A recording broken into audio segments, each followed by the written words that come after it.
Check. OBS. What the F? OBS, are you good? Oh, you good, OBS? Oh, no. No, you're not, because now I can't hear my own music. Can't even hear my own music. Let's see. Headphones. Check. Go. There we go. Okay. I don't know why my audio setup seems so flaky lately, but it seems to just like bomb out all the time. If I get it all dialed in, it seems okay. Okay.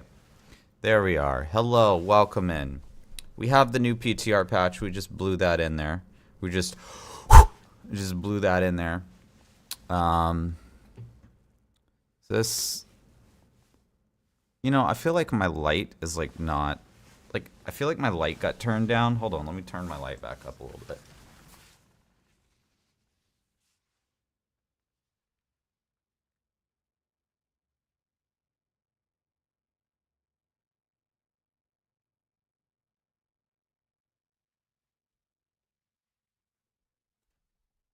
All right, that's a little better. Now we're not in the dark over here.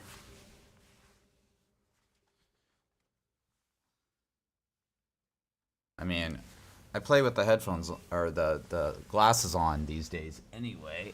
So, yeah. There it is. We're back.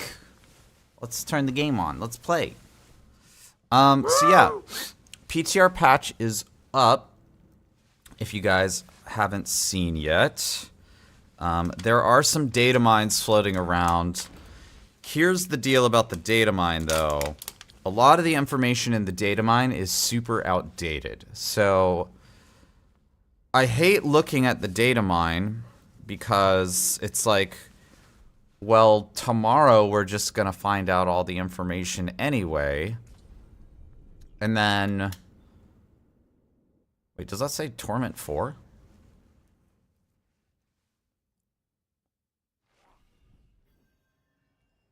Wait, are we on the... Wait, what? Am I... What? We're not on the PTR, are we?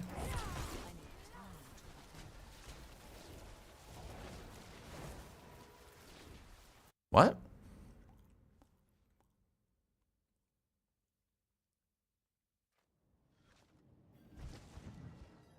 Why did I just get an achievement? What? No. Okay. My brain was just playing tricks on me. I was like, are we on Torment 4? No, no, no. We're on World Tier 4 Torment. Okay. Okay. Okay. I was about to say, what? Wait. Hey, what? Huh? What are we doing here? Also, why did YouTube start playing over here? Broadcasting. Oh. Oh, this is a different browser window. Okay. Okay. We almost have the stream turned on. Yeah, so anyway, PAX was awesome. We're back. I guess I will talk a little bit more about PAX tonight. Just kind of like as we're playing, as if you guys have questions, that sort of thing. Yeah, that's a weird achievement, wasn't it, Desert? Wait, what? My horse is here. What the hell? Whoa. I guess they gotta sell those microtransactions.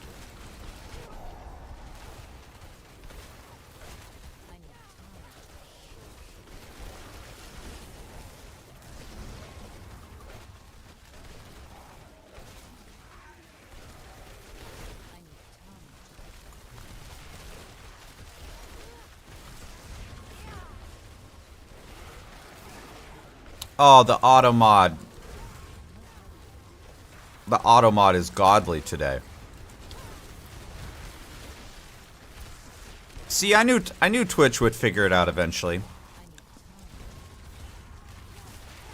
I knew Twitch would figure out these bots eventually. It only took them a year, but you know, I've been streaming for so long that I don't even remember when I don't even remember the first day I really started streaming because it was that long ago.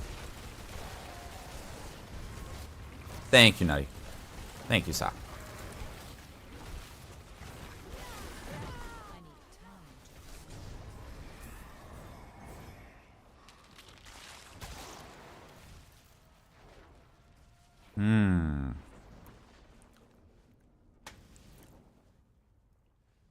This is actually kind of a hard choice. I do think I'm gonna go Hellfire. Just to try to get, Hellborn.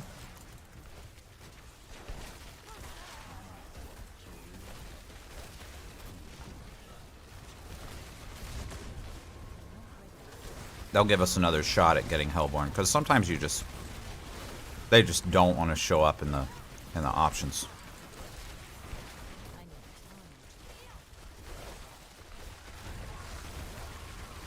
Oh, we gotta pump this one. We gotta pump the jam on this one. Yeah.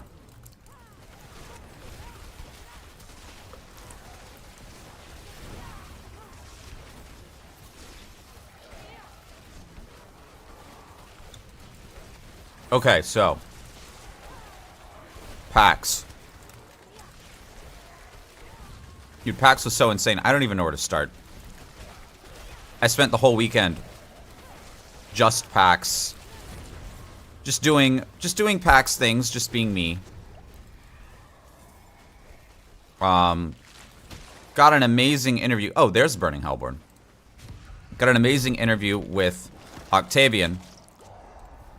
Who, by the way, like, I'm relatively new to the PoE scene.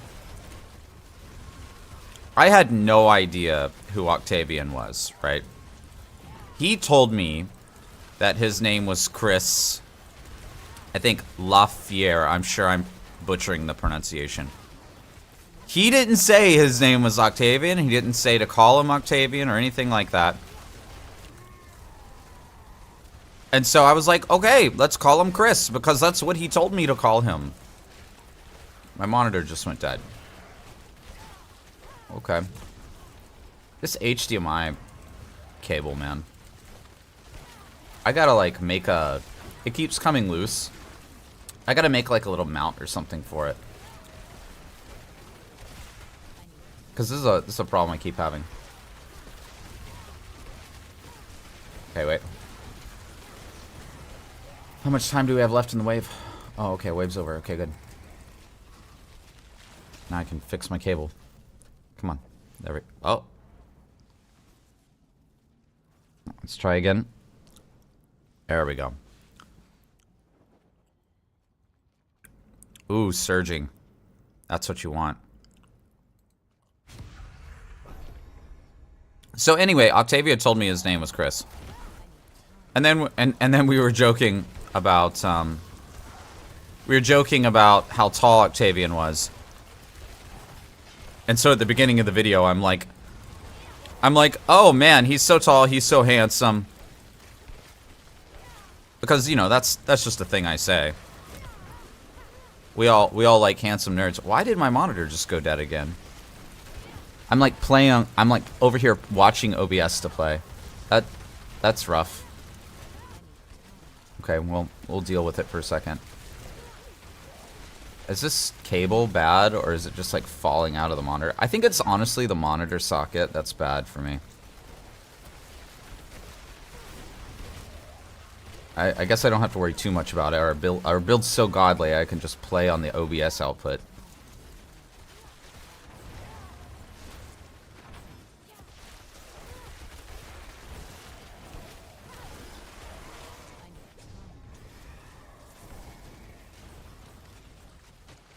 Okay.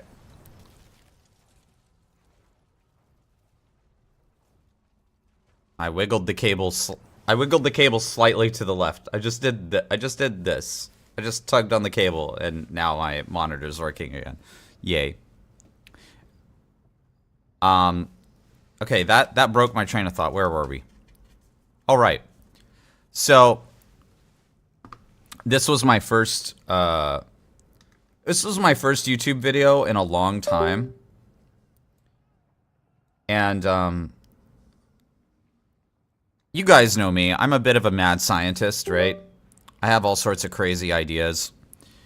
And so when I do things extemporaneously, as you can see like right now with the live stream, sometimes my thoughts don't make any sense. So I got some fair feedback about the interview that was like, this guy sounds totally ununderstandable. What's going on? I'm like, well, yeah, okay. That's fair. So, my most popular videos have been when I sit down and I write a script, and I put the script on the camera over here. I read the script. I have everything like nice and polished and everything. That's kind of the thing I do really well. Actually, a lot of content creators can't do that.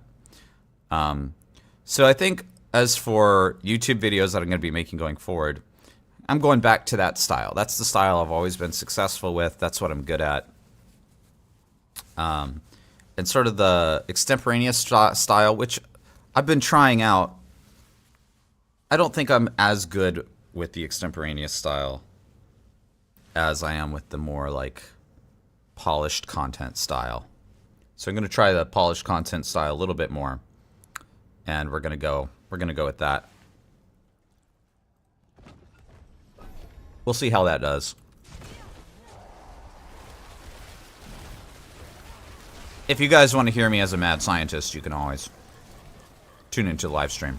But when it comes to the YouTube videos, I think people value the slightly more polished editing and scripting and all that kind of stuff.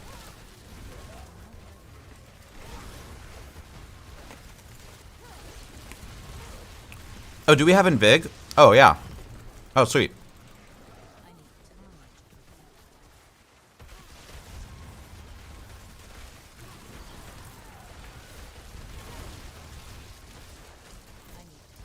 The other thing is I just miss like making the really high quality content videos. Because I think there's a real like void of them. Because when I go on YouTube and I see other content creators' videos,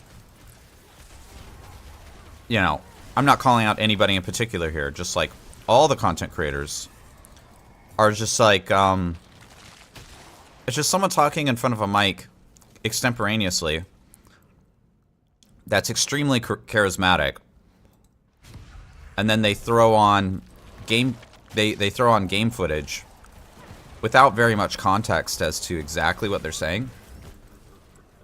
And that's literally every content creator video. That's all of them. And if they're doing a build video, they might record gameplay footage of them playing the build. Maybe.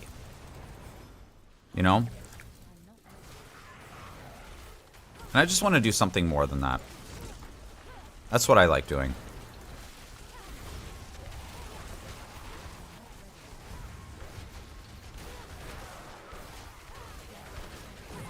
So anyway, PAX, right. So I played the PoE 2 demo 5 times.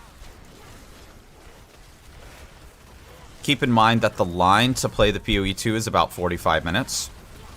Which means that I was in line for PoE 2 45 times 5. You know, like, it's like an hour and a half. 3 hours. So like 4 hours of being in line. Just being in line. Hey, Patrick. And then, about 4 hours of being in line, about 4 hours of playing the demo. Hey, Distro, welcome in, man.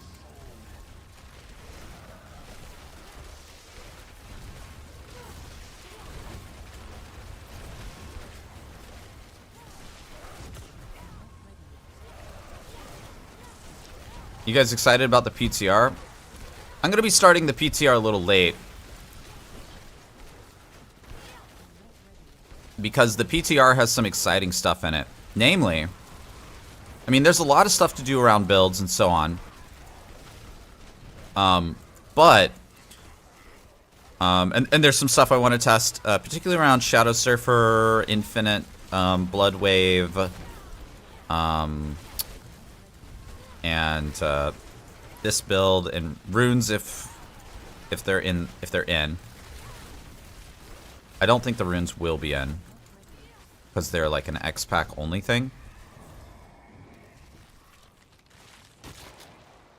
But also the thing, actually one of the main things I'm going to be looking at is the cow level.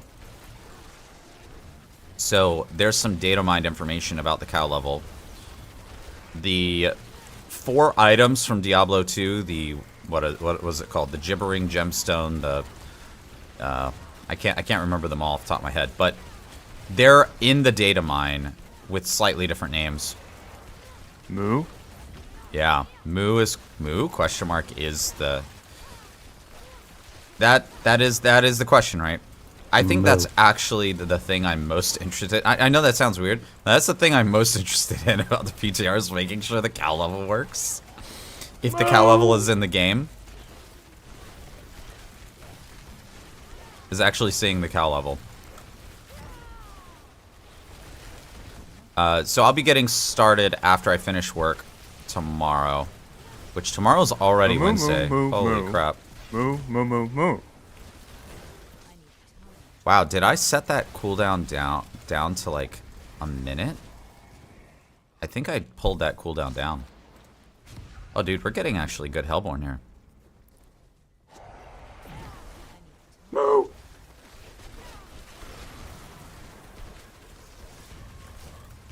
Yeah, so we're going to be enjoying the cow level quite a bit.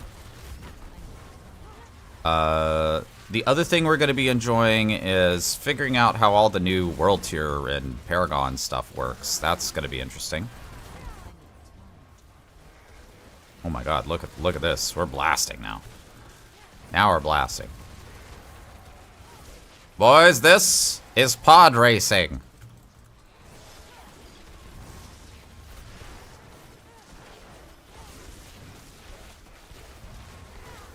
And the Moos have it. Next election. Who's gonna win? Is it Kamala Harris? Is it Donald Trump? No. It is the Cow King. The Cow King wins. By a Moo slide.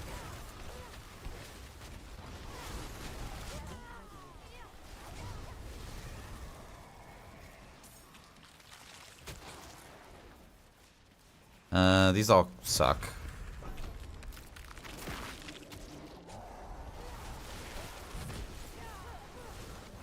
Distro and Nutty. I do have a message for you guys in the Discord if you didn't see already. Make sure you go check that out. Let's see what else. Oh my god. So much PoE 2. Guys, PoE 2 is gonna be just so goated.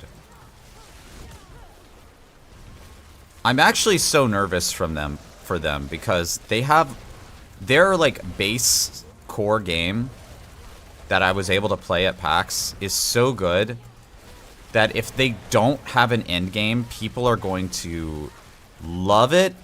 People are going to love the early access, and then they're going to hate it if they don't have an end game. I'm so nervous for them. I'm so nervous for GGG because basically they showed the first. You could play through the first 2 acts at PAX, Act 1 and Act 2. There's supposed to be 6 acts for PoE 2 before the end game starts. Yeah,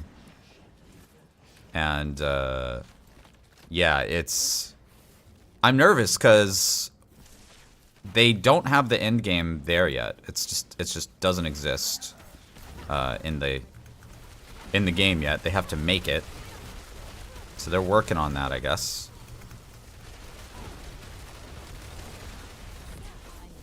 I want it to be goated, but I have this bad feeling that there's this chance that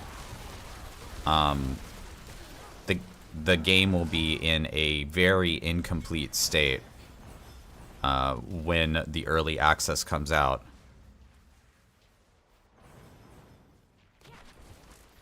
Thank you, Distro. Thank you, thank you. Will it be Whimsyshire 2.0? I mean, I kind of hope they don't do the pony thing again. I thought that was kind of stupid, to be honest with you. I think having a classic cow level is like that's the way to do it. I think that's the way to do it. That's my opinion. Who's blowing me up?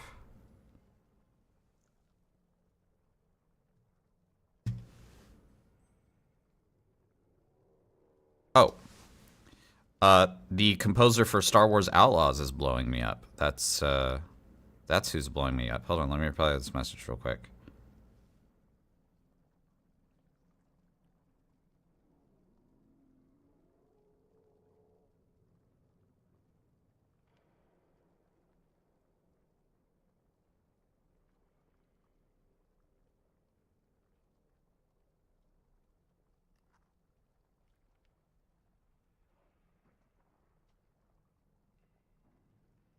Boom.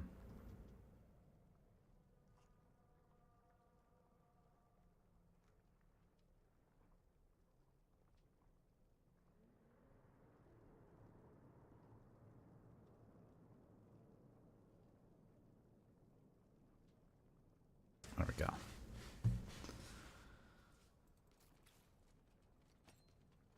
So yeah, one of my buddies, he's a video game composer.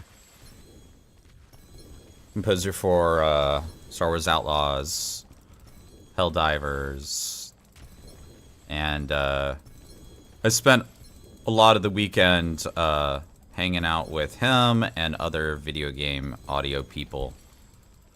I don't know why, I just in the past 4 years or so, I ended up kind of making friends with a lot of those folks.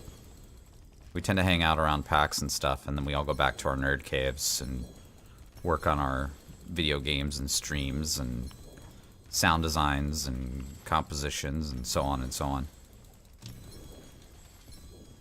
Oh, you did well on your test? Hell yeah, dude. I meant to ask. My brain is so melted by PAX right now. I totally forgot to ask.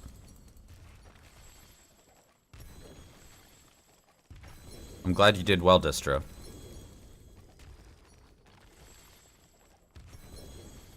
Give me mats. I don't even know why I'm picking up mats. I don't really need mats. I guess you can always try to get so many mats that you just break the game. Maybe that's what I'm trying to do. Maybe I'm trying to overflow the Neltharion value in the mat menu.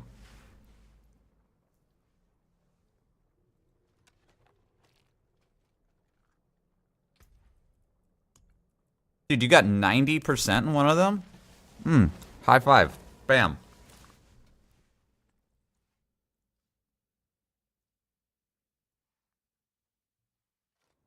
That's really hard to do.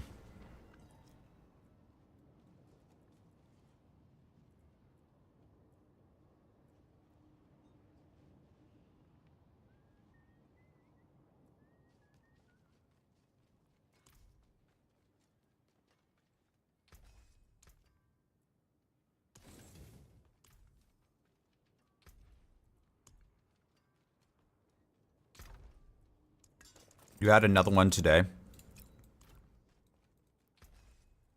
Well, I hope you do well whenever it comes back.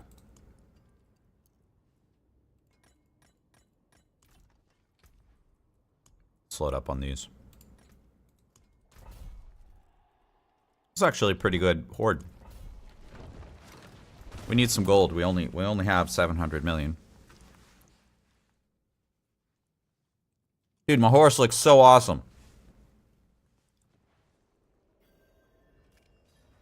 He looks so good, man.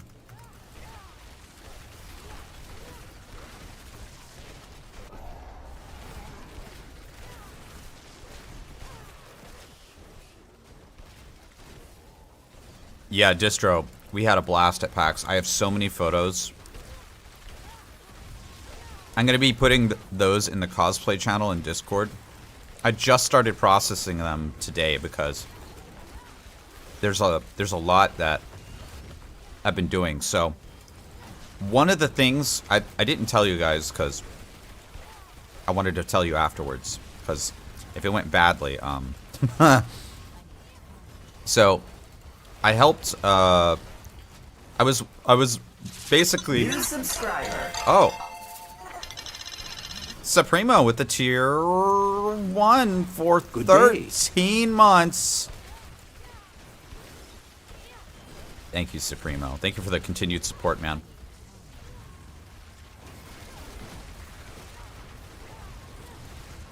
It is September, so I believe you guys can get some kind of discount on subs. It's all a scam at the end of the day, but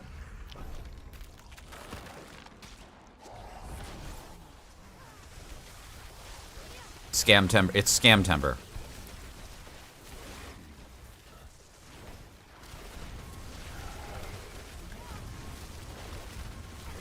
Where was my train of thought going? Oh yes, right. So, yeah, we have a cosplay channel in the Discord. And that's basically where I put all my cosplay photos. I like taking cosplay photos. They're fun. And then I like helping out cosplayers too.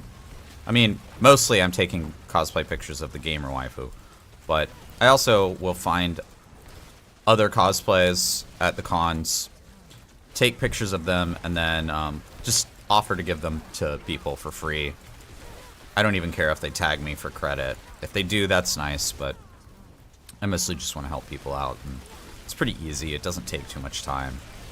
If they just, I just like DM them on Instagram. They throw me their email address, and then I just send them all over email, and it's not that hard.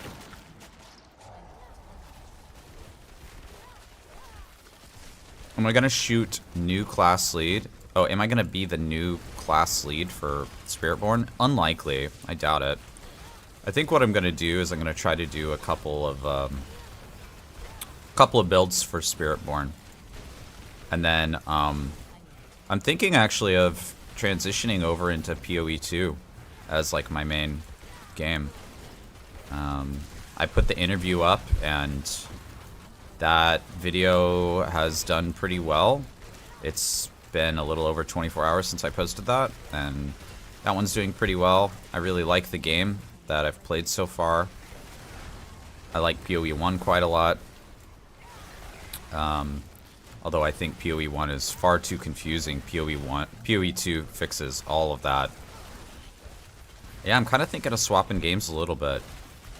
I still like this game, and I'll be coming back to play D4 and doing some small things over here, but I've been thinking about it. I'm still a little bit undecided, but you know, it's hard to say when the game's not even out yet. I've only played it at like PAX demos and stuff. I haven't even played like an NDA'd closed beta, although I couldn't tell you if I have either.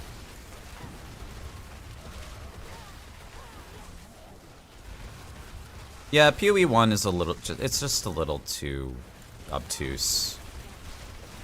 I totally agree with that. I think that's a fair assessment.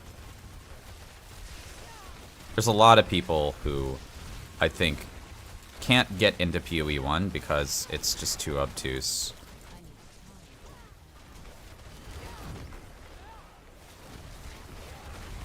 One of the things I was actually super worried about is, so like last year I played PoE 2 at PAX, and the game was super hard. Like, I was just dying always, right?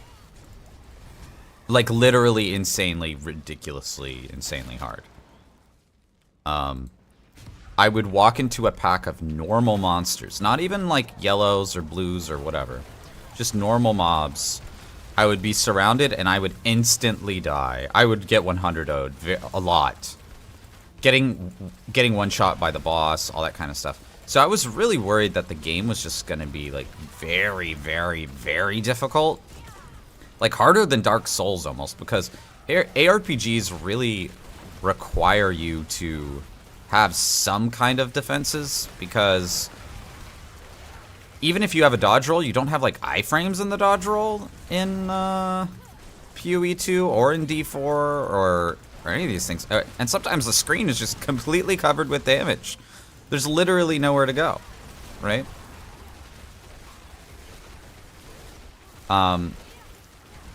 So the demo that I played at PAX this time was way easier. Mind you, it was still difficult, right? It wasn't, you know, what I'm doing right now. It wasn't this easy. Oh, it's Supremo's birthday tomorrow? Happy birthday, Supremo. But yeah, it was a lot easier. It was very playable. I felt somewhat challenged, but not like I was dying all the time challenge. Computer, you good? Then let me tell you about what happened when I was playing Sorc. So I was playing Sorceress during one of my demos. And this was actually the last demo I had played. The fifth round of demos. So I was getting pretty used to PoE 2's style. And I found an uncut buff gem for the first time. So if you don't know, they have 3 kinds of gems in PoE 2. They have skill gems, which are kind of what you imagine them to be. They're just skills you can cut and put on your bar. They have support gems, which are gems that you can link into your skill gems. And that makes sense. And then they have this thing called buff gems, formerly known as meta gems. I didn't even know they were called meta gems, but apparently they used to be called meta gems. Now they're called buff gems. And you have this extra stat called Spirit. Spirit, you get 100 base Spirit. You can get more from like gear and stuff. But Spirit is like your reservation system from PoE 1. And so when you equip a buff gem, it takes a certain amount of Spirit permanently to have that gem on your character. So I was using Raging Spirits. I cut Raging Spirits from the one buff gem that I found. And basically what Raging Spirits did is every time I cast a fire skill, it would summon one of these like red skulls, and the red skulls would then start attacking enemies. It's like a minion build almost. For free. Completely for free. Like, I just did nothing except equip the buff gem and then YOLO. Right? So, as soon as I equipped Raging Spirits, I went from, oh, you know, this game is kind of difficult. This game has some challenge to it. You know, I'm not dying all the time, but, you know, I have to be careful, to, oh, I just walked up to this pack of mobs and I cast the little bouncing fireball like 3 times and then I demolished all of them. Let me go to the next pack. So I think that moment, which that was right at the end of my demo, I only got to play with Raging Spirits for like 2 minutes.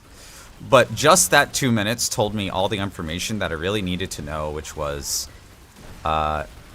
if you make a good busted build in this game, in PoE 2, you can be mega successful without necessarily needing to, like, Dark Souls it the whole time. And that was one of my chief fears about PoE 2 from last year, was that it was just too hard, right? So I think if you kind of know what you're doing, you're an expert ARPG player, you know how to stack multipliers, you know how to look at gear, you know what affixes do what, and so on and so forth. I think you will be pretty successful in PoE 2, and in learning the game. Now, obviously, there's still going to be like totally cracked builds beyond, you know, beyond what's even available. Now, to the people who are like, wow, I looked at the skill tree and I'm super intimidated, I actually heard the opposite this weekend. So a buddy of mine, Alchemist Joker, he was on the podcast last night. I forced him. I forced him to play PoE 2. I was like, you have to play PoE 2 and you have to tell me what you think because I know you will like it. And he's like, okay. I'll play your nerdy ass game. Right. He's a fighting game player, so he knows a lot. Although he's been branching out into indies and all sorts of stuff. He loved it, and on top of him loving PoE 2, he actually felt that the skill tree was really straightforward. And that is one of the big changes, is that even though the skill tree kind of looks similar to PoE 1's skill tree, he actually thought it was like really, really easy to play.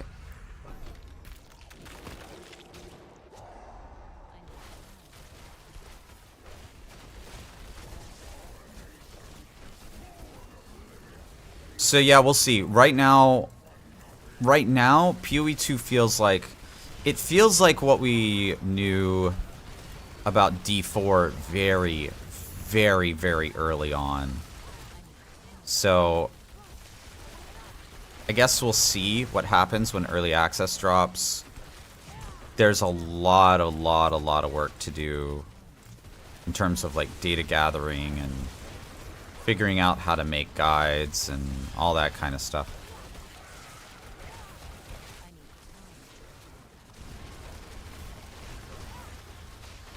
A lot of legwork to do.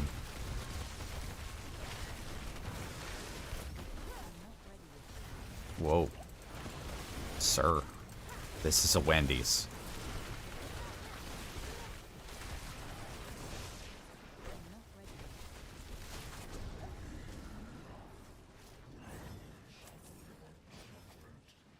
Yeah, Supremo, I will message you after the stream.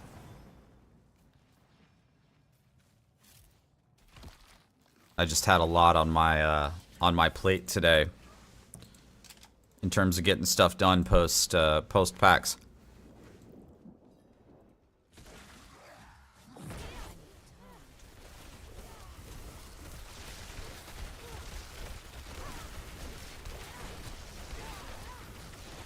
Damn it, Gelub.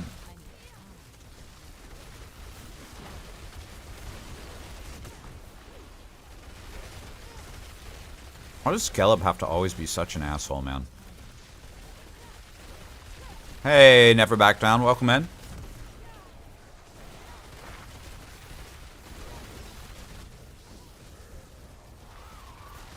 How many hours till PTR is live?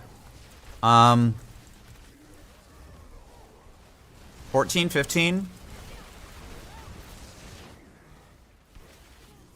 Because it's PTR, the actual live time might not be like in stone, you know?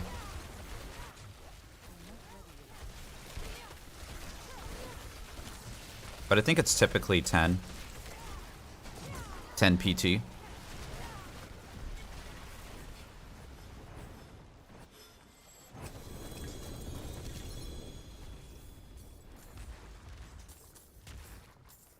Oh, they fixed the lag issue when you get the gold. That's cool. Click, click.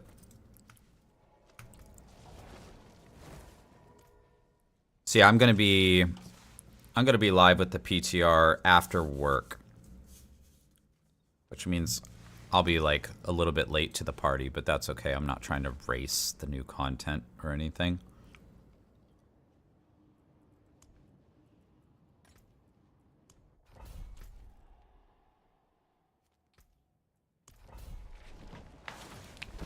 TPing out of the hordes will still occasionally hang your game. Yeah. Man, that looks so good. Because I got the horse all blue themed as well.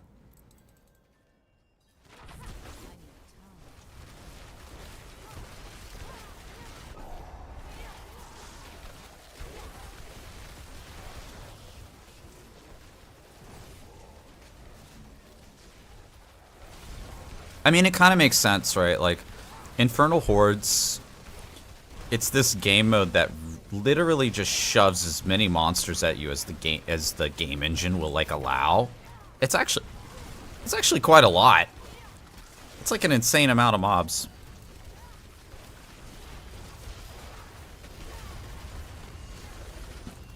Wave-based gameplay.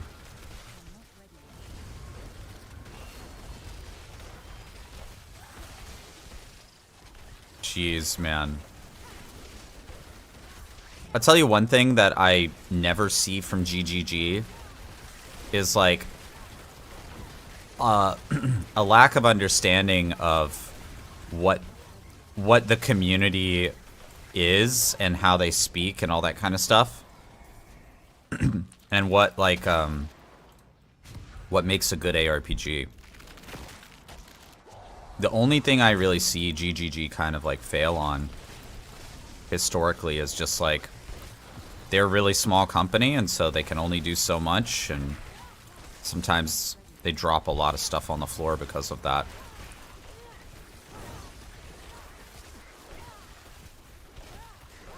Like I saw some post on Reddit, like apparently some people have these really obnoxious microtransactions, and if you go to town, sometimes you'll just like literally not be able to see the screen because the microtransactions are just covering the screen in some obnoxious effect. That would never happen in Diablo 4. Like Blizzard would never release a microtransaction or whatever that would literally make town unusable, right? So stuff like that exists in their game. I think now that they have like this clean slate to work from in PoE 2, that stuff like that will happen a lot less. Like when they started PoE 1, they were this really scrappy company and just trying to do whatever they could to survive and get a fan base. Now they have like a built-in fan base. They're one of the top games on Steam consistently, like one of the top 10 games on Steam. Not even joking you. In August, they were like number 7 on the top 10. PoE 1.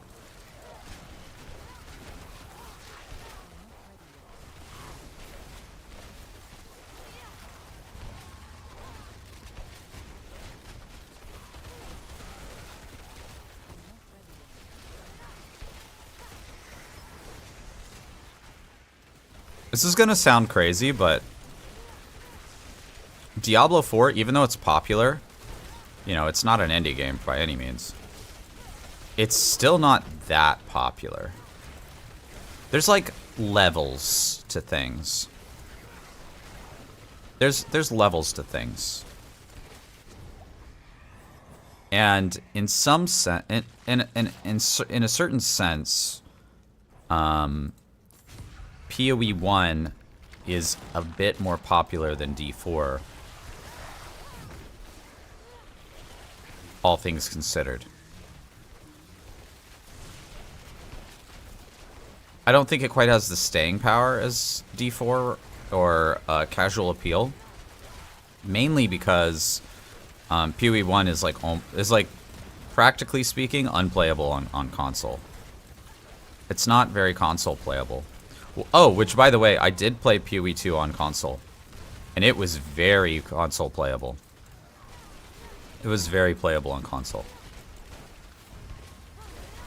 So they seem to solve a lot of problems there.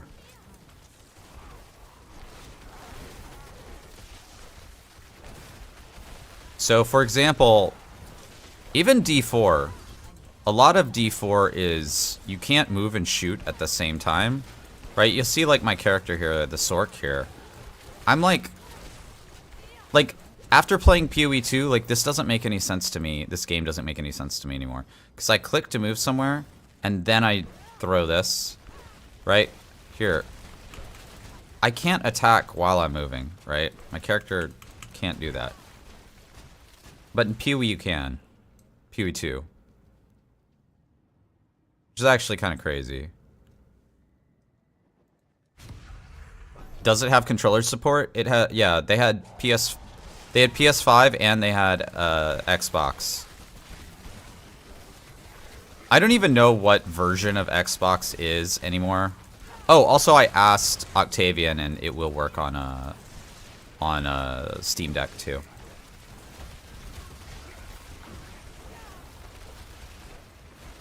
Which I just bought, like literally today. I just bought Gamer Waifu, like the best Steam Deck, because that's the kind of gaming she really enjoys. She doesn't want to have like a big beefy PC and play on the hottest, latest graphics. She likes being on the couch and being cozy when she games.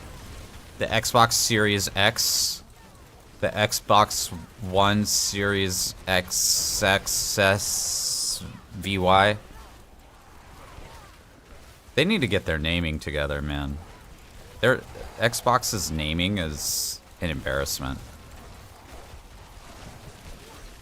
I don't even think people that work at Xbox know what the latest Xbox is. I think they just call it Xbox.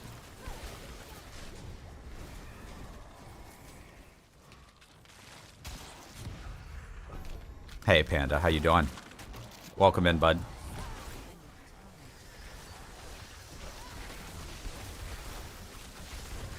Yeah, the one thing oh, they also have WASD support for PC. I will be playing with WASD for sure.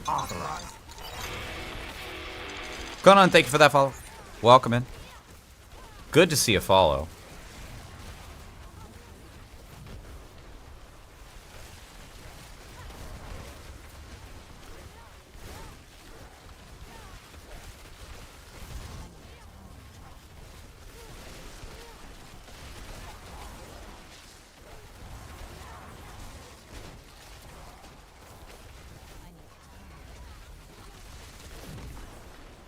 Doing a little blasty today. Doing a little blasty action. Activating gift subscription. Nutty with the gift subscription to Patrick. Thank you for that support, man. What came before the Xbox Series X? Is this a bad dad joke?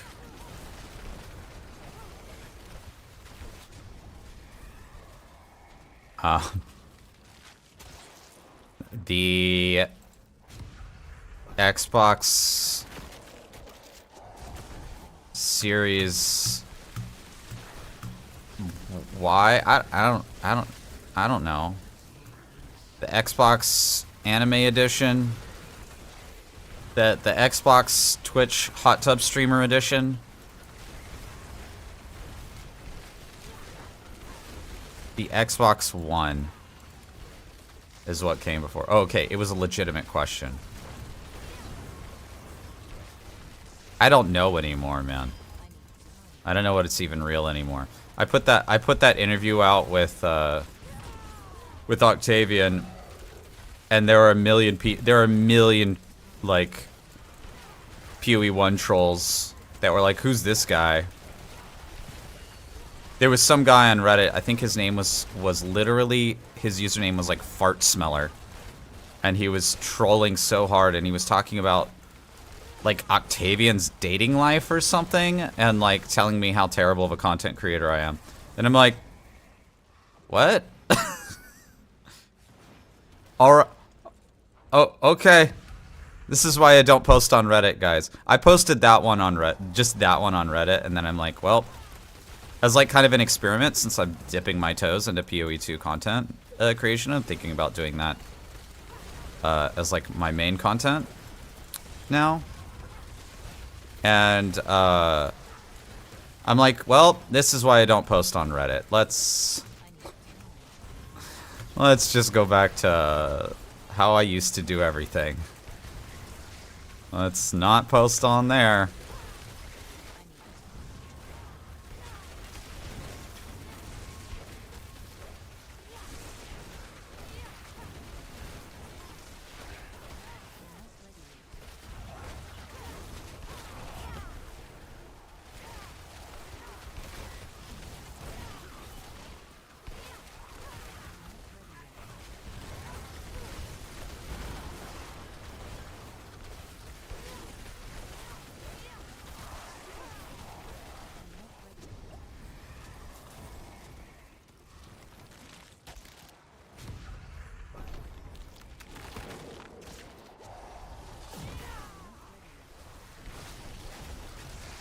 I mean, honestly, I just hadn't posted in so long that I forgot that that was the standard Reddit experience.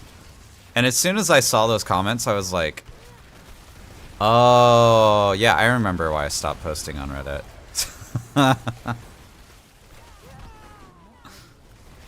I remember now.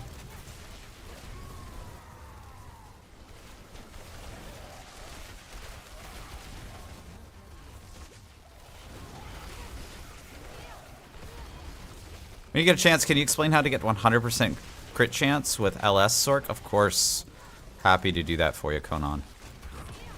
It's actually not that hard.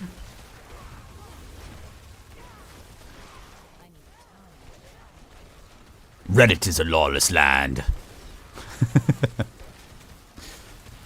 Like Star Wars Outlaws, lawless.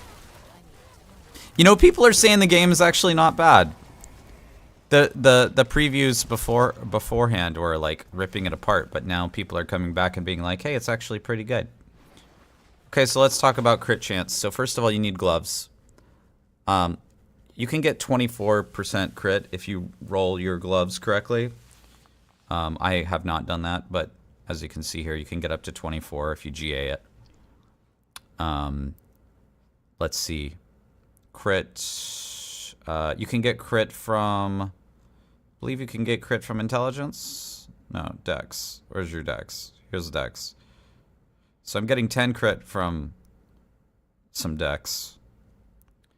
You get 5 base crit, so that's 15.7 plus 24. That's 39 at least. Crit on Esus can go up to 40. So that right there is 79. One of your rings can get crits. I believe you can get up to... it's at least 12, if not more. I can't remember what you can roll here. My ring's actually quite bad here. But, yeah, with the ring, that gets you pretty dang close.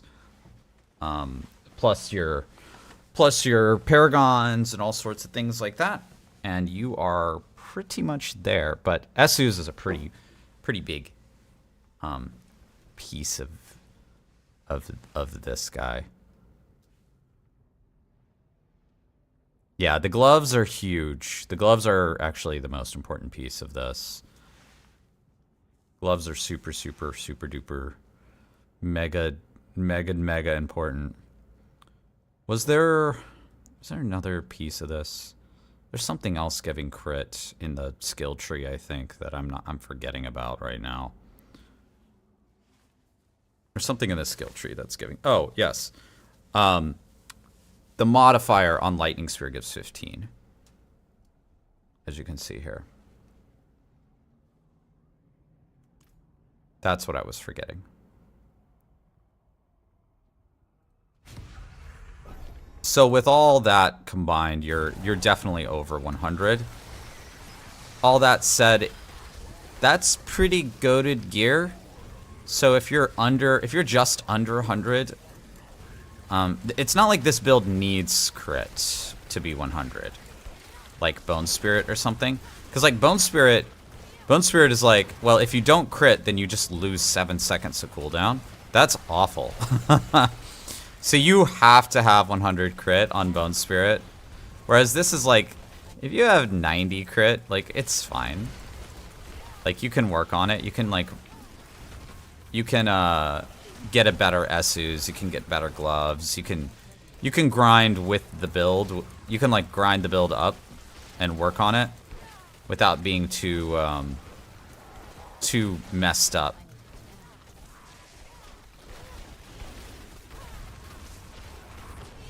These Soul Spires are not... they're not doing well. Well, that was pretty bad.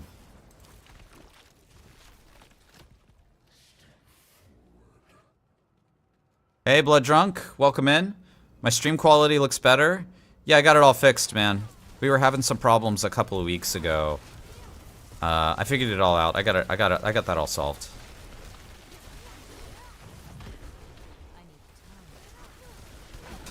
Dude, it's really funny. Alchemist came in here last night when we were doing the podcast, and he was like, I've never seen a stream more impressive than this. I'm like, yeah, I know. I literally have the most technologically advanced stream. Maybe not the #1, but, you know, easily top 10 technologically advanced streams on the planet. If any problems that I have in terms of stream quality is literally Twitch's fault. Some of that is because I'm not partner too. My stream quality would actually be higher if I was partner. They'd give me they give you a little bit more bandwidth and priority if you're a partner.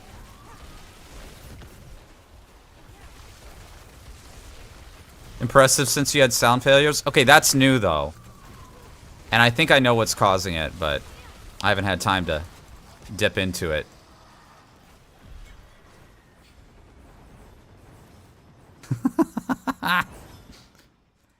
It's Supremo's job to rag on me. That's why I hired him. The pay is terrible, but the joy that he receives from ripping me apart at all hours of the day is pay enough.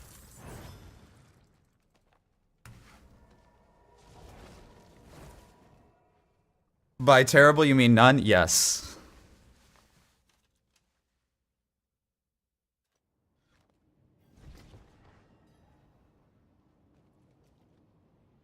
What was that 2GA chest? Oh. What the? What is this? Who cares about impairment reduction? That's the deadest stat of all time. Like in PoE, life per second or like health regeneration, that is actually like kind of a good stat for some builds. In this game, it is actually trash. Look at this.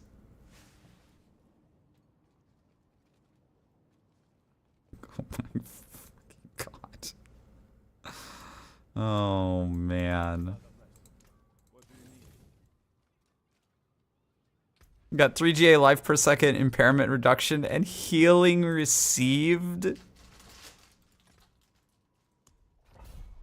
That's so bad that it should go in a museum of like worst best items of all time.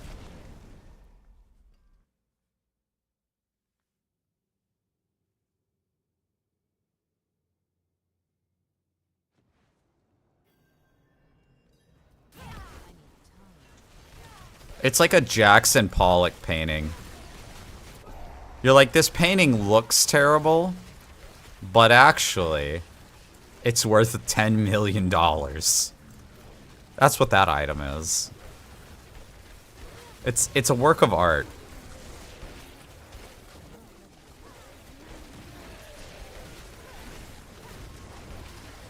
Have you guys seen the new skill trees yet? I mean, I guess we'll look at them tomorrow, but did you guys look at the new skill trees in the data mine? They may even be... Are they live on MAXROLL yet? I think we pushed the planner live. Do you guys want to look at that real quick? If it's live? I think we might have the planner update up.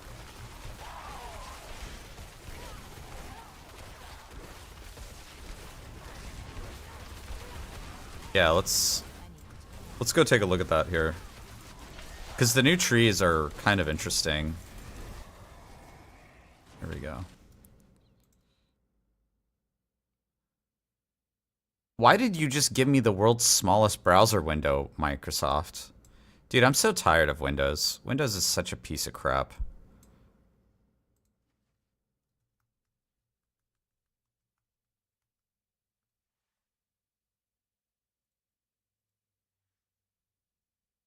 Yeah, I think the PTR is up. So let's go look at, like... Oh, apparently Spiritborn is here. What? Hello.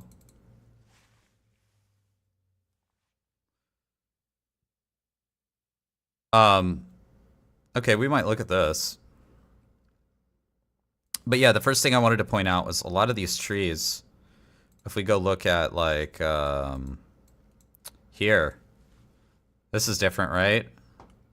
So in other words, you can go from corpse explosion to fueled by death directly now. So there's like some weird connections in here.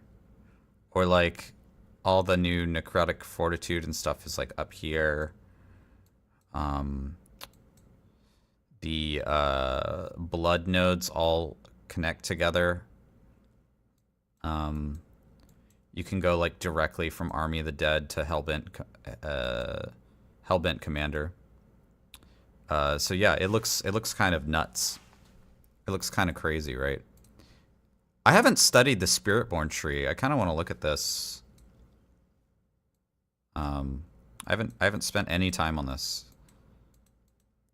So I guess let's roll up the sleeves. Let's take a look, guys. Let's take a look at Spiritborn. Thrash, Withering Fist, Thunderspike, Rock Splitter. Oh, you know what? We need to finish this first. We'll go back and we'll look at we'll look at that after this after we're done here. Because if I don't finish this, I'll just get logged out of the game. Then we'll lose our progress here. So we'll look at that in a second. Because I think I might want to try to put a theoretical Spiritborn build together. Even if it's like out of date, it'll be fun to do. You know? To do theoretical things. Builds that will never exist. I almost want to do something with the monkey. Because he has DR. Or that new polearm. There's like a new polearm that can execute enemies. That seems kind of cool. Doesn't have any cool multipliers on it though, so it's probably not meta, but the execution seems like a good for like a speed build or something.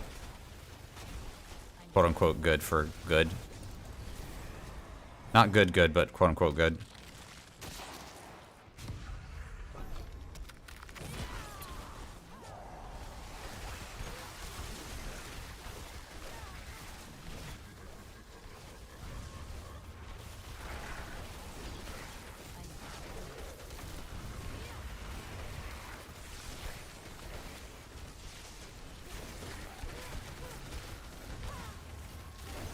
Ooh.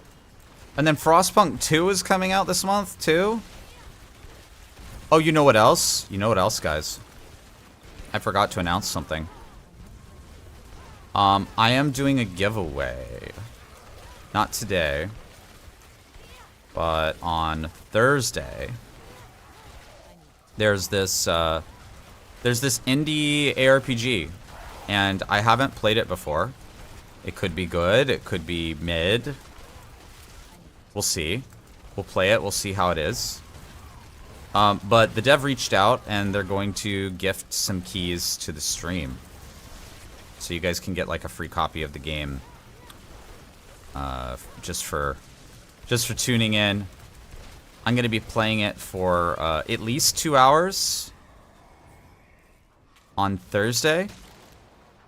And this indie ARPG does have a name. The name of the game is Dwarven Realms. So I literally have barely, like, I've barely checked it out. I just haven't had an opportunity to, like, sit down and look at it more than I, like, looked at the Steam page for, like, 5 minutes. And I was like, yes, this looks like an ARPG. This looks like something you guys might enjoy, even if a little bit. And, yeah, so we're going to play that game, and we're going to give that a shot. It's in early... It's in, like... They described it to me as, like, tier 0 early access, but apparently the early access is, like, coming out very soon. Swarven Realms. Yes. So we're gonna be checking out Dwarven Realms. I think supporting indie ARPG game makers is something we can do.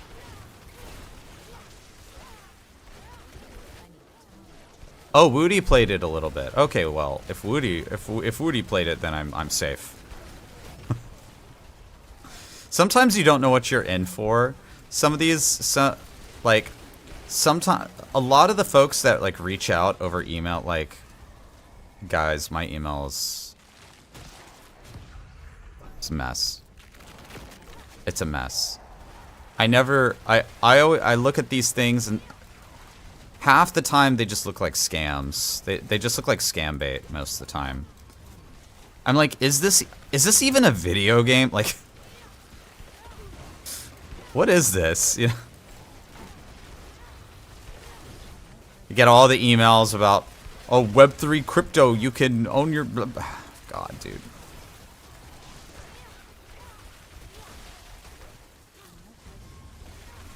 So as you're about to say the name, I get 20 ads.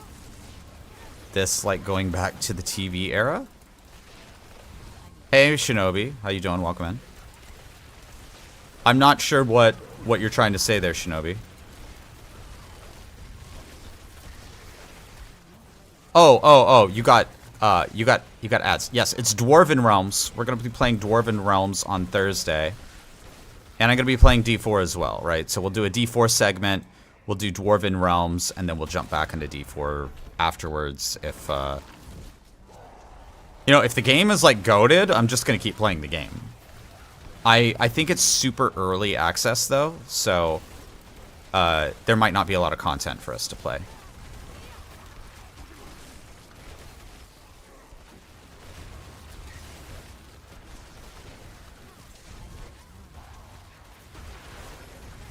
But I'm going to be playing at least, at minimum, 2 hours, and then we're going to give away some keys for the game. And I think you guys will love it. Free stuff. 89% of 1124 positive on Steam. That's pretty good. Not going to lie, that's pretty good.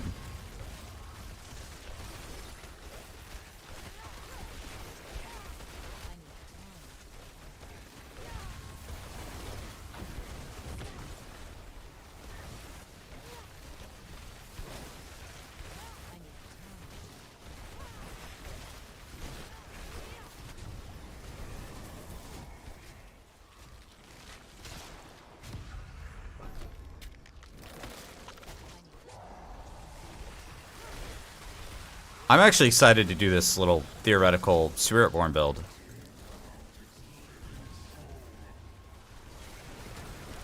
That seems like it's going to be awesome.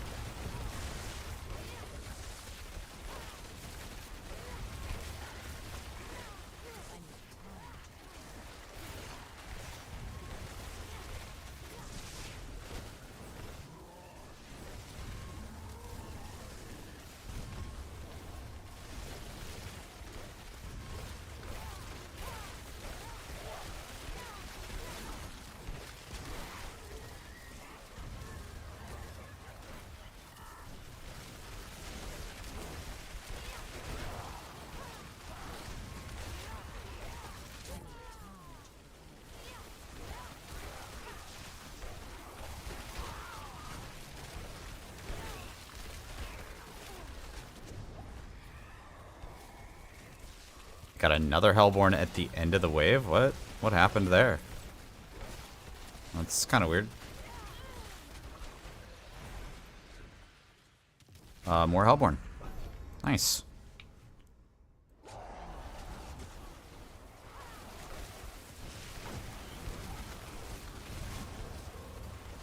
Okay, so things that are busted in...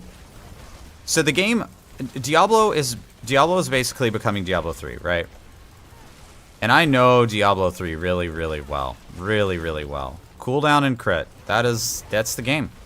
That is Diablo 3, man. Cooldown and crit. For days. Forever. Forever and ever, cooldown and crit. So when we do this Spiritborn build, or two, I'm going to look for cooldown crit, and things that have sus sussy attack speed breakpoints. That's what we're looking for. And then mixing in enough DR to survive.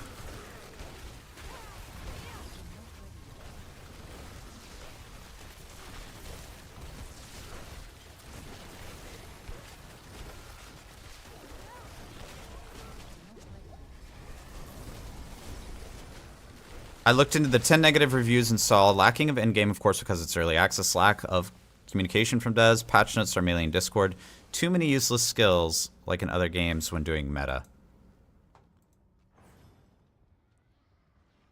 All of those things are just...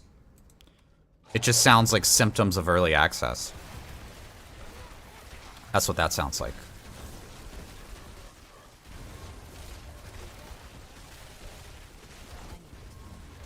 Those are like great things. Those are actually good things to hear in a negative review because that means the game is like playable and not like like none of those are like, game was boring, I turned it off. I was so bored. Bad game.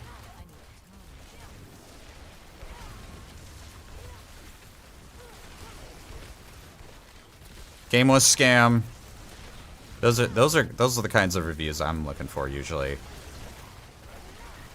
So if some people, like, I know this sounds weird, but if people are upset about your game's balance, then that means you have enough of a game to be upset about.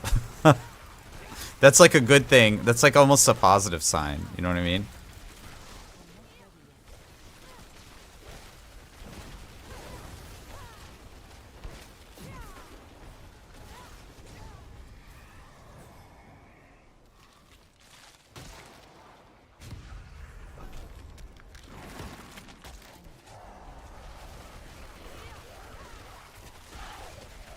Lack of communication from devs for early access is unsettling. Yeah, or they're just doing it. It's their, you know, they haven't quit their day job yet. They're just working their ass off. I can imagine reasons why. In other words, none of those things are like omega red flags to me. Yeah, it sounds like a D3 review almost.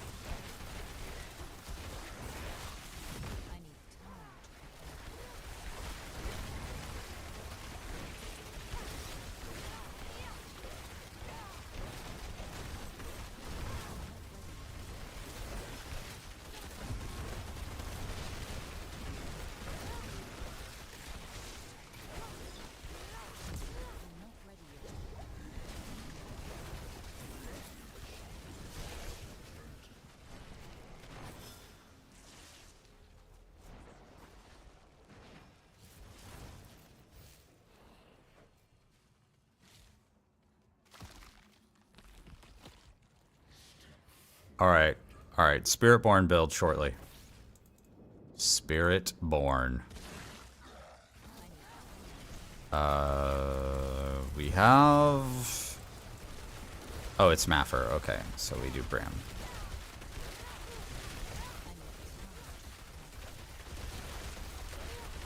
I was looking to see if we had Galeb. We don't have Galeb, we have Bram. So we're fine.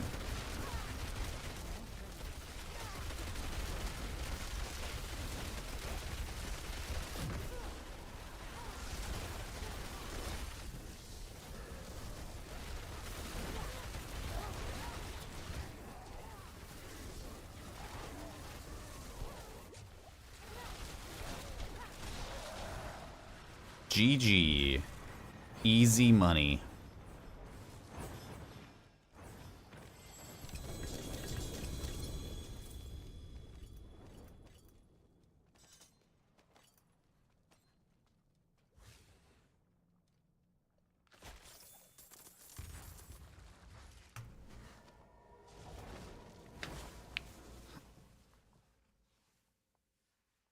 Okay. Spiritborn. Withering Fist. Generate 9 vigor. Dart at and jab an enemy, dealing 5% damage and applying 30% poisoning damage over 6 seconds. Your third attack bursts on your target. Oh, right, they're monk combos. Your third attack bursts on your target, damaging surrounding enemies and slowing. So it does a CC on the third attack. Okay, that's interesting. You gain 1 vigor per second for every nearby enemy poisoned, up to 10. Withering Fist's third attack spreads poisoning to 3 nearby unaffected enemies. Hitting a vulnerable enemy will also spread that effect to all hit. So you can basically just like get everything poisoned. Enemies poisoned by Withering Fist deal 20% less damage. Oh, that's nice. That's a nice 20% DR. Oh, you got new RAM, Supremo? Hell yeah, man.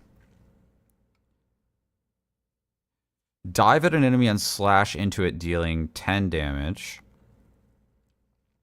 Third attack unleashes rapid series of slashes, dealing 25.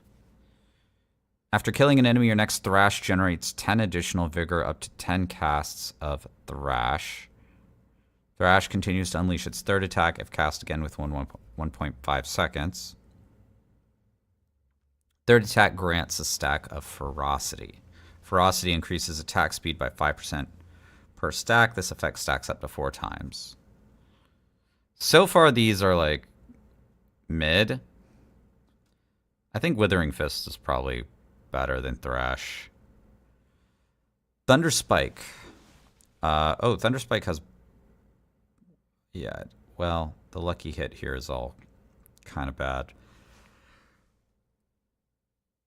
Quickly jab forward. I need some caffeine. Quickly jab forward with a piercing strike, dealing 15 damage. Third attack pierces further, dealing 23 damage, and reduces your evade cooldown. Ooh.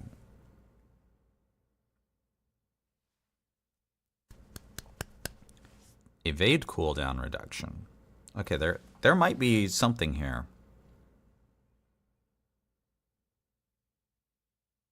And you jab forward. So there's like movement for all of these built in. So you can like move a little bit. So you get a little bit of a movement in these. Like, what's that barbarian? Lunging strike, maybe. That's useful. That's really useful. Especially when you first start leveling a character. Thunder Spike generates 5 additional vigor if you've moved in the last 2 seconds.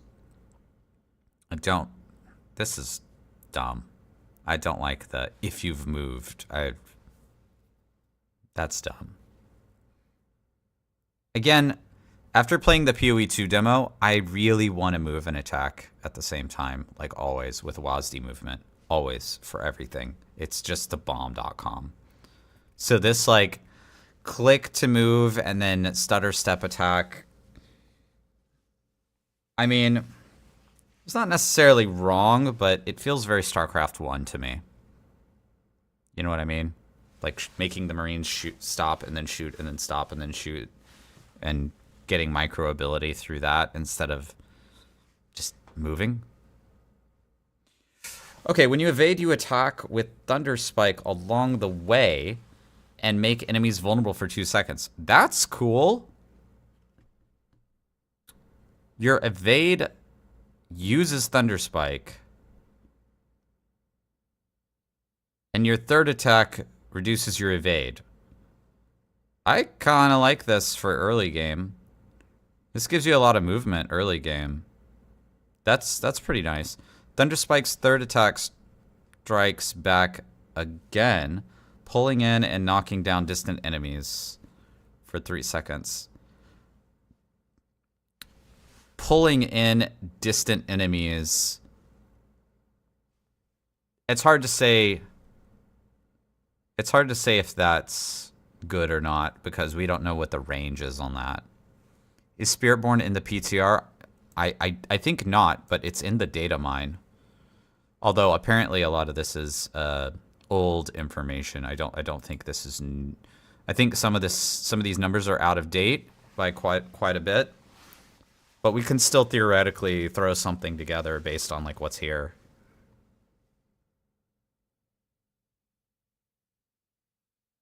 We can still have fun making builds. At least getting familiar with the skills. Like, I doubt they're going to change literally everything about the skill tree. We'll at least have some idea of what we're dealing with. Rock Splitter. Generate 11 vigor.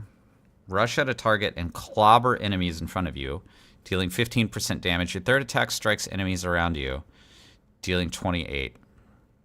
Okay. Rock Splitter increases block chance by 15. And when you block, you gain 11 vigor. Those are two separate fragments of a sentence. Oh my god. Okay.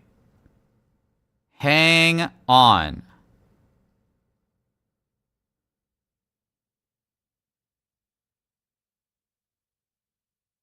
Five seconds. So 5 seconds is actually a pretty decent amount of time to have a little mini buff like this up in Diablo 4. So this might be a great way to get some essence or vigor in the early game. Because a lot of times that's a problem, right? Like when you're leveling your character like 1 to 40, 1 to 50, something like that, it's really hard. Like you don't have any legendaries yet. You don't have Umbral or anything, so you have no way of getting your resource. But block, you can stack block from other things besides Rock Splitter. You can just equip the glaive. Glaives have block. So all you need to find is a glaive, which is just the two-hander for the Spiritborn. You equip a glaive, now you have block chance, and then you Rock Splitter. That's actually kind of nice. 11 vigor is a ton. Per block, so you just have enemies around you, like in the Hellspire and Helltide, and you're just sitting there you're just like block, block, block, block, block, block, block, block, block, kill, right? You don't even need to gen. I mean, you're genning here by attacking with Rock Splitter, but you're just getting this for free. So you just mix in a Rock Splitter every 5 seconds, and then you get the blocks for free. That's actually very goated. I like this a lot. So I like this. I like Thunderspike's movement. This, if you're trying to move a lot, like you're not doing Helltide, for example, because Helltide is a lot of like sitting down and attacking enemies. But like if you're trying to do some kind of dungeon or something, like really early on, this Thunderspike is really nice. This is really nice when you're actually trying to level and kill mobs. Okay, let's look at these. Accelerated Rock Splinter increases thorns. Whatever, dude. You get resolve per enemy hit. What the hell?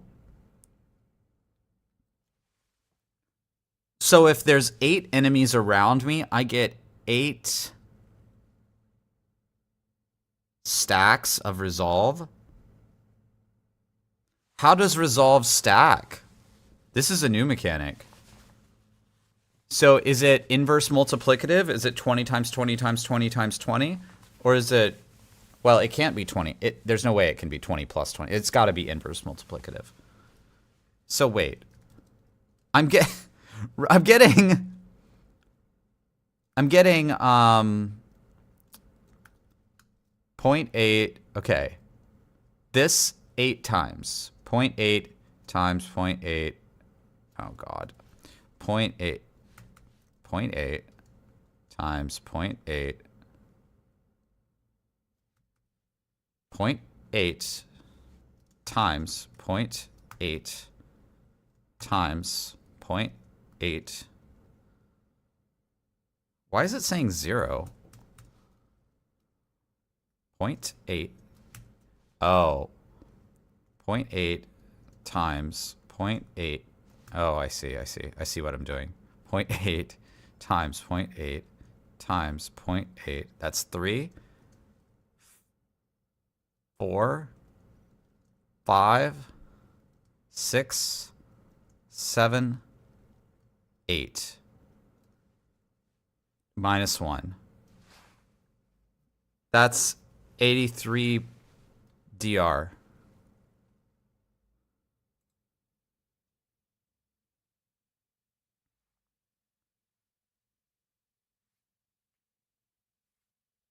Oh, no, I'm reading this wrong. You're right, Nutty. Taking direct damage consumes a stack. Okay, no. Yeah. It's not 83 DR. It's just 20 DR. So every time you take damage, it eats one of those 20 DR stacks. Okay, so this is not that strong. But no. This is not that strong. That's kind of bad.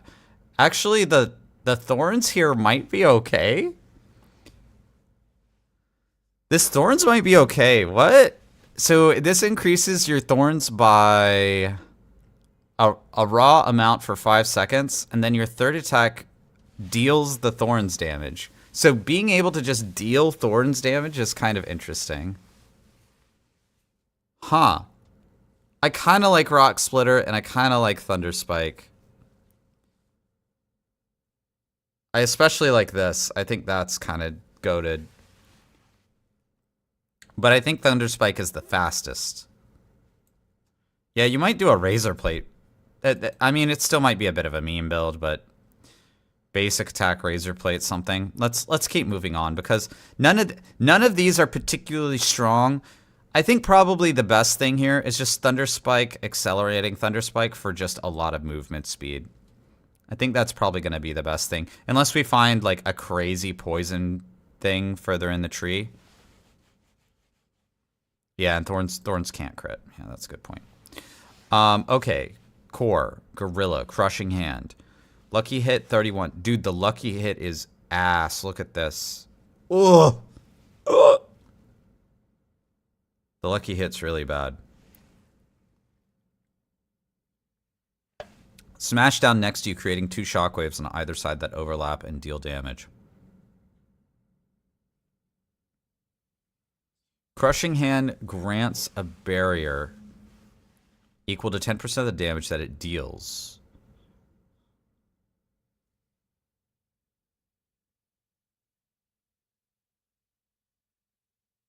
Up to 50% of your maximum life. I was about to say, I'm hitting for like 1,000,000 damage right now. I know there's a stat squish, but we're gonna get like, we're gonna get up there. We're gonna be hitting for 100,000, right? Like,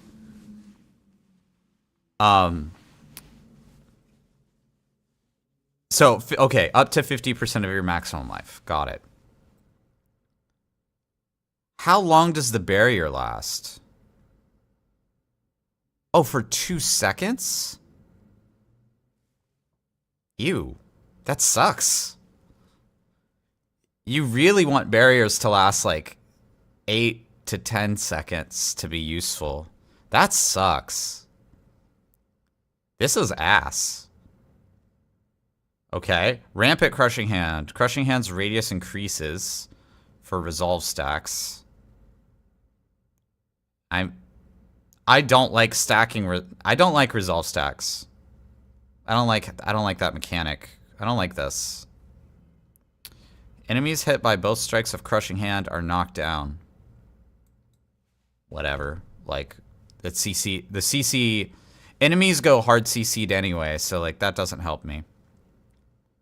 Like what I'm looking for really is like this, like move faster, deal tons of crit, do tons of cooldown.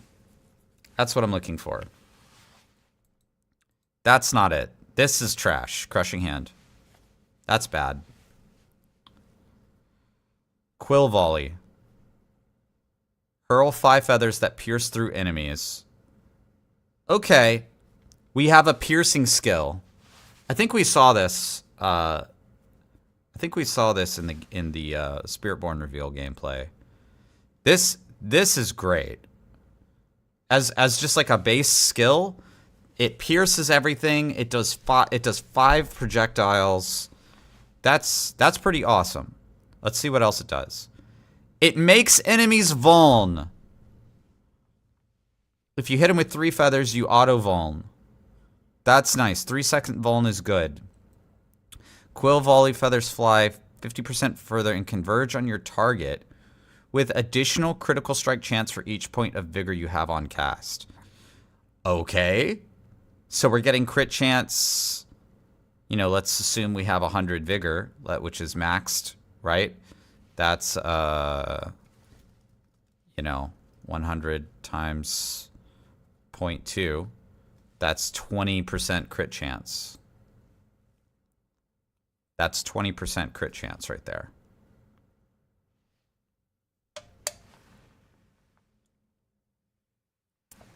What's this other one? It hurls 3 additional feathers and deals 30% additive increased damage to each enemy per hit. I actually don't know which one here is the better one. I'm thinking Rampant Quill Volley might be better just because you can 20% crit is free.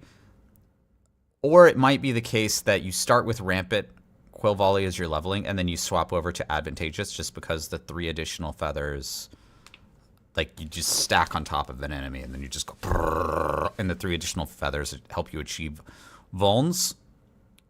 I like this converge on your target though. Converge on your target sounds awesome for single target. This sounds really nice. I think this might be rampant here. This sounds potentially good. I'm putting a feather in this one. This one might be good. Okay, rake. Vigor. Oh, what's the cost? 35? Okay. 30 for this. Conjure claws that rake through enemies in front of you. So it only does in front of you, so that's a minus. Dealing damage before exploding for additional damage. So 14, so 5 instances of 14 damage. Yeah, Nutty got it. Nutty got it. Okay, so I can do 70 damage or I can do 60 damage. This pierces too. This is better. Quill Volley is better than Rake. Just looking at it raw from a damage perspective, this is better. Casting Rake grants Ferocity. I mean, okay, like 4-second buff of attack speed up to 20% for free, basically. Not bad. Hitting it at least one enemy with Rake reduces your longest active cooldown by 0.5 seconds. Wow. Okay. Okay. There's something there. So you can blast this. You can just go because you have attack speed. This is an attack speed build right here. This is attack speed goes into cooldown. There's something here.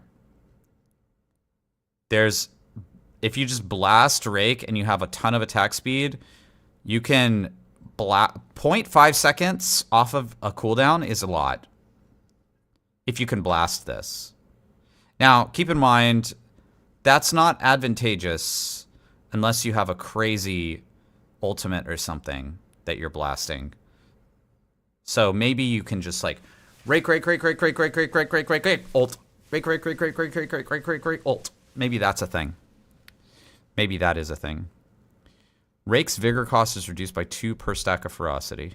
Okay, it's easy. It's gonna be easy to get infinite vigor or whatever. So like this is dead. That's dead. That's useless. This is good though. The cooldown, that might be insane. Okay, Stinger. Strike a small area, dealing 70 damage to enemies within, as well as surrounding poisoned enemies, as well as all surrounded poison enemies. So that's a lot of damage, actually. This could be a good skill. So these 3 all potentially have their use. This right here has crit. So there's a lot of projectiles, so there might be something that you use the projectiles to make a lot of damage with. This sounds crazy if you can find a cooldown that you burn for tons of damage with this. This might just be a straight up damage dealer. Let's look at the other ones. Stinger applies 50% of its base damage as poisoning. Wow. This smells like corpse. This kind of feels like a corpse explosion to me. This is insane. This is blighted corpse explosion is what this is. Except, you know, it costs vigor instead of corpses, which is actually better. Stinger deals 5% multiplicative increased direct damage to elites for every nearby Neebe. Every Neebe poisoned enemy. Blizzard spelling.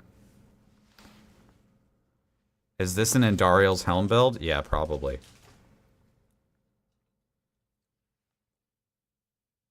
If Stinger strikes a vulnerable enemy, it heals you.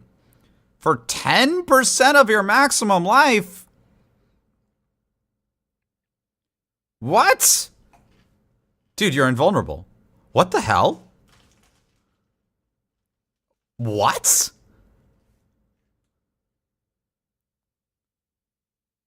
I mean, there's got to be a build that just makes everything vulnerable for free, basically. Dude, you're gonna be so godly with this. You heal 10%? For just taking one skill point? So you heal 10% of your maximum life at your attack speed. Are you kidding me?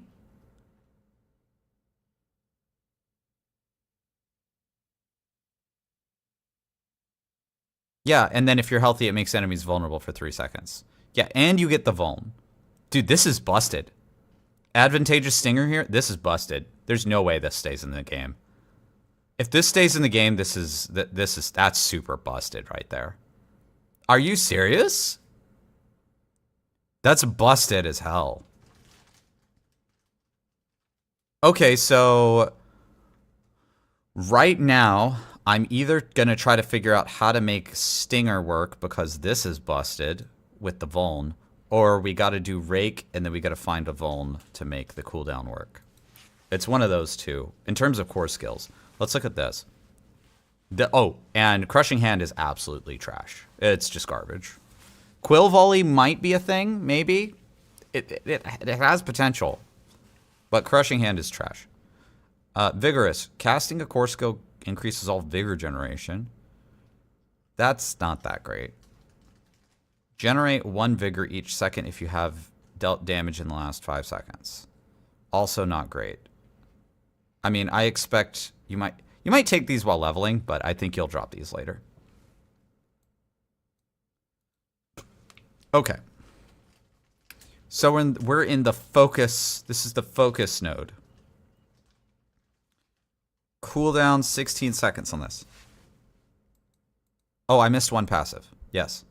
Your basic skills deal 10% multiplicative increased damage. Double this bonus for third attacks. If there's a basic skill build, right? Like you're taking Withering Fist to deal poison damage or something, then you take this. Otherwise, that's worthless.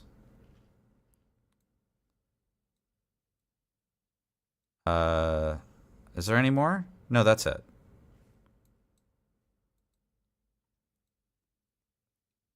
Okay, focus node.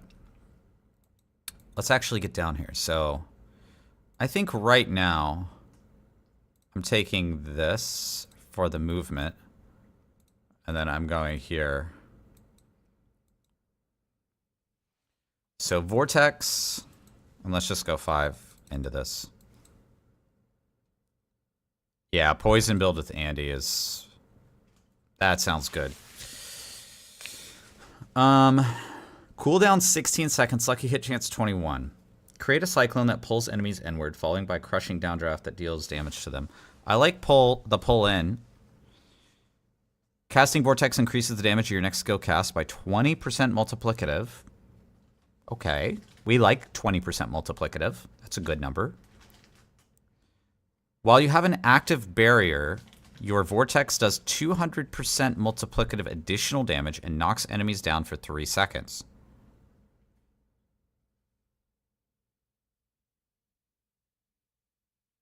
Whoa. So, if you can figure out a way to make a vortex cooldown like basically 0, that's... And you have barrier?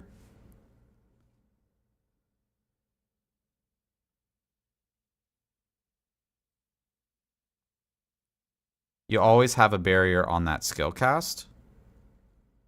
On this? I'm not seeing a way to get barrier on this. Critical strikes with Vortex reduce its cooldown by 1 second. Oh, on this? Are we getting barrier over here? You're talking about crushing hand? This barrier here is 2 seconds. Eagle Core last node. Oh, this one?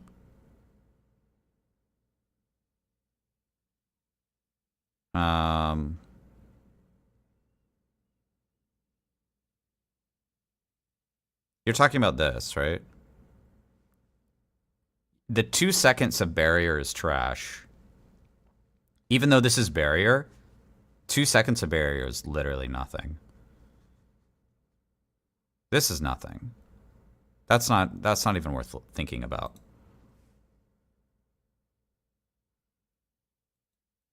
It's enough to cast Vortex? I'm hoping we can get barrier from somewhere else. That's not reliable. 2 seconds of barrier here so you can cast this. That's weird. What I want is I want to have barrier as some like piano keys spammable skill, and then to be able like lightning spear. You know how we do lightning spear right now? I want to be able to smash Vortex the same way. That's what I want. Because 200% multiplicative is not bad. It was pretty good. Okay, Soar. Lucky hit chance is 68% here. Look at that.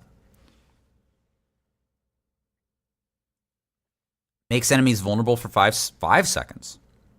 Does 50x. Cooldown is 15%. So you might just take this as a teleport too. Keep that in mind. You might just take this as teleport. You might not care like about anything else here. You might just like grab a teleport. The next hit against an enemy struck by Soar is guaranteed critical. If Soar hits no enemies, you instead gain 50% movement speed. Yeah, this is teleport. Soar's cloud remains around you for 7 seconds after landing and continues to make enemies vulnerable. Soar makes you unstoppable for 3 seconds. Okay. We have our movement skill. You gotta be able to move across the map. That's important. You take this. There you go. We're the fastest character in the game. Dude, this is busted. 50% movement speed and then unstoppable? What? I mean, it has a 15-second cooldown, but teleport has a cooldown too. And this makes things vuln? Who cares about the damage? I don't care about the damage. Vortex could be good, but you need to be able to have like a Shaco and like blast the cooldown down. Yeah, I said this before, but like they kind of have to make Spiritborn OP so people buy it. Let's finish looking at the skills here. Ravager. 20-second cooldown. Passive. Minimum ferocity increased by 2. So you get 10% more attack speed. Or, sorry. Yeah, 10%. Active. Unleashes Savage Roar, causing all of your attacks to trigger additional strikes. Dealing 60% damage over 6 seconds. Okay. The extra damage is whatever. Who cares? I think power creep is a reality in RPGs. Not much to do about it because people want it. Yeah. But I'm also glad that they're crushing... They're doing a stat squish. Ravager's duration is extended by 2 seconds per kill. While active, this bonus is reduced by 0.25 seconds per kill to a minimum of 0.5 seconds.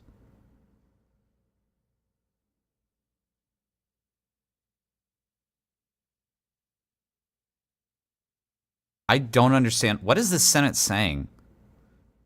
Someone go back to English class. Blizzard English. Ravager's duration is extended by 2 seconds per kill while active. Okay, I got that, right? So, like, the duration here is 6 seconds.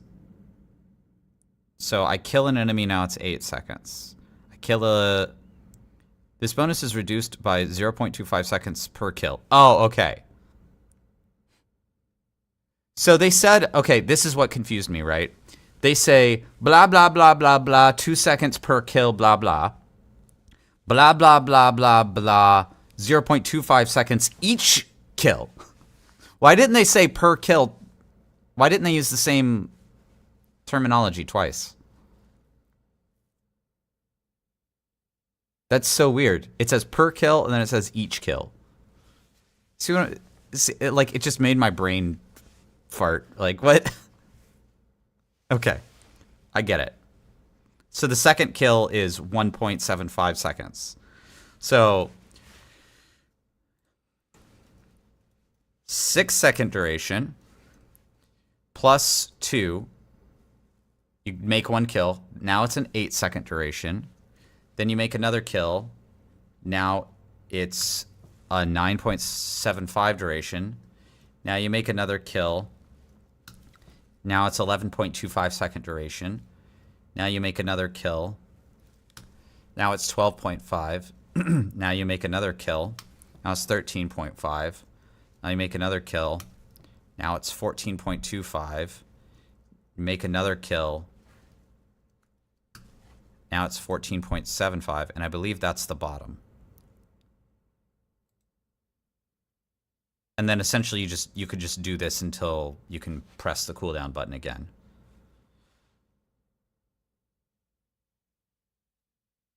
So you could, in theory, if within 14 seconds you made like a bunch of kills, you could just keep pressing the cooldown button on Ravager. Here's the thing though, having Ravager up 100% of the time doesn't really help you. It's just giving you a raw damage bonus. So I'm not sure that's great. Okay, what are these? Ravager passively stockpiles any healing you receive up to 40 stacks. While active, Ravager spends stacks to strike elite enemies up to an additional 4 times. While Ravager is active, your core skills instantly dash to your target and all vigor generation is increased by 30x. Cooldowns only start after the effect has ended, only if you're invulnerable. Supremo. Blood Mist and Flame Shield are special. This one will start immediately.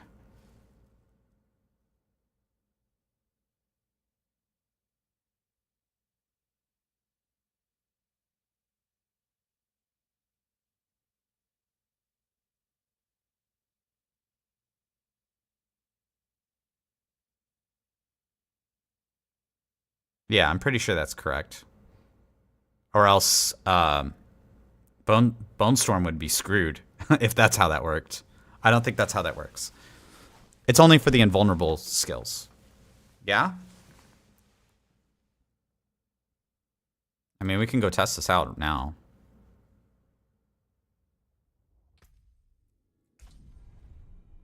Bone Storm is ultimate. I mean, mana shield? I mean, all we have to do is just go... we can just go Frost Armor. I think it's literally just those 2 skills, Supremo. There you go. See, the effect is still here. I mean, unstable currents. Here we go. It's cooling down. Flame Shield hasn't started cooldown. Now it starts. So Flame Shield is special. What else? What else do we have? What else can we look at? Oh, just like Teleport? Teleport has an effect that starts cooling down.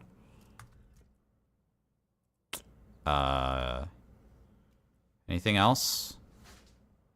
Hydra? No, Hydra doesn't work that way. Where's my teleport?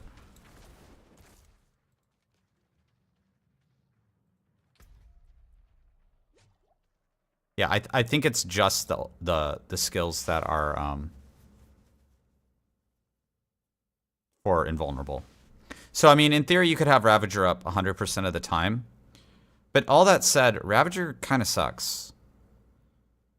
Like, okay, you have it up 100% of the time. You're doing a little bit of extra damage. I guess it's good with the Shaco, but really the only reason you grab this is just because you have nothing else to put on your skill bar. The instant dash, I guess, is all right for movement. This... Oh. The heal from this and the stacks from this to kill elites is kind of interesting. I mean, that could be something. I don't know. I think this is a filler skill. This is a filler skill, right? This just kind of like fills your bar with something. This doesn't like change the game. What I'm looking for is like, this does a bazillion crit, or this helps you with all your cooldown, or this does a gajillion damage. It's not any of those things. I don't know. Maybe we come back to this as a filler skill. This movement skill sounds crazy though. I mean, I guess in theory you could also just drop this and go for this as your movement skill. You could do it that way, and then you use your core skill as your movement skill. So maybe that's why you take this. Let's look at Toxic Skin. 15-second cooldown. Terrible lucky hit chance. Enemies that attack you are poisoned. Okay, I already hate this. I hate that passive. I hate skills that are like, if an enemy hits you, something happens. That trigger is dog water bad. That's awful. Your toxins overflow, applying the poisoning in a trail and making you unhindered. Okay, so this is unit walking, basically.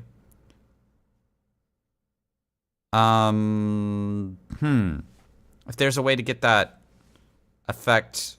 If there's a way to get this cooldown down to 5 seconds, then you can get that effect up all the time, basically. While active, Toxic Skin's poisoning is increased by 100% to 60% times damage over 3 seconds. While Toxic Skin is active, your poisoning deals an additional 25% of its damage over time as critical strikes to vulnerable enemies. Okay, what did I just read? Because that sounds very good. While Toxic Skin is active, got it? That's the trigger. Your poisoning. Does this count as poisoning? Stinger applies 50% of its base damage as poisoning over 6 seconds. Okay. Your poisoning deals an additional 25% of its damage over time as critical strikes to vulnerable enemies. So we're making all the enemies vulnerable with Stinger, Advantageous Stinger. Now we're doing crits through Toxic Skin. No. Not 25% of 60% weapon damage. 25% of all of our poisoning that we do. And they count as crits. So they get multiplied by 50x and whatever crit damage we get. So we're damage smuggling here. That's what I call damage smuggling, right? We're damage smuggling here. We have damage over time and we're smuggling out into crits. For free. For like 1 point here. We don't need to put points into Toxic Skin. We just need the cooldown. We just need to work on the active duration. Okay, what's this? Okay, this is Thorns. This is worthless. We don't care about this. This is nice. This is nice. Auto heal, auto poison, auto vuln, and auto crit. Okay. And then maybe we take Ravager here. Let's look at these passives. Gain 100% increased dodge chance during evade. Whenever you dodge, you gain 5% crit for 3 seconds. Oh, this is the... Yeah, so this makes evade iframes. That's interesting.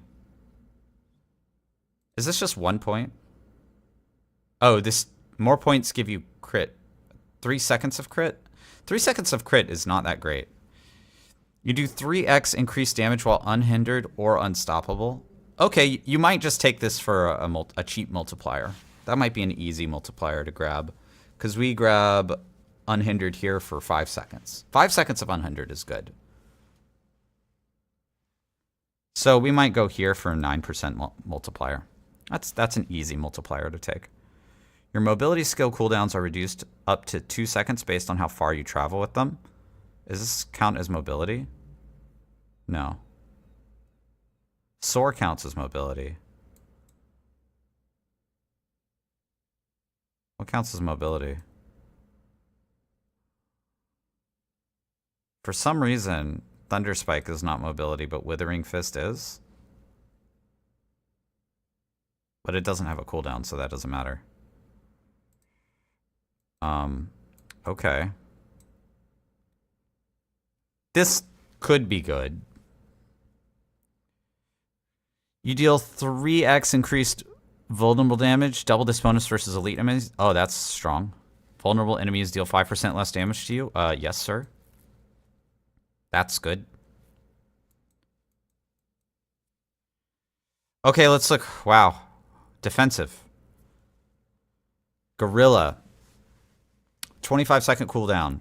Gain 1 resolve every 5 seconds. Passive. Active. Encase yourself becoming unstoppable and gaining 100% block chance for 3 seconds. 3 seconds sucks. 1 resolve every 5 seconds. That's really slow, man. We might have to take this for the unstoppable. Now, we do have unstoppable here for 3 seconds. But this is also a 3-second unstoppable, so maybe we don't have to take this. Also, this is 25 cooldown. This is 15. Just without reading anything else here, this kind of sucks. Okay, let's see what this says. Activating Armored Hide grants you maximum resolve and increases your thorns. Who cares? When you evade through enemies with Armored Hide active. Okay. When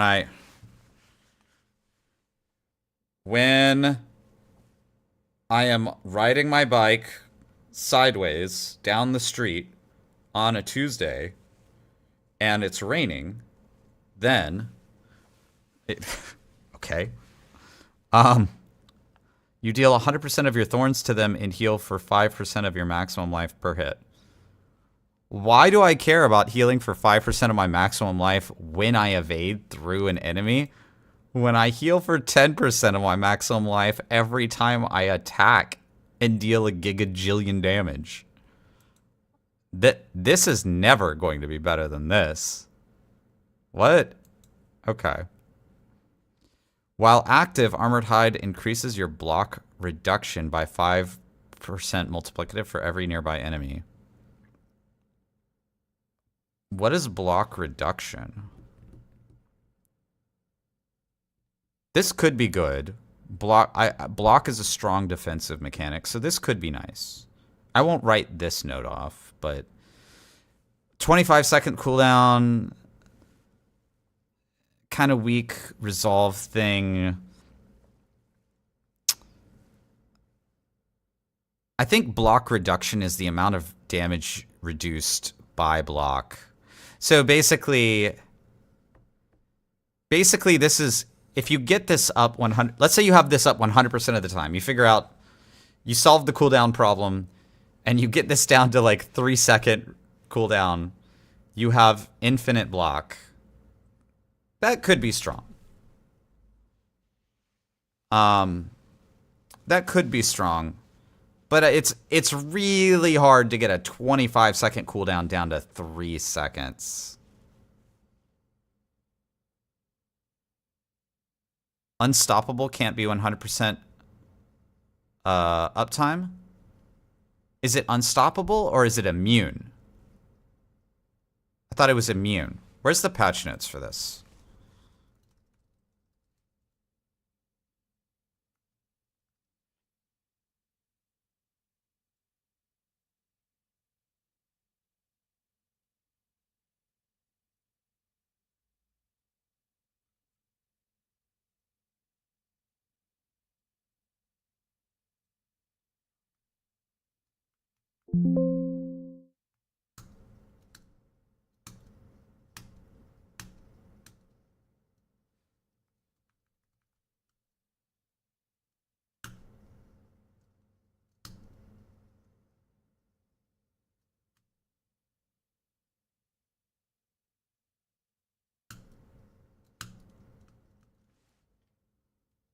Where's this patch note?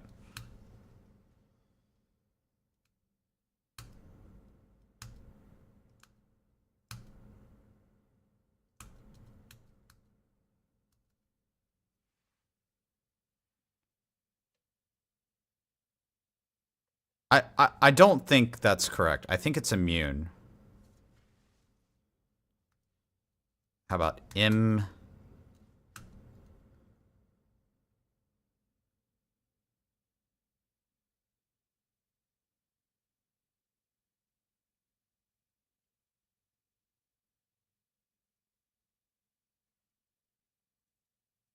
Skills that grant immunity. Flame Shield and Blood Mist go on cooldown once the immunity effect ends. Okay, that's what I thought. That's what I thought, guys. Glad we checked. Okay, but anyway, if you can get this cooldown down to 3 seconds, you can get a 100% block chance.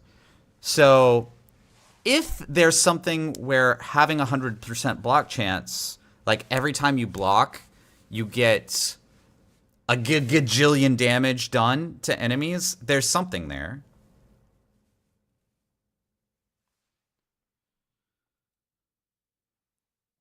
Concussive Stomp.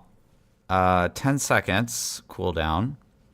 Stomp in front of you, releasing a shockwave that deals damage and knocks down enemies. Doesn't sound great. Grants barrier for 3 seconds. 3-second barrier? Dumb. A 3-second... Dude. I get a 10-second barrier, and I'm like, man, I wish this could be longer. 3-second barrier, are you serious? When enemies recover from Concussive Stomp, you dodge their next 3 attacks. Concussive Stomp grants an additional charge and does 500% multiplicative increased damage to unstoppable enemies and bosses.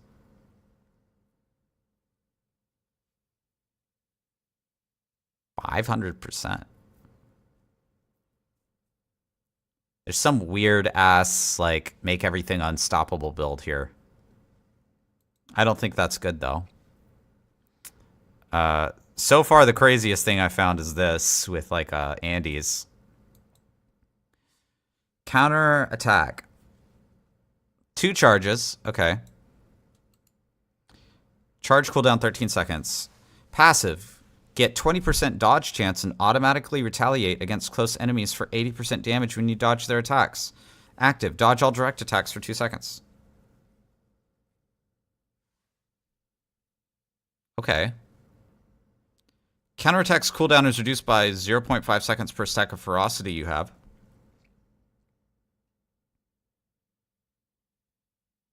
You can have up to 4 for stacks, so you have a... So the cooldown is 11 seconds. Okay. When you dodge a cooldown impairing attack with counterattack, it will reflect that crowd control to all close enemies for 2 seconds. Wow, this is like goated with Umbral and stuff. You're going to make all the enemies unstoppable with this, basically, like, instantly. Counterattack passively increases your critical strike damage by 10% additive for every close enemy. That's actually not that strong. There's no way to scale that. I mean, you can have, like, maybe 8, 10 close enemies. 100% critical strike damage is good, but it's good on, like, on an item that you have all the time, right? Deal extra damage when the sun is at 40 degrees south by southwest. Yeah, this is like... Some of this stuff is like, well, that'd be good, except it's garbage. Okay, Scourge. Dude, Centipede is kind of broken. The poison? 12-second cooldown. Call forth a wave of insects that bite enemies. Fearing. That's interesting. Fearing and slowing them for 3 seconds. And applying 100% poisoning damage over 6 seconds. 100% poisoning damage. This is a defensive skill?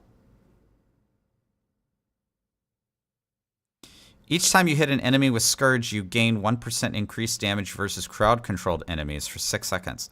Up to 50% multiplicative. Not just for Scourge, for all of your damage. Okay, this is really good. We're taking this. I mean, we're taking it just for this node. That's insane. This is 100% damage. Are you serious? We're taking this. This is going on the bar. Hitting an enemy affected by Scourge has a 50% chance to lifesteal 35% of the damage done. Okay. So I'm never dying. And then if I really want to, I'm never dying. Okay. Got it. Cast a Scourge grants 100% of your maximum vigor over 6 seconds. And I'm never running out of vigor.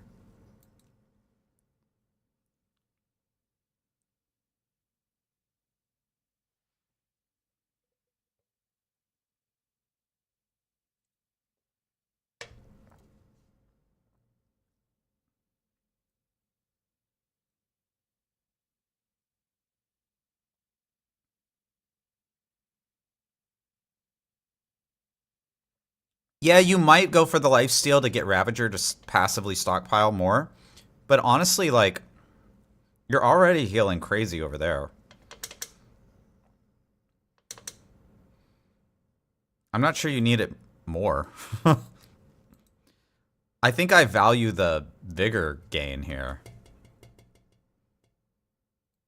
Yeah, this bottom heal is if you don't want the upper heal. But why would you not want 10%? Like, percent maximum health is bonkers good. Like, okay. Stats that I care about in Diablo 4. Cooldown reduction. Critical strike chance. DR, or damage reduction. Percent maximum life stuff. Like, getting percent maximum life or healing percent maximum life. Or getting barrier that's based off percent maximum life. All of those are just, like, insane, good, crazy things that result in broken interactions. All of those things. Those 4 things. So when I saw this, I saw percent maximum. I didn't even see any of the numbers here. I just saw percent maximum life. And I was like, okay, hold on. You got my attention. Right? They're taking away life on rubies, so life max will be lower now. Yeah, yes. Yes. And I think that's a good change, by the way. I don't like having percent maximum life on rubies because it's too good. And I think you should want to use the runes anyway. Okay, let's look at passives on this. Casting a defensive skill grants 5 vigor. Okay. Gain 1% additional damage reduction per stack of resolve. So you can have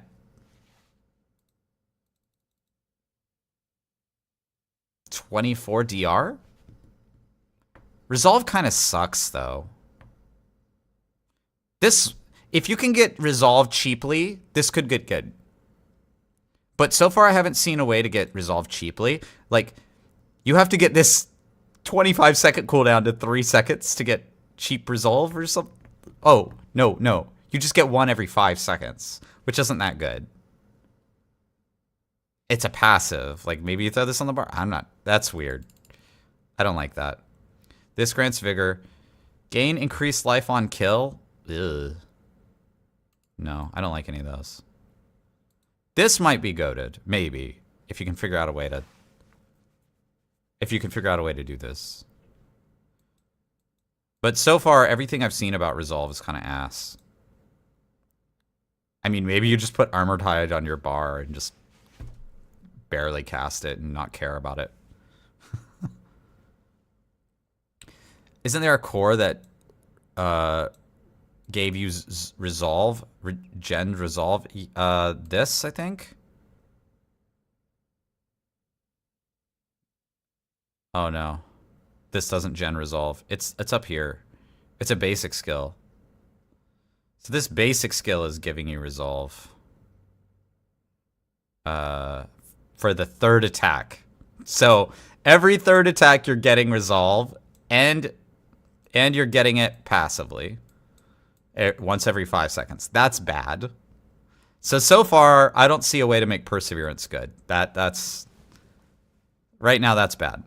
Okay, Patient card. 10% block chance. You just get block chance flat? That's good. I might take this.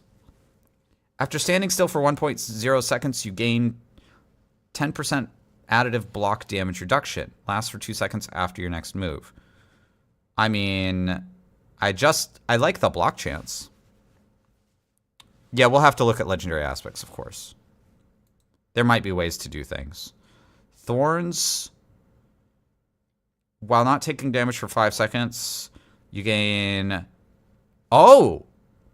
You gain 10% of your maximum life as barrier for 10 seconds. Ooh. 30% of your maximum life as barrier over 10 seconds for free. Just for free. And if I remember correctly, taking damage means you hit your life for damage. So you're gaining barrier when you get is it when you get attacked? I'd be interested to see exactly how this works. Because we have nothing like this in the game right now. This is interesting. This is kind of good because you don't have to do anything for this. This just happens. This basically what this says is, hey, you know, we could just give you 30% max life. Like 30% more max life. You want that? Yeah, sure. Put 3 passive points in here. Do you want 30% more maximum life? Take these 3 passive points. That's basically what this says, with a little bit, like a very tiny restriction. That's not bad. We have to test out to see exactly how this works, because if it works, it could be bad if it works in a particular kind of way.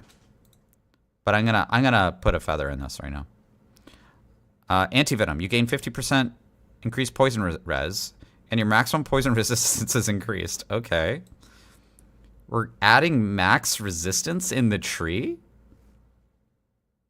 So 85 is max res. I mean, that's actually kind of good. 85 max res for poison. I mean, that's kind of good. Healing is increased. Whenever you heal, your poisoning damage is... Oh, crap. Whoa! 30x multiplier.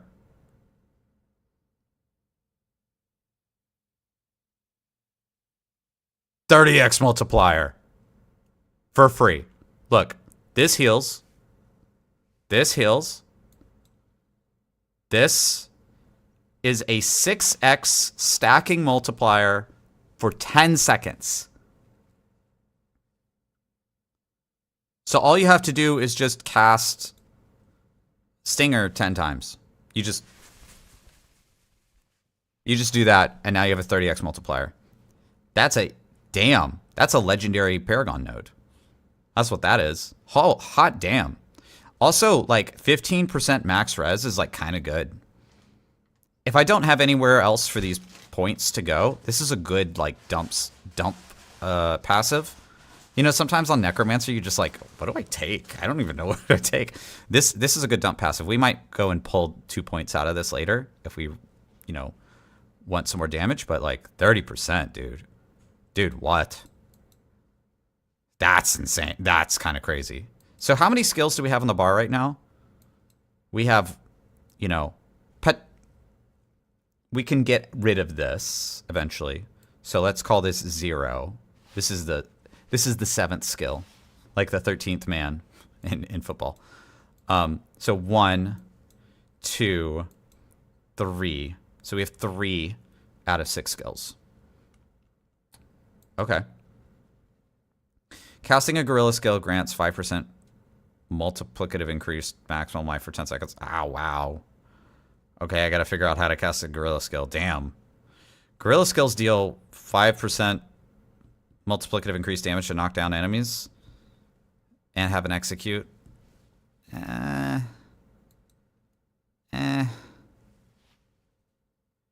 Did you see the new path on passives for Necro? I did, yes. We took a look at that a little earlier, Suprema. So having a gorilla skill, you know, maybe Armored Hide, that we cast just to have Resilient go might be good. Payback. Smash enemies in front of you, dealing 100% 100% damage. When attacked, you have a 35% chance to reduce payback's active cooldown. I don't like that. I don't like the when you're attacked trigger. That might as well just not be there, right? Because like if you're blasting and you're just killing everything and nothing's ever hitting you, then that does nothing. All right, good night, Nutty. Farewell. Each time an enemy attacks you, dumb trigger. I hate that. Bad. Payback passively grants you vigor when you take damage. Payback is now a core skill. Increases its damage by 0.5% multiplicative for each point spent. So this is like Bone Spirit. That's kind of, that part is kind of interesting. This is a Bone Spirit mechanic. I don't like how payback works. That trigger never works. It's never good. Becoming control impaired while payback is on cooldown makes it free to cast and grants you unstoppable. Huh. Weird. This is like someone just put a bunch of skills in a blender. That's I don't like that. I don't like that a little bit. Even a little bit. Eagle skills deal 1% multiplicative increased damage for each 20% movement speed you have. Wow. This gets you out of CC? I mean, this gives me unstoppable.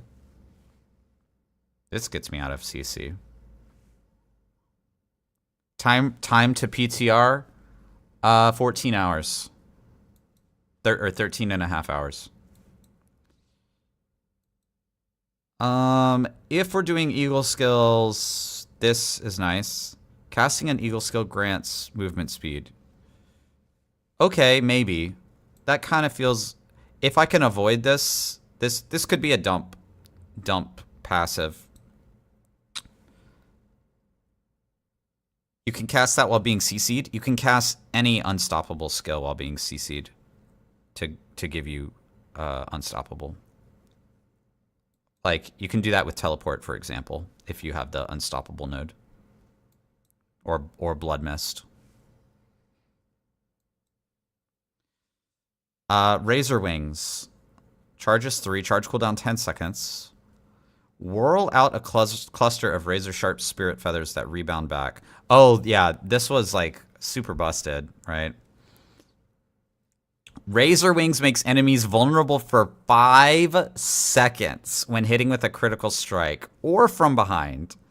5-second vulnerable is wild, dude. That's actually kind of crazy. Razor Wings consume 3 charges to sound out a spiral of 3 wings at once. Razor Wings has a 10% chance to regain a charge when they hit an enemy a second time. Double this chance if you have an active barrier. We might come back to Razor Wings. I think there's a build. I think there's a different build here. I think we're going down the route of like Andes and Poison, but there's a different build with Razor Wings. I think this can be busted, especially Poised here. I think Poised can let you just like spam the shit out of this. That's pretty good, man. Rushing Claw, 4 per 20 seconds, charges 4. Slash a short distance through an enemy, striking all enemies along the way for 50x. Enemies hit by Rushing Claw take 10% additive increased damage from Rushing Claw up to 80%. Using Rushing Claw's last charge will instantly refill all charges. When Rushing Claw hits an elite enemy, you gain dodge chance. None of that is great. None of that is great. Hitting enemies with Jaguar skills increases the damage they take from you up to 10%. Can you put... Oh, you can make that a 30% multiplier? You really have to be spamming Jaguar, though. I'm not sure we can do anything with this with our current build. Jaguar skills deal 2% multiplicative increased critical strike damage per stack of ferocity. So 6 times 4, 24% multiplicative critical strike damage. That's actually not bad. I think the Golem Sack is the Golem Sack 35? So this is like not as good as the Golem Sack. That's okay. I mean, that's not going to help our current build, but worth keeping in mind. Multiplicative critical strike damage is always very strong. Touch of Death. Strike an enemy and infect them, dealing damage and applying poisoning over 9 seconds. When the infection expires or the host dies, a swarm hatches and seeks enemies for 9 seconds, dealing damage per hit. You can have 3 swarms active at once. This isn't giving me a lot. I mean, we're already doing lots of poisoning. Touch of Death infection heals you for 2% of your maximum life per second for a total of 18%. You heal any remaining when the swarm hatches. Wow. I mean, we already have healing and vuln. I'm not sure we need more. Touch of Death is now a core skill and has no cooldown. Okay, now it's more interesting.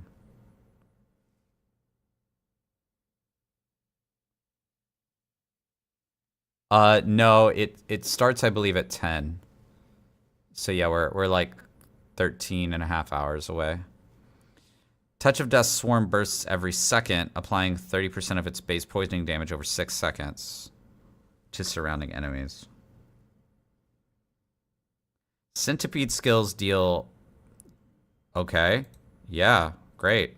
Centipede skills deal 10% multiplicative increased damage to crowd control enemies and gain 50% plus increased crowd control duration. Another 30x multiplier? Dude, this is cracked. So Centipede skills deal 30x. Centipede skills deal 30x.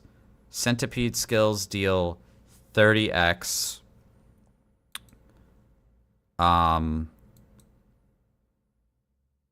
All the poisoning that we do auto crits because we're vulning everything. Where all of our toxins are overflowing, poisoning is happening in a trail. We're unhindered. If they hit me, they get more poison. Sheesh, dude. The multipliers are crazy. This is just the skill tree. This isn't even Paragon. A lot of these 30x multipliers, these are like legendary nodes that you usually get.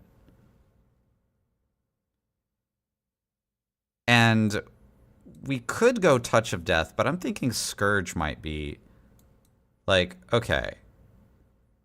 What is this? Like 70%? 70% plus the 50% plus the Vuln that we're applying. Now this is... Oh. This is 300% poisoning.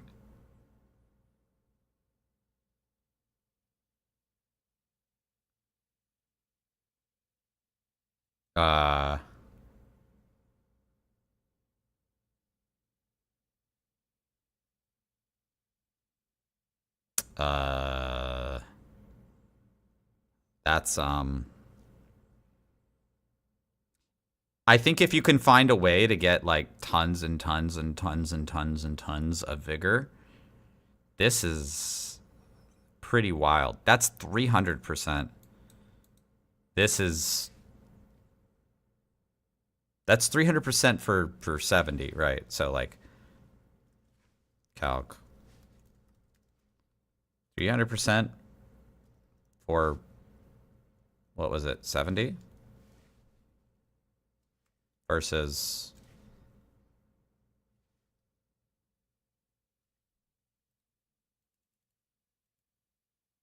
$70 for 40. So in terms of like damage efficiency, this is 3 times more efficient.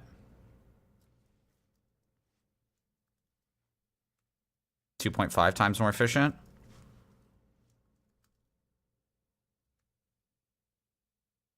.7 times. Yeah, okay. You get the point. It's way better. Now, the only thing it doesn't do is make them vuln. And this heals for maximum life. Does this heal for maximum life? It does.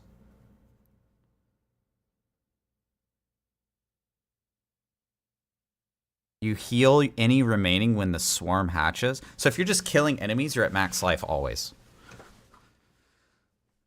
What? Okay. So if you can find a way to spam 70, to have like enough regen to spam Touch of Death, you are applying ridiculous amounts of damage over time. And then you're popping Toxic Skin as well, and you're turning that into crits. Now, here's the problem with damage smuggling builds. You could just cast Razor Wings. So Razor Wings might just be goated, but this setup might be better. I'm gonna run with Stinger for now, but you might actually get rid of Stinger and go this like core skill route and just avoid the 15-second cooldown and not worry about it and just like spam it. Okay, let's see what the ults are, because maybe you don't care about any of that and you just go for one of the ults. Okay. The Protector. 45-second cooldown. Gorilla Spirit protects an area for 6 seconds, continuously smashing enemies for 80% damage and granting you barrier for 15% of your maximum life every 1.5 seconds. Okay. Protector strikes deal 300% X, increase damage to non-elite enemies, and reduce the damage you take from elite enemies by 30% for 6 seconds. Protector's area persists for an additional 6 seconds. Okay, 12 seconds. While in the area, you're unstoppable and any enemies or small missiles inside are slowed by 80%. So 12-second duration. A lot of DR. If we need the DR, then yeah. That could be a good source of DR, not gonna lie. The problem I see with this is that this is like for bosses or whatever. You have to stay in like one spot. That's the problem I see with it. And do extra points reduce the cooldown? They should, but like I don't know if this calculator is accurate right now. Typically extra points will reduce a cooldown. The Seeker. Oh, for this? Maybe? Again, I don't know how accurate this is. We won't know for a while. The Eagle Spirit swoops down and deals damage. After a short delay, it blasts off, dealing damage. The Seeker's first hit knocks enemies down, and the second hit is a guaranteed critical strike. The Seeker constantly makes all nearby enemies vulnerable. I mean, I got ways of making enemies vulnerable anyway. The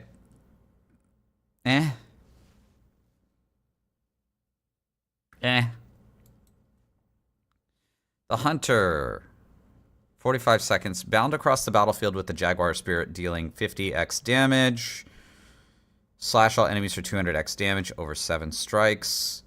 Hunter overfills your ferocity by 4 stacks and causes you to deal increased damage to injured for 8 seconds. Killing an enemy while the Hunter is present has a 15% chance to instantly reset its cooldown and cause your next cast within 8 seconds to repeat its 7 strikes an additional time. Wow. This is just a lot of extra damage. You might take this, because you might be able to spam this. This extra cooldown reduction. Instantly reset its cooldown? Okay.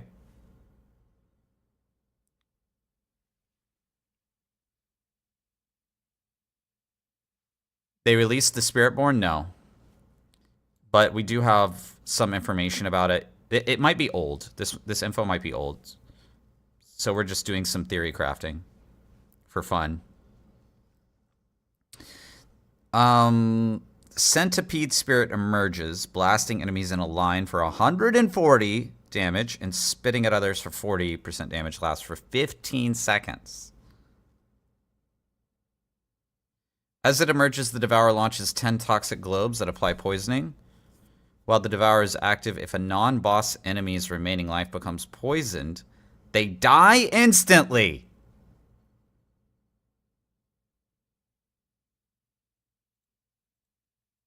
Okay. So we have Cull. We have Culling Strike. So here's what's crazy about this. The uptime on this is 15 seconds, and the cooldown is 45. With some shenanigans, we can get that cooldown to 15 seconds. I guarantee you. So we can just always have Culling Strike for all of our poison damage for our build. We have Culling Strike, guys. Like, that's nutty. That's insane. You deal 100% multiplicative increased damage to vulnerable enemies. Okay. After making an enemy vulnerable, your next direct damage dealt to them heals you, generates 5 vigor, and removes the vulnerable effect. Does this always make them vulnerable, or is it... If you're healthy, it makes enemies vulnerable. Generate 5 vigor, remove vulnerable. Add vulnerable, remove vulnerable. Add vulnerable, remove vulnerable. 100x is pretty good. The base spirit of a skill cast grants some stuff. Casting a skill of a different base spirit swaps to the new bonus, increases all damage by 30x. 30x versus 100x? Are you serious? No. Every third consecutive cast of the same basic skill increases all skill ranks by 2 for 5 seconds. Every third consecutive cast of the same core potency skill reduces all skills active Every third consecutive cast of the same core or potency skill reduces all skills active cooldown by 10%, increased by 2% for each of their skill ranks. Now, okay, that's kind of crazy. Potency? Is this potency? This is potency? Is this potency? This is defensive. Is this potency? This is focus. So, Touch of Death, you could still spam Touch of Death. So every 3 Touch of Death attacks, you reduce all skills active cooldowns by 10%. Increased by 2% for each of their skill ranks. So with Shaco, so we have 20%.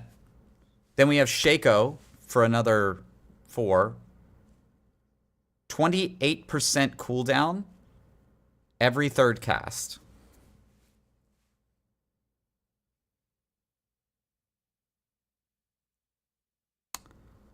Yeah.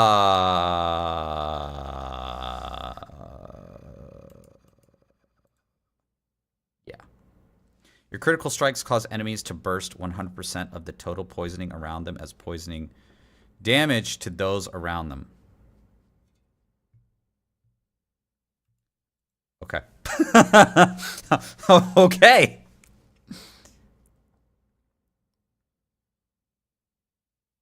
Your critical strikes cause enemies to burst 100% of the total poisoning on them as poison damage to those around them.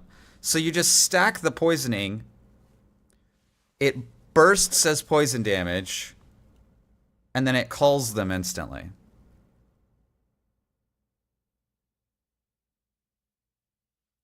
And by the way, we get free crits.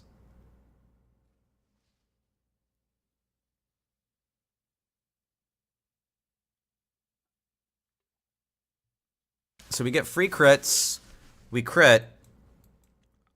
Our crits make all the poisoning damage that we already stacked up spread. Yeah, dude, like this is insane. Prodigies is also insane. This, I might take this because some of these cooldowns, like Armored Hide, like what's 28% of 25? That's 7 seconds, dude. That's 7 seconds. That's insane. What? So you're telling me if I stack attack speed and I just blast like either Touch of Death or Stinger, it doesn't even matter. I could just blast it. Just brrr. Every 3rd cast is giving me 7 seconds off of Armored Hide or Scourge. Or not 7 seconds off of Scourge, but you know, 28% of the cooldown. Or the Devourer. Let's look at this tree. Resolution. Casting an ultimate skill grants 5% multiplicative increased damage to elites for 3 seconds. Double this bonus if you're only fighting one enemy. So boss killing node. 30% multiplicative boss killing node. Your maximum vigor is increased by 10 while you have an ultimate skill equipped. Any enemies you kill while an ultimate skill is active grants a stack of Supremacy, each increasing your damage up by 1% multiplicative, increase up to 10% multiplicative. When an ultimate skill ends, you gain 5 stacks of Supremacy, but you begin to lose 1 stack every second. So there's another 30% multiplier. Casting an ultimate skill makes you unstoppable. What? I can make myself unstoppable just by spamming ults. Oh no. We need an ult spamming skill now. We need an ult. Now we have an... Okay. Now this is a build. If there's a way to spam Devour, where you just like... spam it.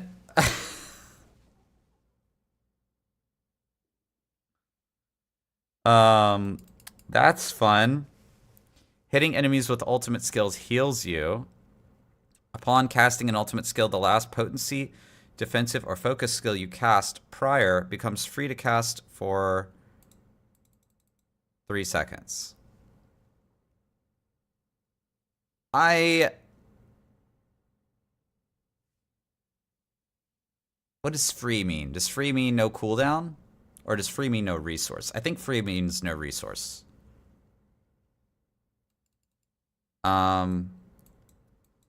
Dude, what I really want is I want to spam one of these. Maybe both. Supremacy is kind of nutty. So Supremacy is another 30x multiplier. Getting Unstoppable for free is kind of nice. If this was super spammable, could you have multiple Devourers on the screen at the same time? Like, what if we get the cooldown of this pretty low, and we just go Devour, Devourer, Devourer, Devourer, Devour, like they're Hydras? And we just spam them like they're Hydras, basically.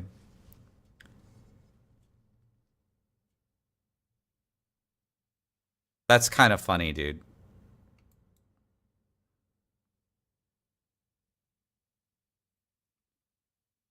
Okay, so I'm kind of liking this poison stuff. There's definitely something, there's an extra multiplier here for gorilla skills, and there's an extra multiplier here for jaguar skills, but it's kind of hard to mix them in. Yeah, this class is gonna be OP, man. See, I don't think intricacy is actually that great. I don't think that's actually that great.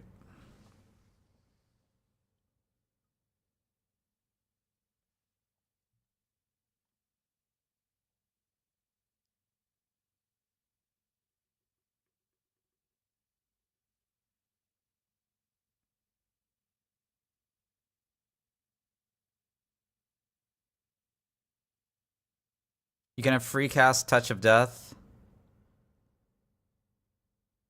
for 3 seconds, which is not great. Unless I get this down to 3 seconds. That's really hard to do. 3-second cooldown on a ult. That's really tough. Maybe. I actually have 10 skill points that I can dump in places. If I dump a point here, what does this do? Increases the active duration of toxic skin. I kind of like the active duration here. That's a 7-second duration. So that means I just have to get this down to 7 seconds now. That's actually really nice, because then the active duration scales linearly instead of reverse multiplicatively. That's good. Scourge, what does this do with skills? It's just adding damage.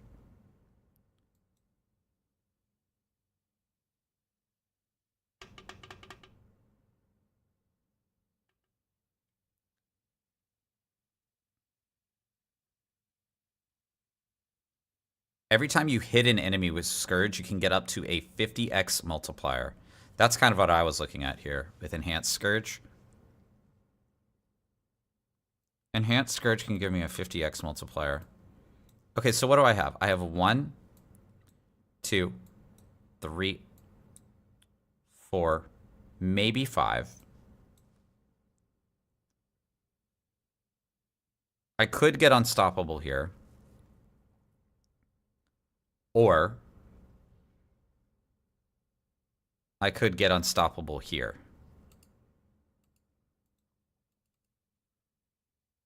I actually like this quite a lot.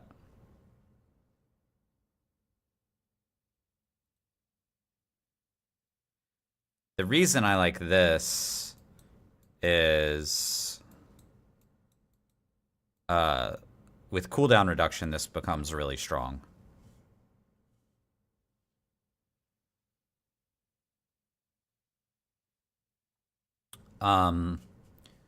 Prodigies could help here, but I'm really liking Noxious.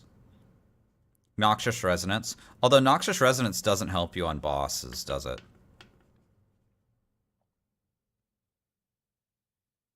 Yeah, you have to have two, like, actually, the range of the burst here matters a lot. This might actually be total trash. This is 100x multiplier. This is just 100x. Now, it does remove Vuln, so you have to recast the Vuln. Oh, that's another good point. Where are we getting Vulns from?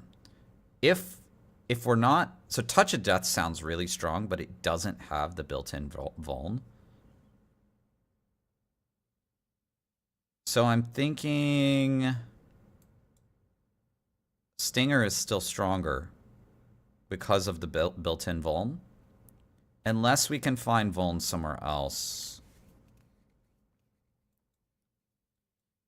Because basically we're either going to spam Stinger or we're going to spam Touch of Death and we're going to fill with everything else. Because everything else has cooldowns. I mean, unless we have Seeker off cooldown like basically all the time and we make everything Vuln. I don't like relying on that though. And then we don't have our call if we do that. I don't like that. So I'm digging this. 100x is nice. And you get Vigor Genned. You get Vigor Genned for you. You're getting a Vigor Gen here. Yeah, Touch of Death might just be too hard to work in.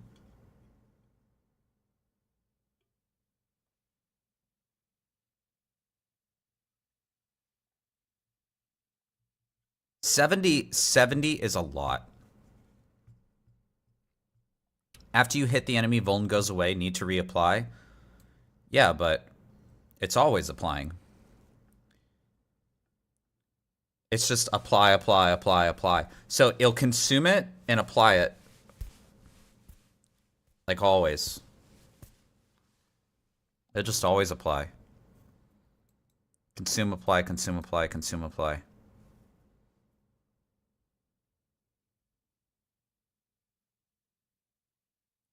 So we, you know, half our strikes are... Wait, should this read do 50x? Is that what's going on? Does the second hit count as vulnerable or not?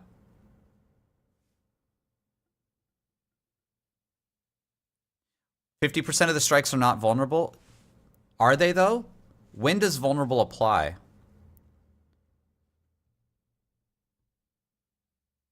Because okay, read this, right? After making an enemy vulnerable, your next direct damage dealt to them. Okay, so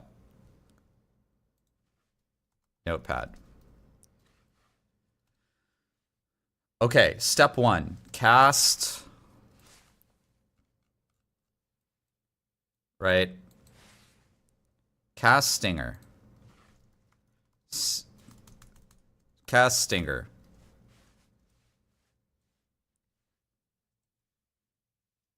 2, apply the Vuln. 3. And then what's the name of this? Vital Strikes.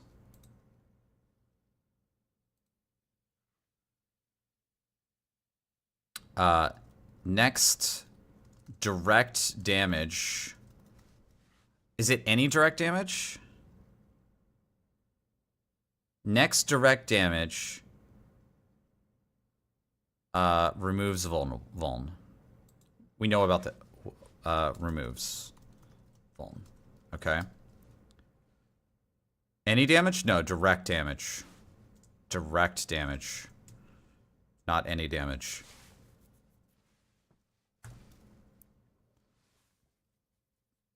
Which means we probably have to cast it.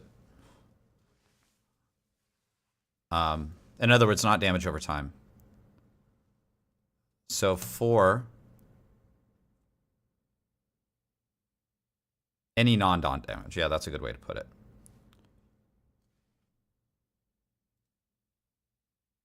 Hey, look, we're live. So then we cast Stinger again.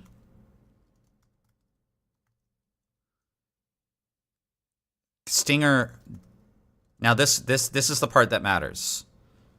Stinger does direct damage. 6. Vuln is removed. 7. Vuln is added. 8. Next direct damage removes Vuln. So here's the question. When does the Vuln get added?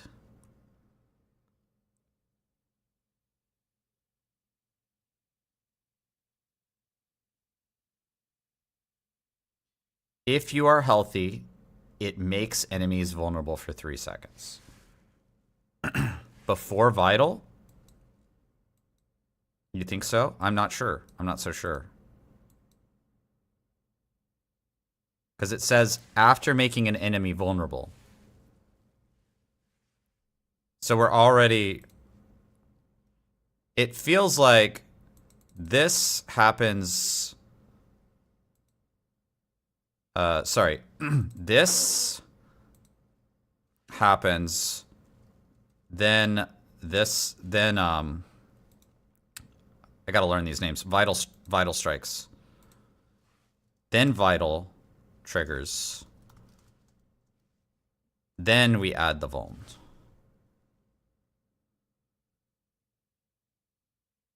When Stinger makes Vuln, it triggers Vital.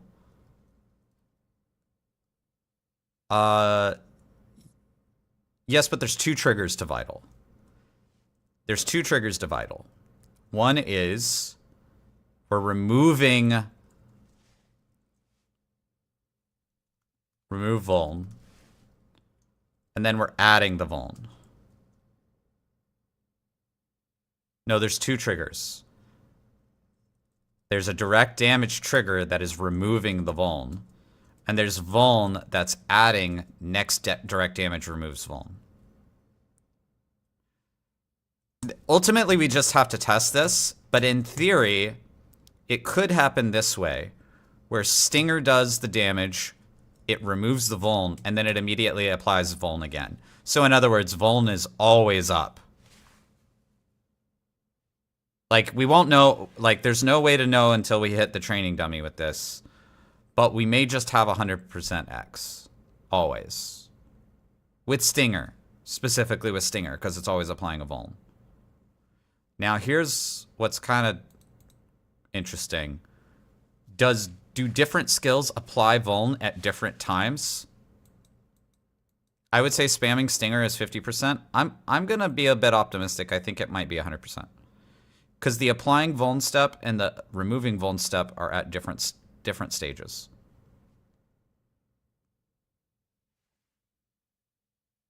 The applying the Vuln is happening after Stinger is hitting. The direct damage was removing the first Vuln.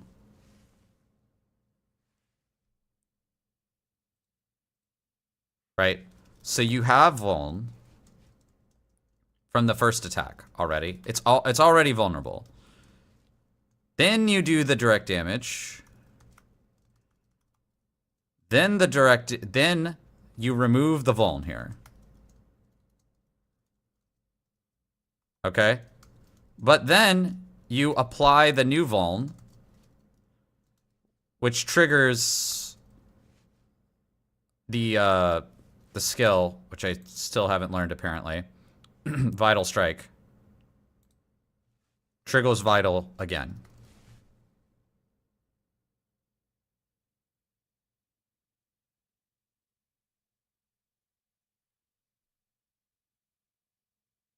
I think the direct damage here... No, I don't think that's how it's going. I think the direct damage here is removing the Vuln.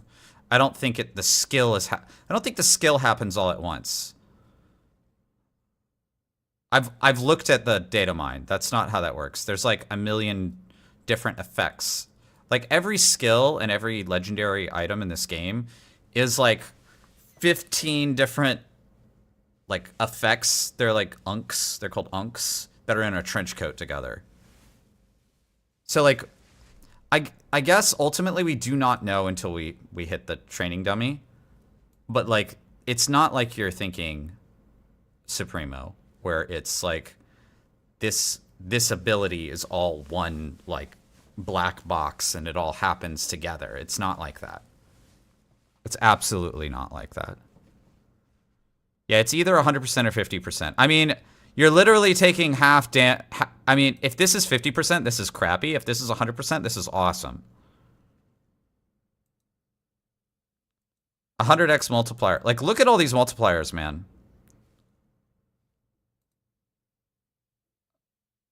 Okay, so we got Vital 100x. Let's just call it 100x. We got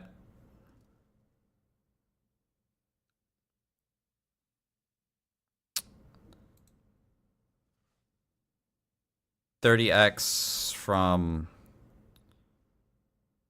Resolution, Boss or Elite.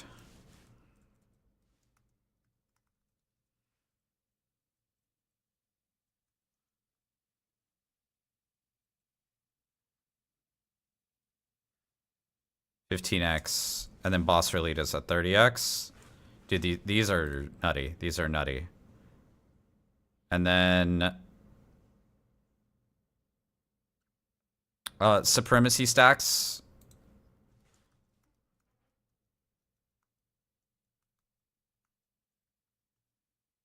That's a 30x.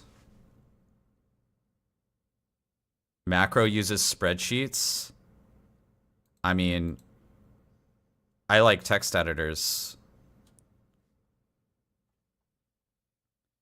All a spreadsheet is just a CSV file. Emacs is God, right? Like, I'm just jotting some notes down just so I can kind of get this straight in my head. 30x centipede skills. What is this called? Oppressive.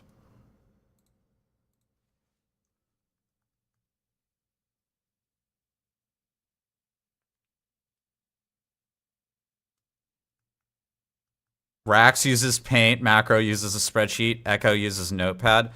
You know, where is my Visual Studio Code? Oh, it's not. Actually, I usually use Visual Studio Code. Let's upgrade here. It's just because this is my like gaming PC. I don't usually do anything on this.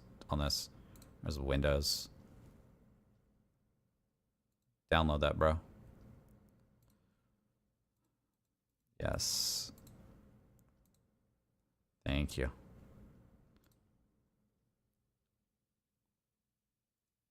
Sure. I don't want to start menu folder. Yes. Yes. Yes.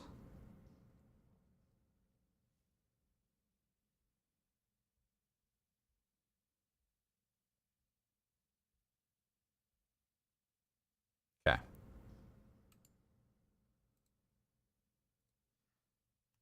All right. Now we don't suck. There we go. Now we're kicking rocks.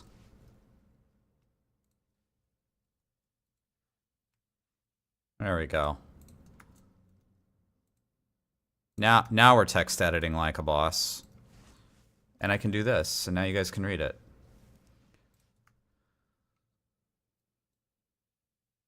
And then we can go blurp. Okay, so oppressive is 30x centipede skills. Ravenous. Oh my god, dude. Ravenous is 15x centipede. 30x to healthy.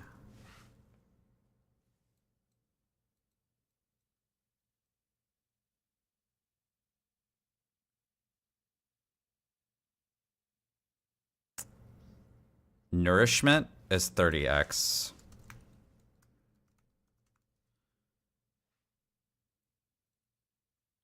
Scourge is 50x if you can keep it up.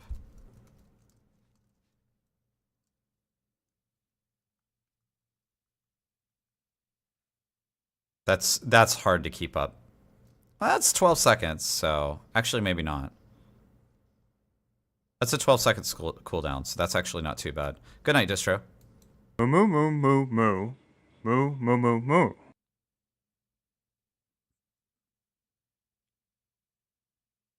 Toxic skin.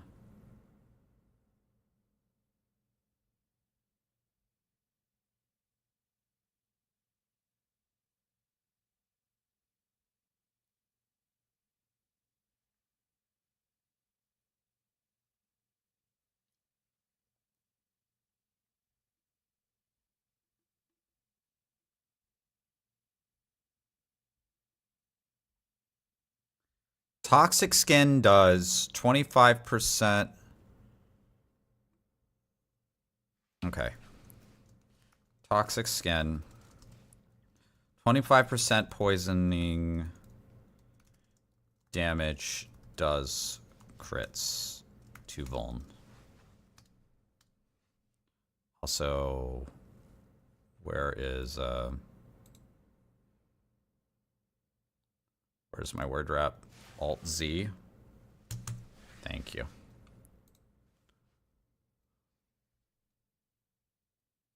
Got the jackpot. Hell yeah, dude. 9x. So this is Apex. 9x to Vuln. 18x to Elite Vuln.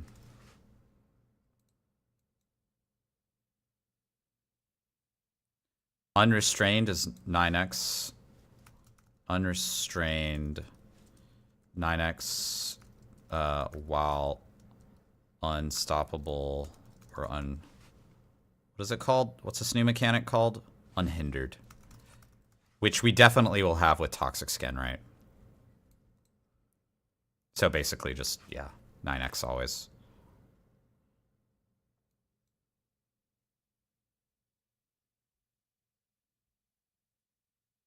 I know these are like 100% X. This is just shorthand.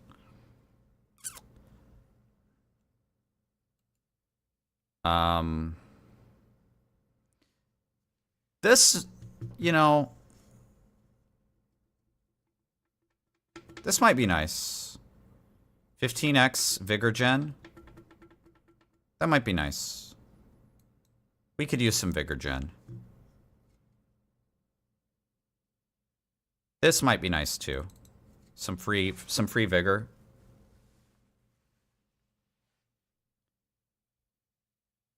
So Stinger. So Stinger's not a multiplier, it's just like our attack. And then down here, Devour is giving us Culling Strike, basically, right?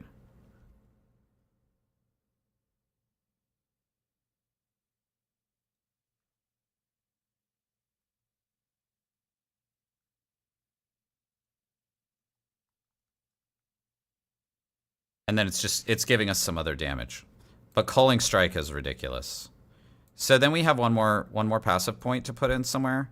I would like to put it in something defensive. Let's start putting some points over here.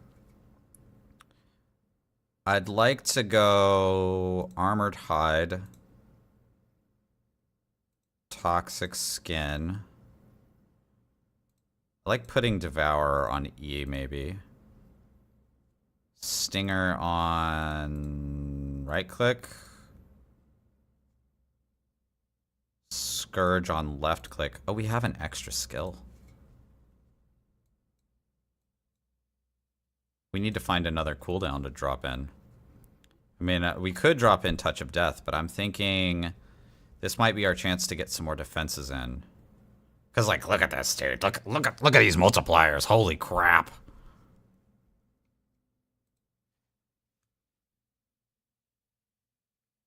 Um,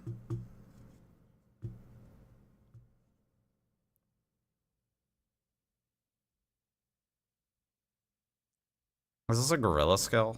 It's got knockdown. 3-second barrier is garbage. Dodge, yeah, whatever. That sucks. That super sucks.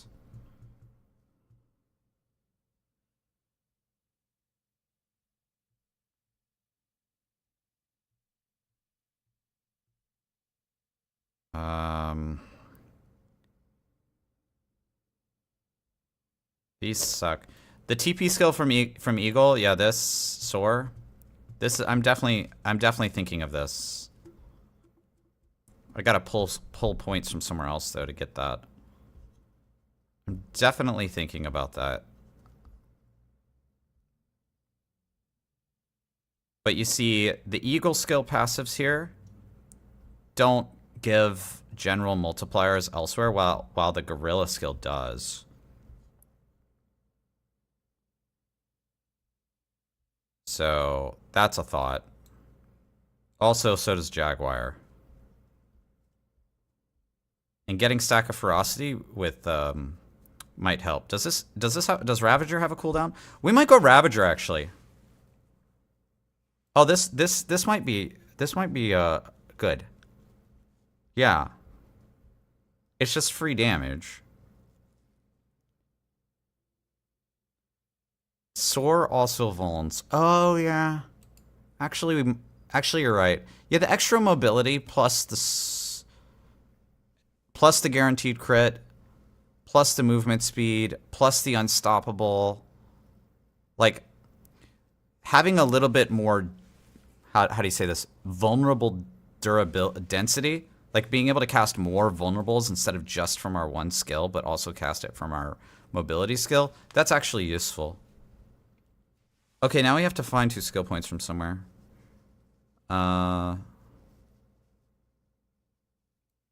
We might pull it from here. And here, maybe?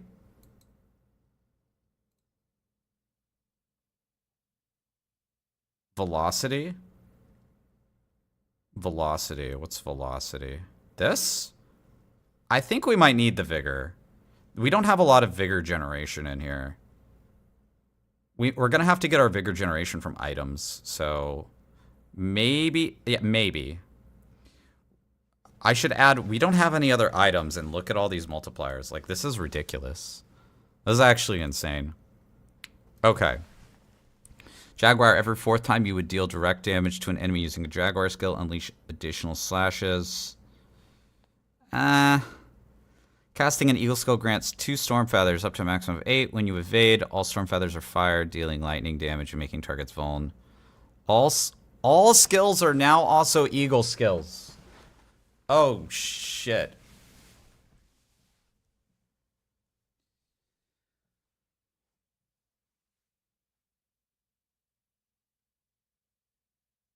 That's kind of crazy. All skills are Jaguar skills. Wait, what? Oh, no. Now we can dip into these other things.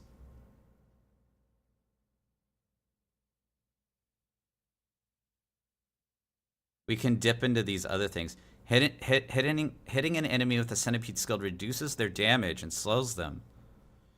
Yeah, we need that. I'm thinking Eagle. Oh, wait. Which slot you use matters? Oh.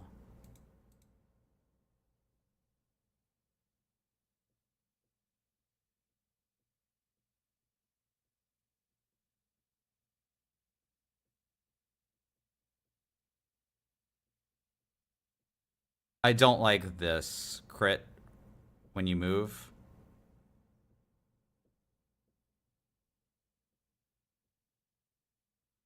Gain a stack of ferocity. I like that. Free ferocity stacks?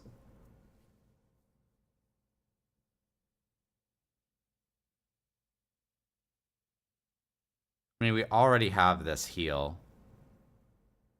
We're just going to be spamming Stinger, right? We don't need more than 10% maximum life heal every time we attack. That's ridiculous already.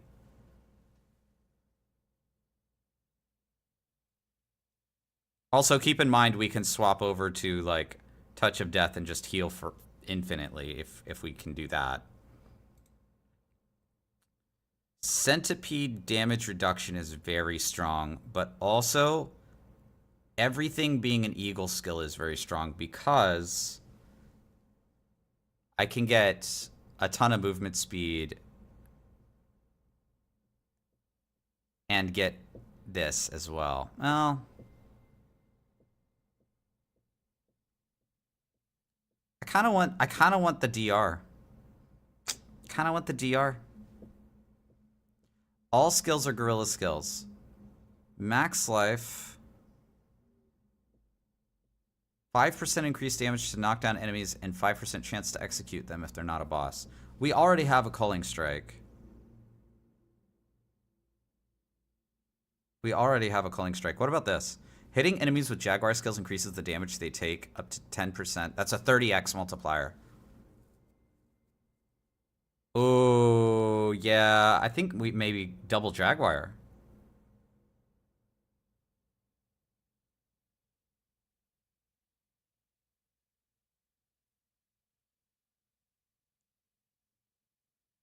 What is the direct damage here?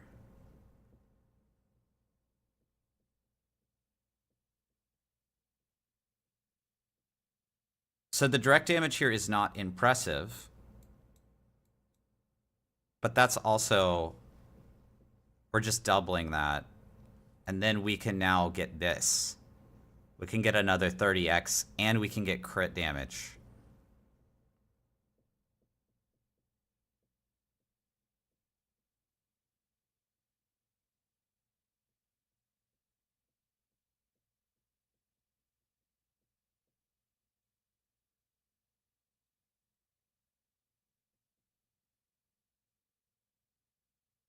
One-hit kills might be an issue. Yeah. So definitely, if we want more durability, Centipede is the way to go. Because we can stack this 8 times. We already have most of our stuff as Centipede skills, though. Getting extra ferocity is so nice. This movement is crit is garbage. This doesn't even grant you resolve. Look, this grants you ferocity. This doesn't even grant you resolve. This gorilla thing is kind of bad. Because I can get unstoppable from other sources. Dude, getting resolve is so hard. What? Where can you even get resolve from? Can you get resolve from here? You can't get resolve from this. We might come back to this, but like... For Helms, I mean... We get Shaco or Andes.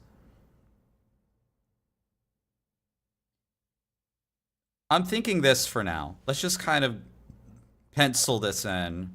But we might come back to this.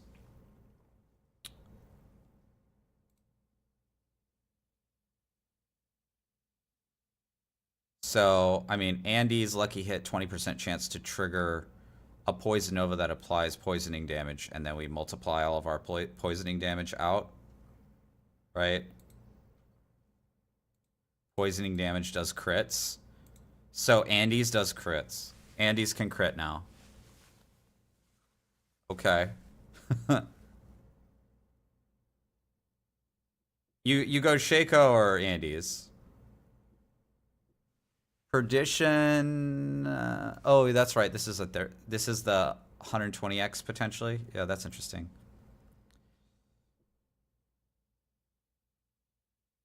This is the new Spiritborn thing. I think no, I think this is wrong. Lucian, Godslayer. Your skills are all additionally. Ah. No cooldown on the helm. That kind of sucks. I mean, this is fine until you get Shaco. Shaco's still better.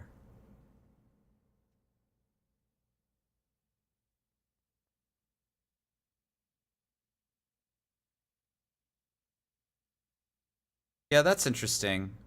It's not bad. I would throw it on while leveling.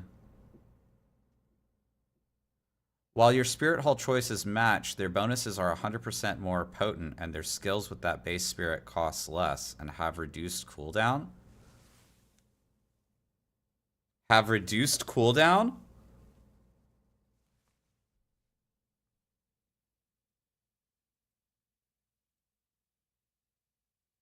Okay.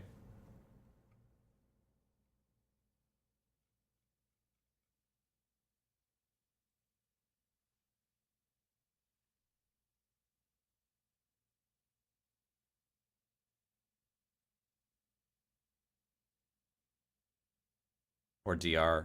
I mean, it's one of these two, right? Helm. This is wrong. Helms, I think, can have 2 sockets. I think they already showed that, right?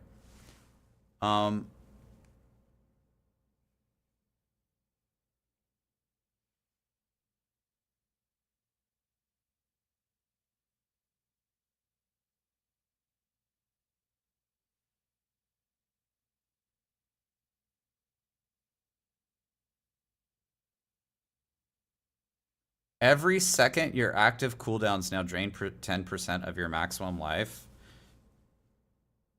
What the hell is this? To reduce their duration by 3 seconds.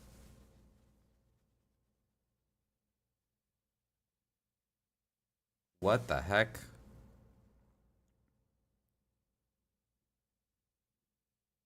What the heck? 82.6 damage reduction while injured?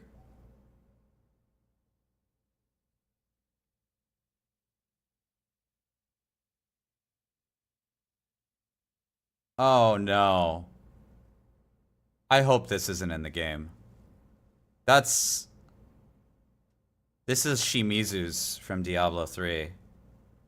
This is basically Shimizu's.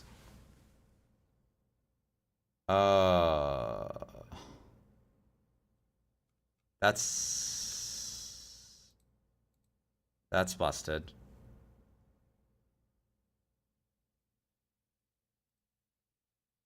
Do we have runes in here? We don't have runes in here yet. Oh, also 800.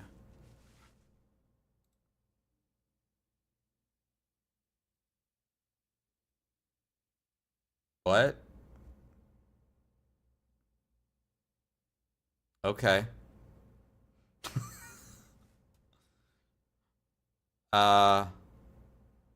Okay. So we're pretty strong, huh?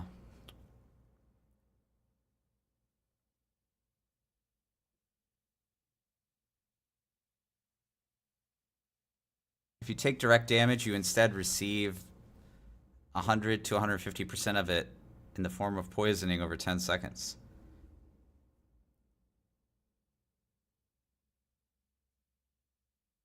All right. I'm invulnerable.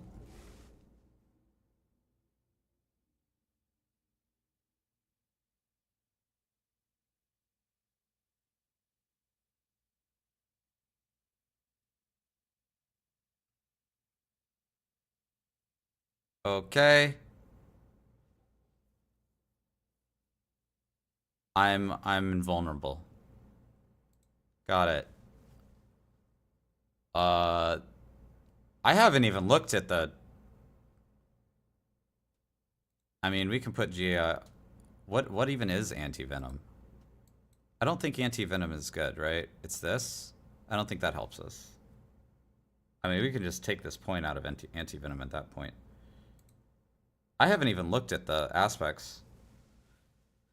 Whenever an enemy hits you, your dodge chance, yeah, whatever. I don't want to get hit. Whenever an enemy hits you, yeah, whatever. While active, counterattack reflects incoming Razor Wings blackout. Again, other small missiles are also deflected back at enemies and deal damage. Counterattack is meh. You gain increased armor for 4 seconds when you deal damage. Oh, that's disobedience. Your resolve has a 6% chance to not be lost for each stack of ferocity you have. You have a 24% chance to not lose resolve. Eh.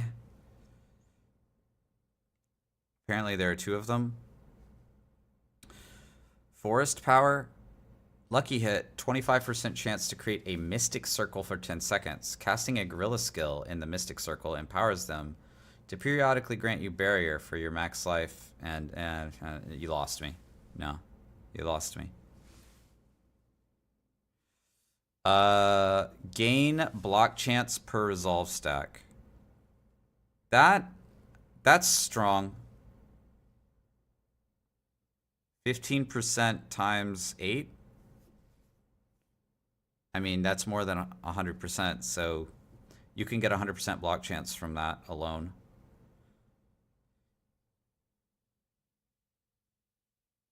Some of these, this is all from like the data mine, I guess, because like some of these don't make any sense.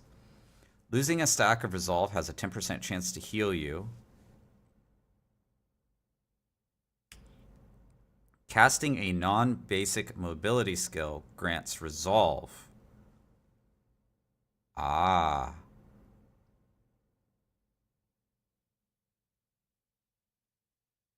I'm not using concussive stop, but getting resolve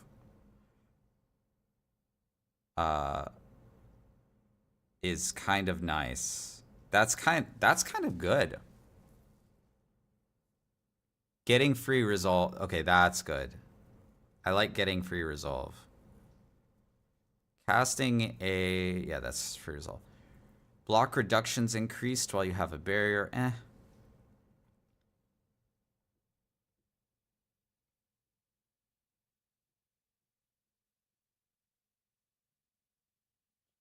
When you would accumulate 50% of your maximum life lost, you automatically cast and equip defensive, subterfuge, or macabre skill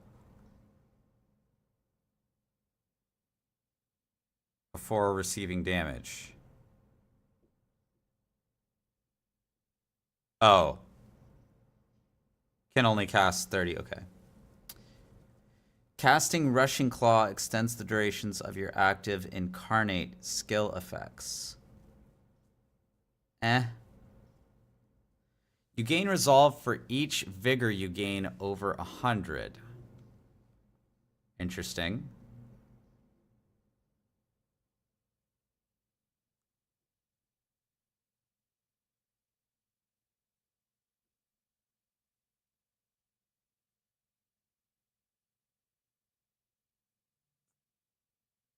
Gain 5% armor and thorns. When hit when not healthy.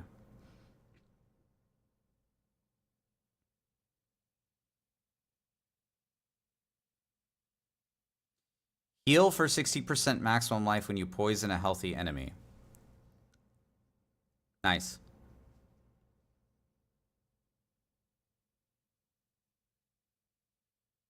$40x multiplier.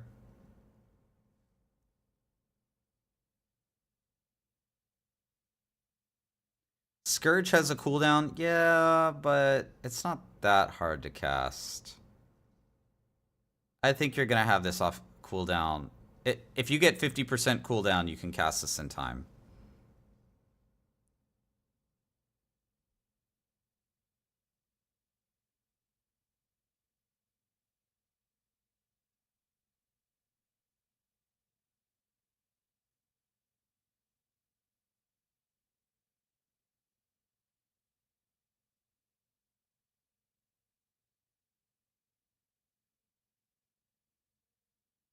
Touch of Death? Yeah. Casting Scourge gives 100 vigor. Ah. Aura of Scourge.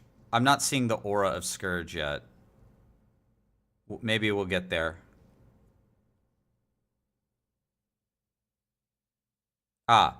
Scourge continuously affects enemies around you for 9 seconds.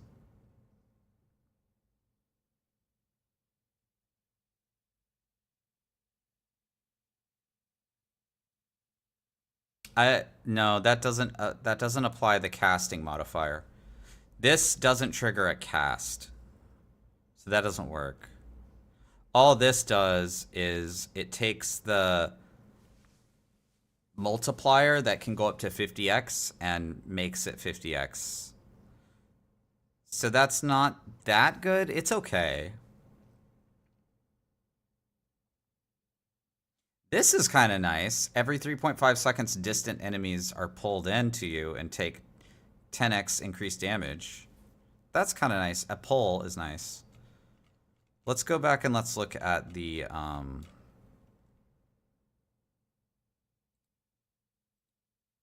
uniques, because frankly some of these uniques they're nutty.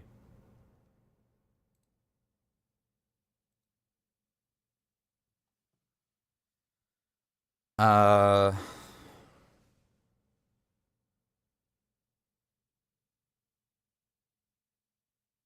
think these numbers are wrong.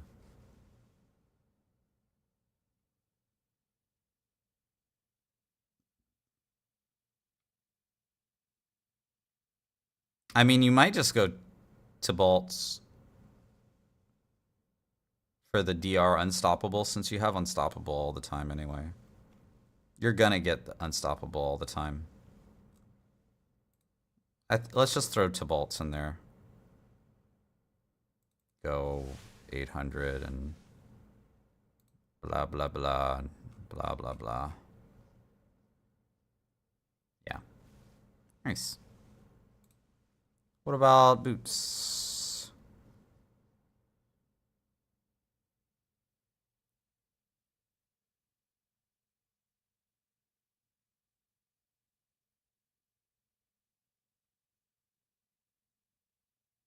I mean, this is cool. Flicker Step. Flicker Step is nice. I want to look at some of the other stuff first.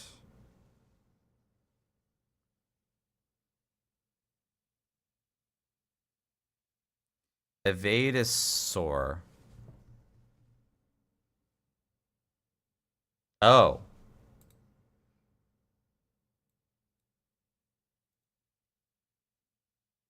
Sorry. Cooldown reduction wins.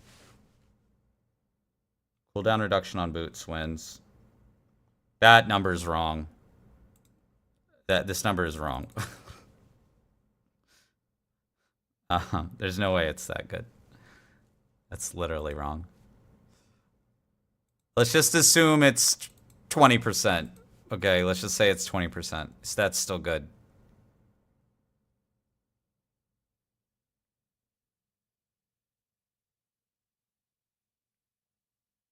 You might go banished, Lord Salesman here.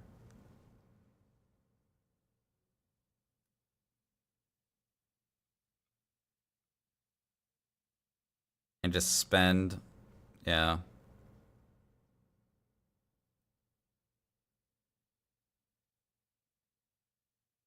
You actually kind of want to lose life in this build, because you want to take the damage as poisoning and then you want to clear it.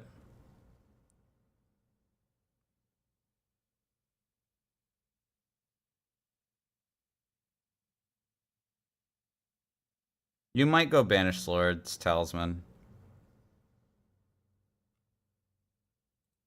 I'm gonna say this is banished for now, but you could also drop just like a regular Ami in here. That might actually be better, because we haven't looked at the offensive aspects yet.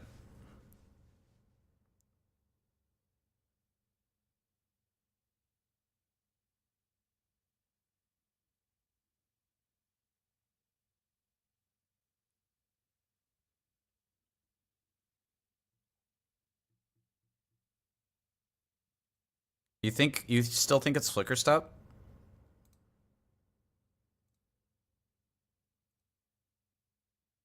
I mean, the problem with Flicker Step is you have to evade through the enemies. Yeah, it has DR.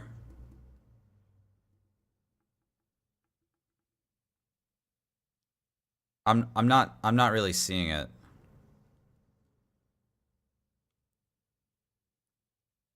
I mean, you're casting Soar and you're getting cooldown. You're casting Soar. Remember, Soar does Vuln, Soar does movement speed, Soar does Unstoppable. So your evade is giving you Unstoppable. That's kind of busted. That's pretty good, man.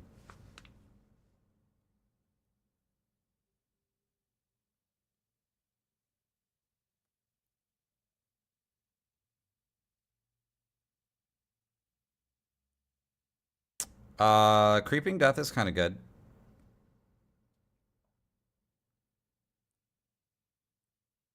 You can affect enemies with a bunch of different effects and easily do 120 multiplier to things that don't want to die.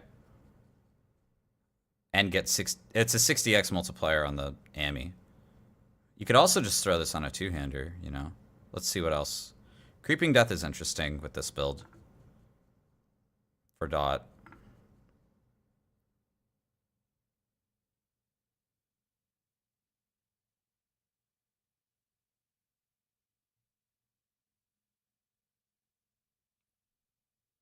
Centipede skills have a chance to spawn Pestilent Swarm from the target, which deals poison damage per hit. Pestilent Swarms also do 100% of their base damage as poisoning damage.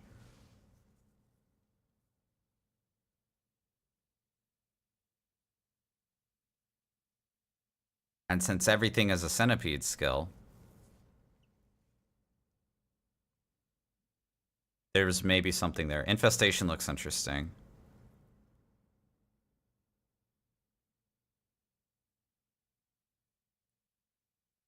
Stinger spawns as Pestilent Swarm at its target location. Pestilent Swarms last 100% longer and spiral outwards. Okay.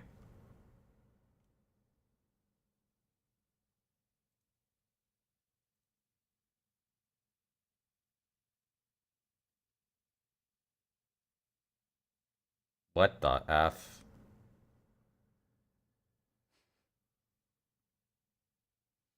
Core skills are also basic skills.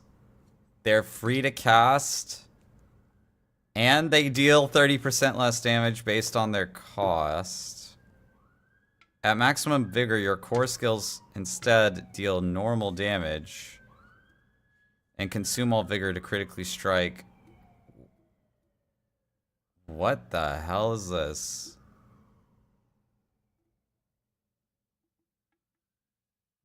What?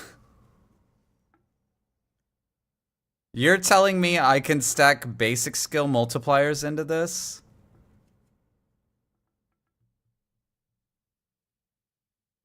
I gotta think about that one. That's kind of crazy.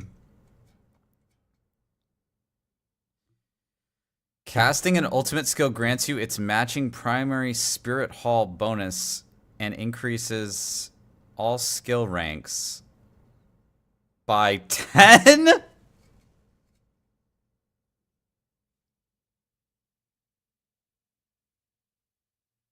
What? Excuse me. The Devour is also a potency skill now?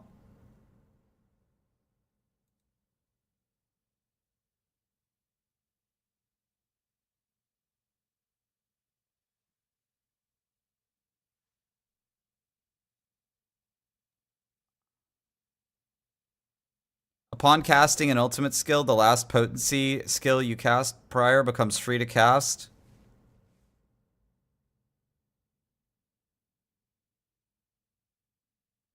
Does this mean I can, with this, I just spam my ultimate? Because it's a potency skill. Is that what that means? I don't know. This needs testing. Am I just gonna cover the screen in Devours? Just... What the hell is this? The hell is that? What is that, man? These ults, these are wilds. These are crazy things.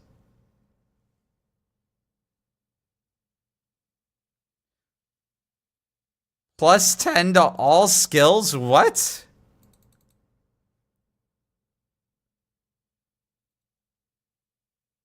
Okay, plus 19 to all skills, thanks. Plus 27 to all skills, okay.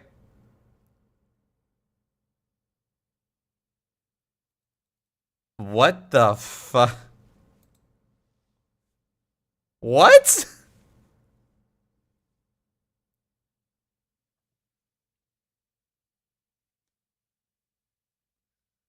What the hell?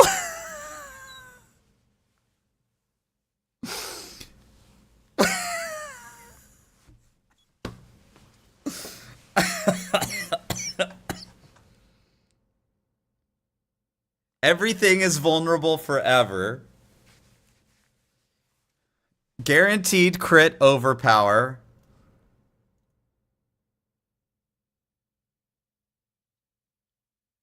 Oh. Okay. Okay.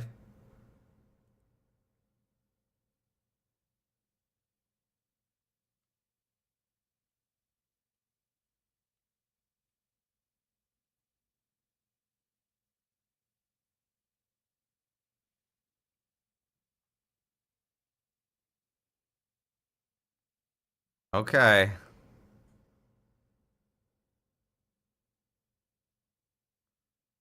Gaining ferocity also grants resolve.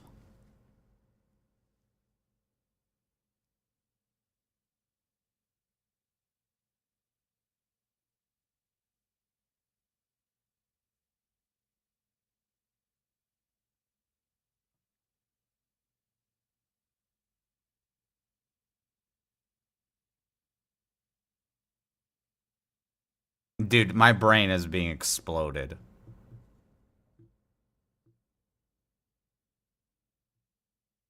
Your poisons deal their damage in 30%, 33% of their normal duration. I don't need that. I don't need that. I have culling on Devourer. Critical strikes restore vigor?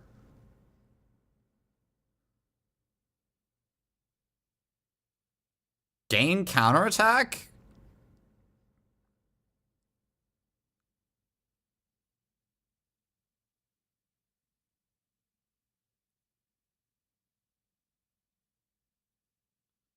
Dude, what? This class is busted. Are you... I don't even know what to equip because everything is so busted. I mean, I might just go Starless and get a 50x. But all this other stuff is so useful. What?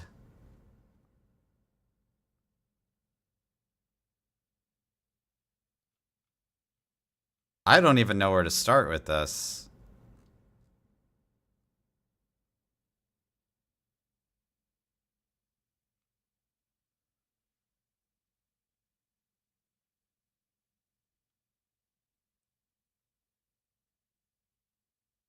What about Pestilent Swarm? And then we do this other Pestilent Swarm thing.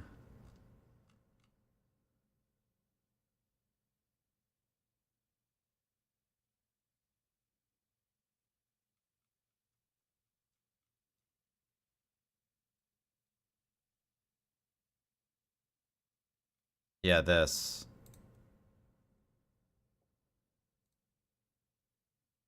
Every 10 seconds, this pestilent swarms spawn orbiting around you.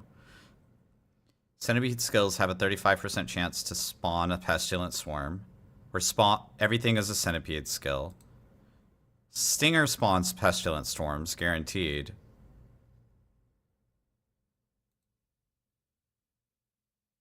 Enemies are marked. You do guaranteed crits and vulns. You have 27 all skills, plus 7 to Apex. Yeah, I don't even know, man. We haven't even looked at the Paragon trees. Oh, I guess there's no Paragon in the data mine. There's still 328 Paragon points. What the hell, dude? I need a break. I need a snack. This is... Let's go Spiritborn Theorycraft 1.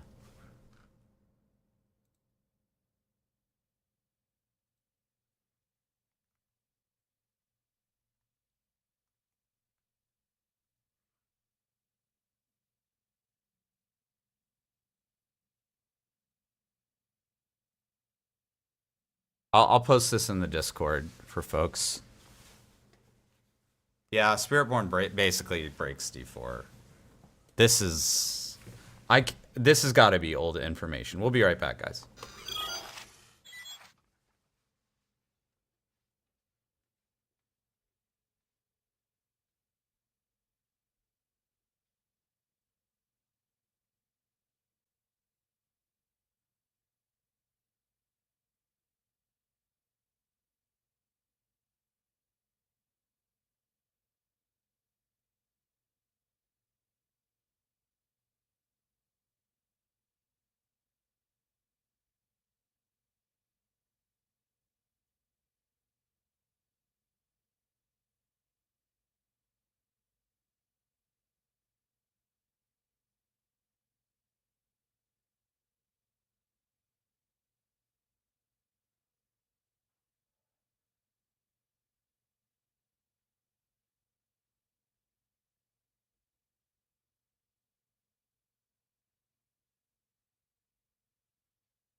All right, welcome back.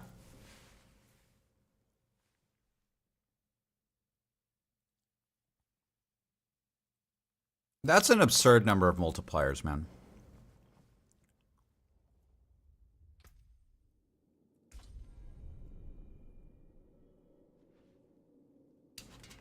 I wouldn't put too much faith in those numbers, honestly, Supremo. All those numbers are probably different on the launch version.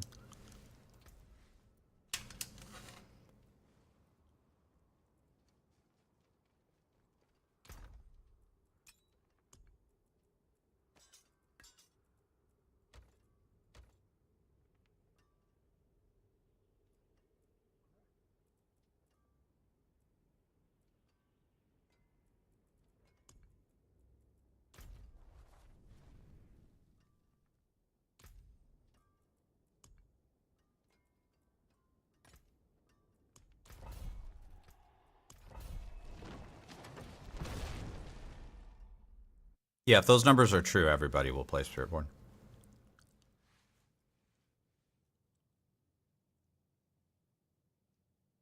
It's literally mega broken.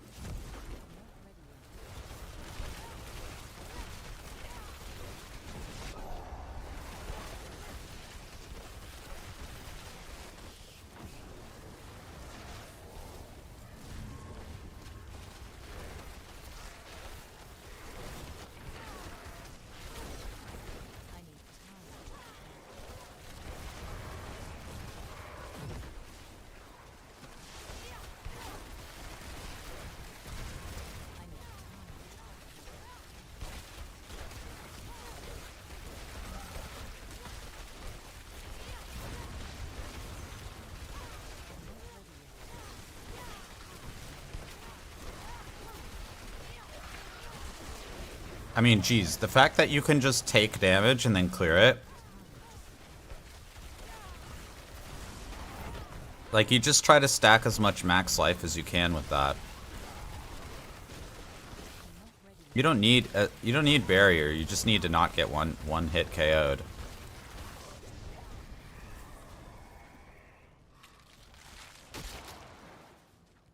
Let's go Exalted Quartz. I like this.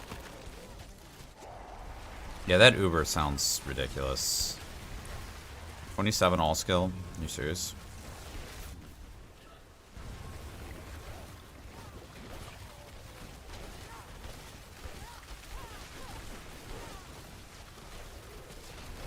I mean, I assume eventually other things will be able to wear glaives. After, like, another expansion. They make another class. If they don't pull a Diablo 3 in this game.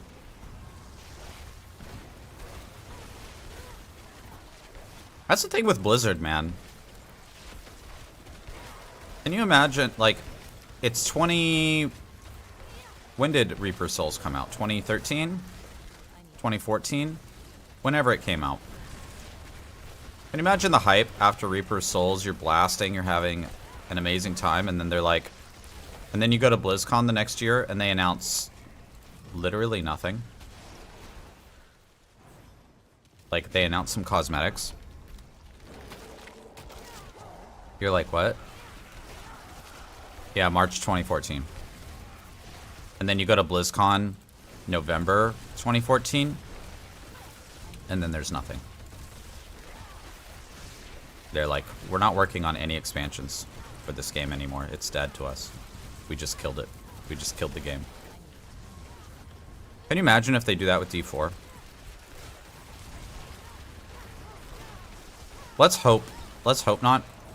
Let's hope this game doesn't have the D4, the D3 legacy in more ways than one.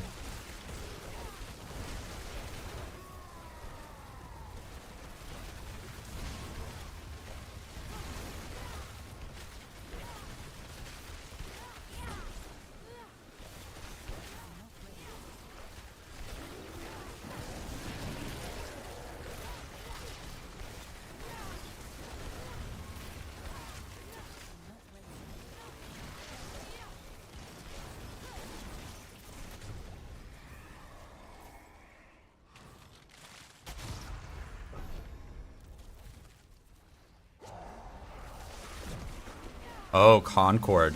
Yeah, I saw that. It's not really my content. Like, I don't play hero shooters. I actually own Overwatch, but I think I've played like 8 hours total of Overwatch.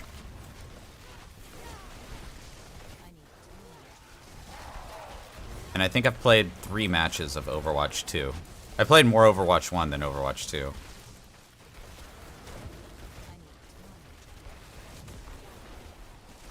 So I can't really speak to it, but I did see everybody making fun of it. And I saw the characters. The characters look not good.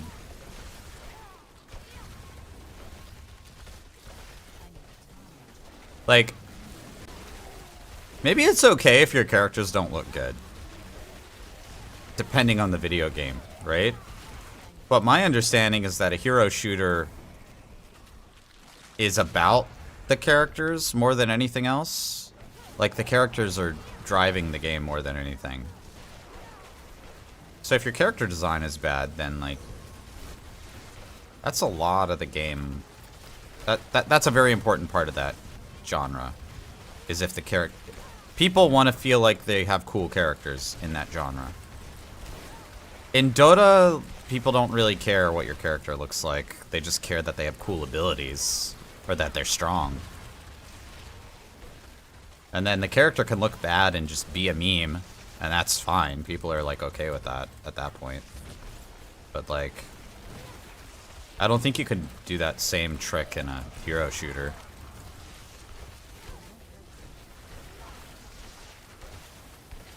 They were expecting 7 million copies and they peaked at 500 concurrent.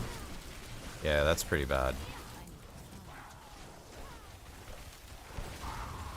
It's really sad. Because people put, like, the devs put a lot of time into those games. Like, that's like your life. Imagine spending 8 years on a game and then it bombs in a week or two. That's rough, man. That's really hard. I've been on projects that I put a year or two of my life into that bomb. But not 8 years. 8 years is... That's a major part of your professional career. Like, that's a lot, man. That's a lot.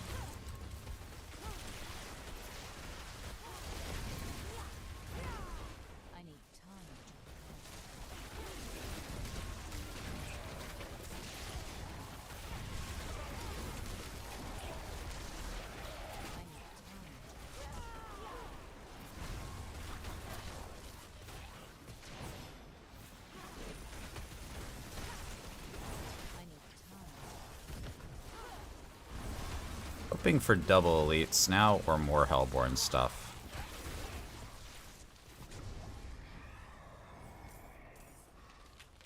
Burning Rain will take.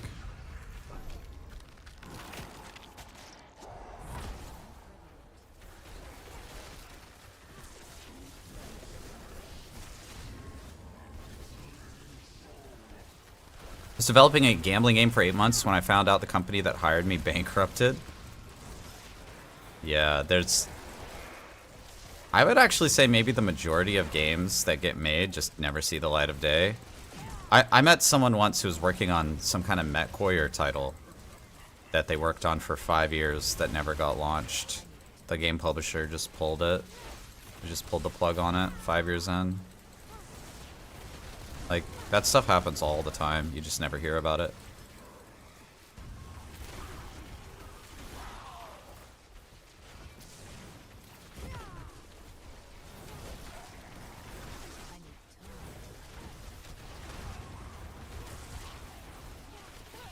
Hey, Umi, how you doing?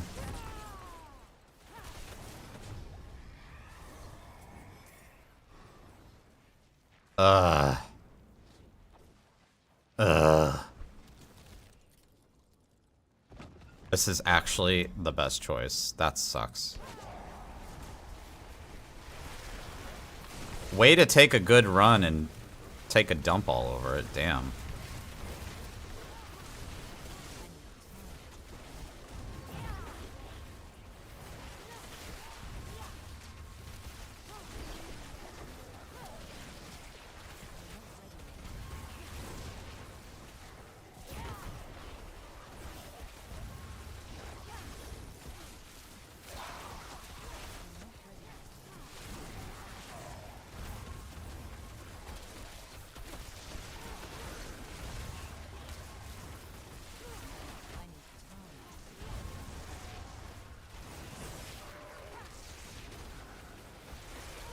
Yeah, Umi, we did a little theorycraft with the Spiritborn data mine stuff with the D4 planner. I'm gonna put that link in the Discord after the stream. We did like a little centipede build. Super theoretical, probably not accurate, blah blah blah blah blah.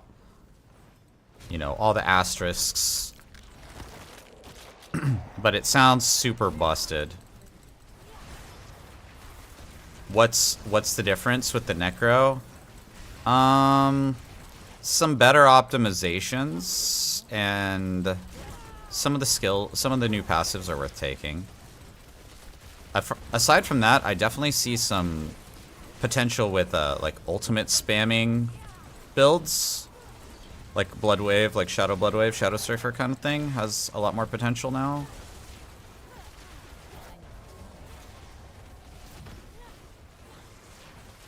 Yeah, there's some nice routes in there. I still think Bone Spirit has the most potential damage of any of the builds.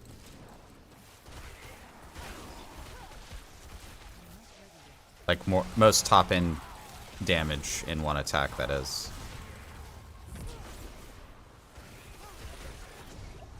But there are some builds that are back, like Corpse Explosion. Like Corpse Explosion isn't dead. Speaking of dead, this run died on wave 7. Damn.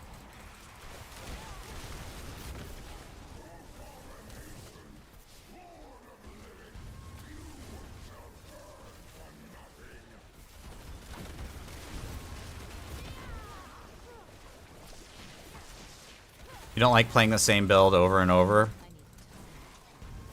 Ultimately, everything is the same build over and over. You get infinite cooldown and infinite crit chance and crit damage. That's Diablo 3. That's the Diablo 3 way. That's the way everything scales. Stack all the multipliers.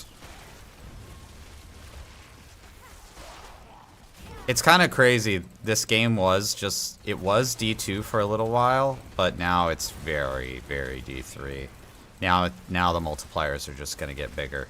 That's the thing we got to be scared of, is if they start making the multipliers like 3,000%, we got to be afraid.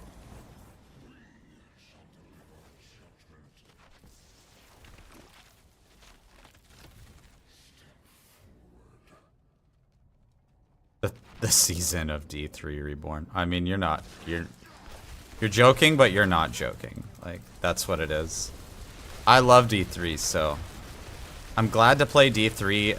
Like, I think actually it'd be cool to play D3 in a modern engine, which is basically what we're getting. We're getting modern D3. That's actually kind of cool.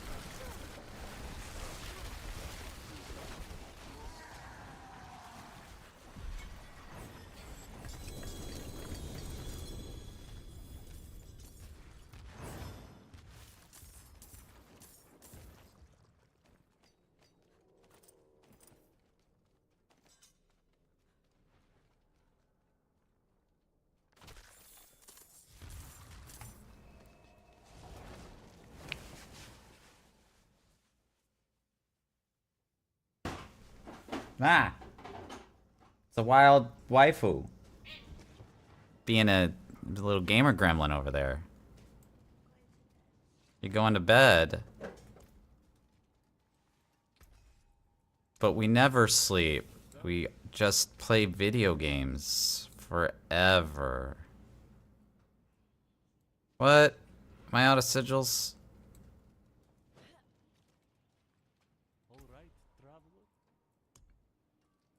Was she hammering? No, she's not hammering.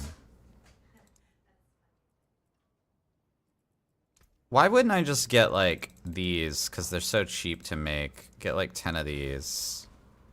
And then just use my Abyssal Scrolls. Why wouldn't I do that? That's, like, way cheaper. These are basically free. You can never use these.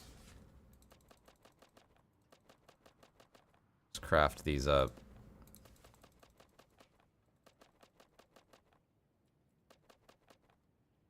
Paladin is my favorite class. Although I might have a new favorite.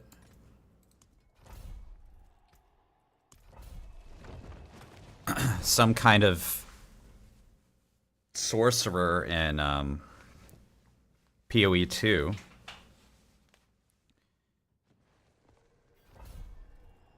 Why do you keep those sacred sigils? I just crafted them. I don't keep them.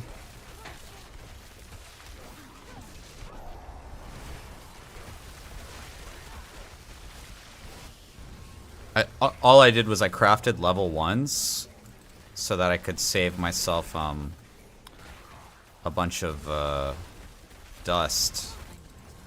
And then I just used the scrolls to level them up. Same thing, right? The fact that they're sacred is a misnomer. It doesn't matter that they're sacred. Oh, whoops.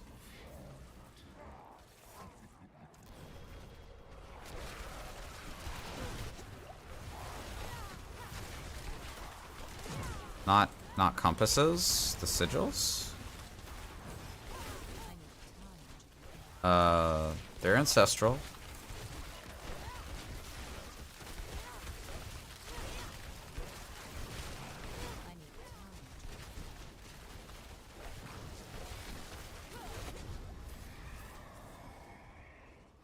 That literally won't matter anymore starting Wednesday. Because we're going to play the PTR, and then after the PTR, we're going to play the expansion.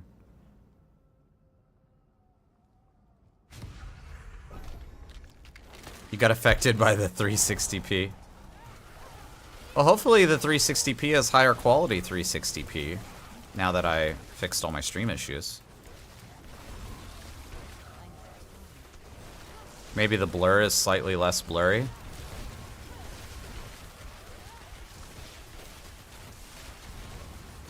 Dude, I can't believe the PTR is just tomorrow.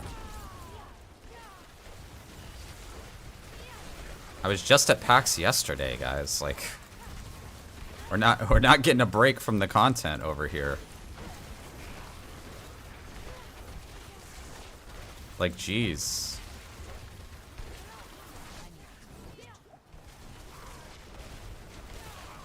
I need to get back in the arcade, man. I played DDR Sunday for like one round, and I was winded. To be fair, I played a couple 16s. But I need to get back in the arcade.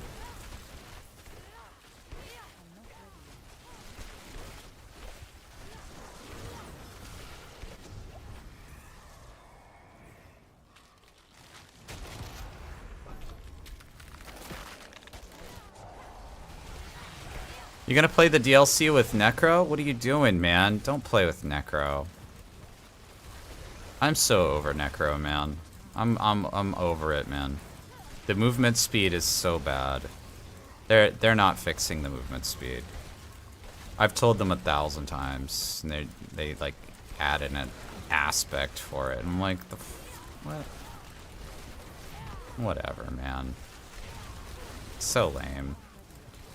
Oh, let's lose you a 40x multiplier so you can move your character like a normal human being. Like, whatever, man.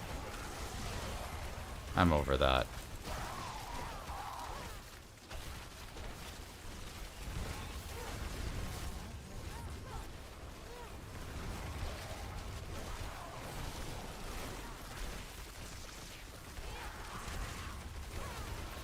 I want to try this like infinite blood wave build just because I think it's fun, but honestly, I think the Team Sorc here is just gonna get stronger. I think that's the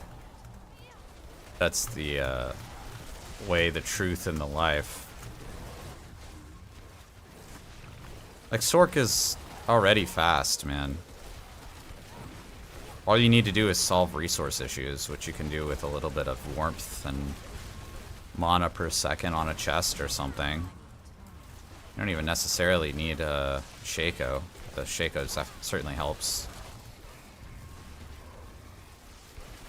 You just get the warmth temper, man.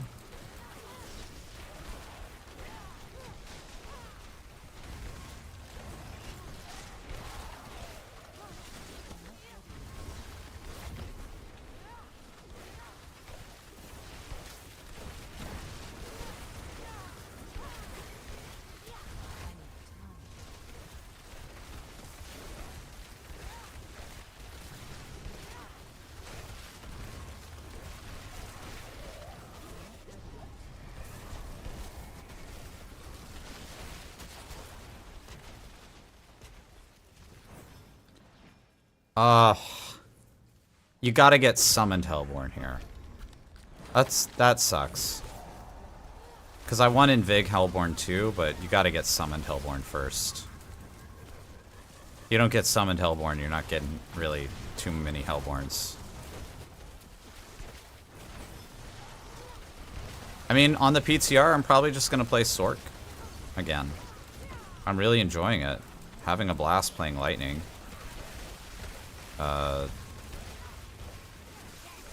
You know, Chain Lightning was great for leveling. I know Necro like the back of my hand. You know, I can play Necro 5 million different ways, but I'm kind of ready to learn a new class in depth. Which is what I'm going to do with Spiritborn, but I mean, I'm ready to learn Sorc a little bit more in depth too.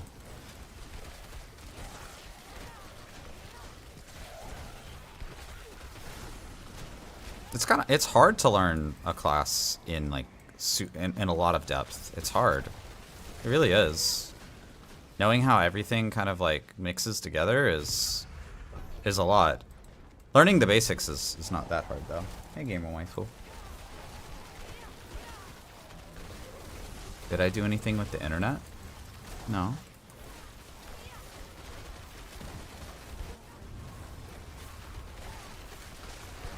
Your work laptop's not working. Have you tried rebooting it?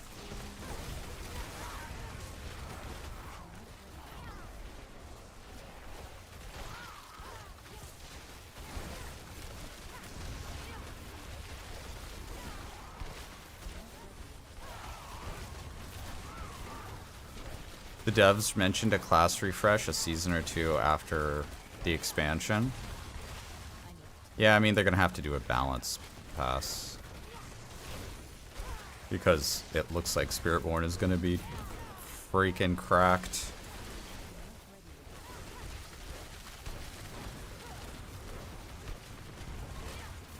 Cracked as hell, man.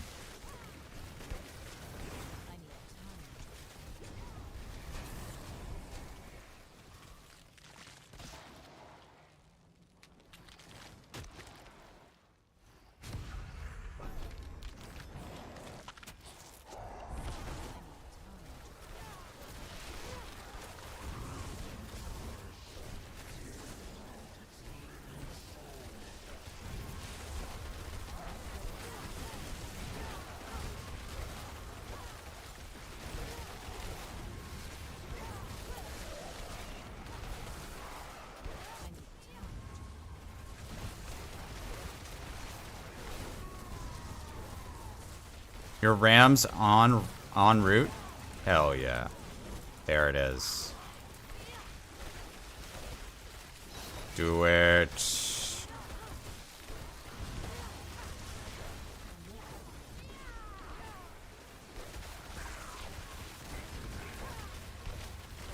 Wish they would release 2 classes? Why release 2 classes when you can just hold one for the next expansion?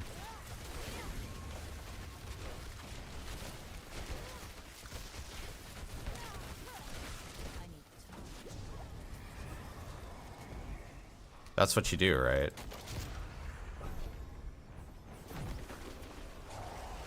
Going to 2x16 Kingston Fury 3200.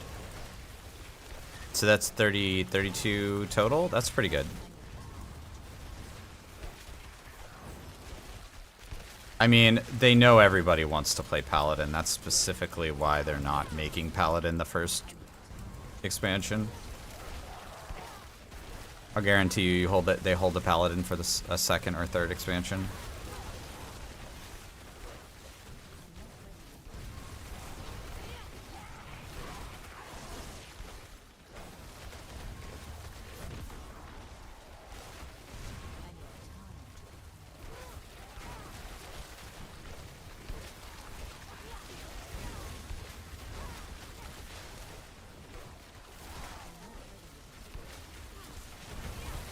I mean, I hope they just move to a model where they just keep making expansions for D4.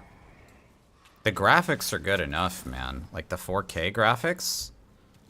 Like people are not gonna buy 8K monitors anytime soon. You know what I mean? Like, just keep this engine going. I don't want Diablo 5. I just want this game to get really, really good.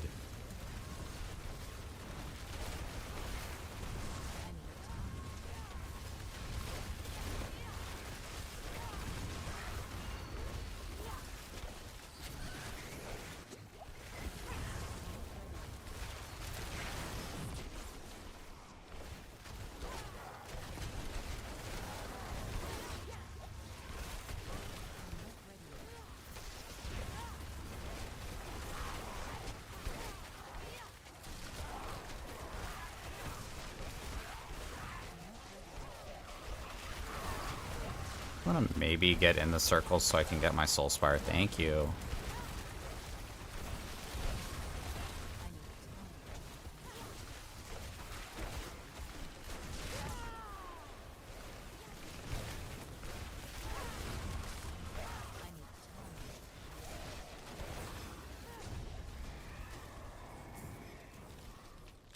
Wow, these are so bad.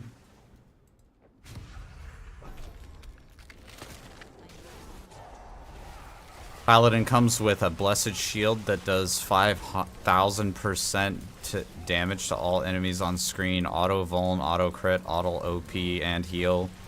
100% block chance, 80% cooldown, 90% damage reduction. Yeah.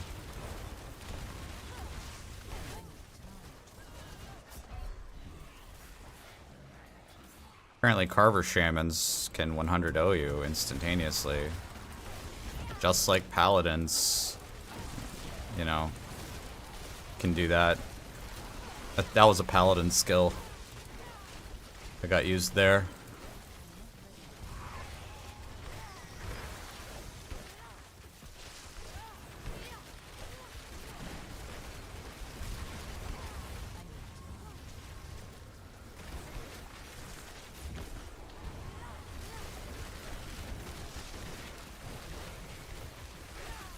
Stop dying? Well, I'm not playing Spiritborn, so...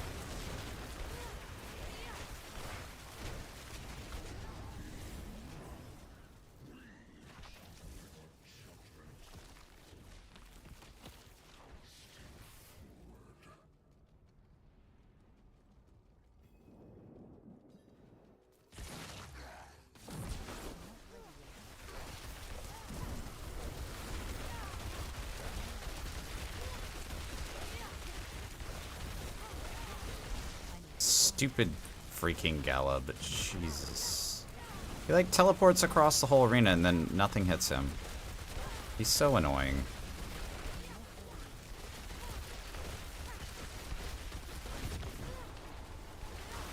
Warning, incoming raid. Dioxide with the massive raid. Hello! Welcome in, everybody. Watch as Gelib does tons of damage. Everyone's favorite boss to hate on. Oh. There he goes. Okay, we popped him. Moo. All right, everybody. You know what time it is.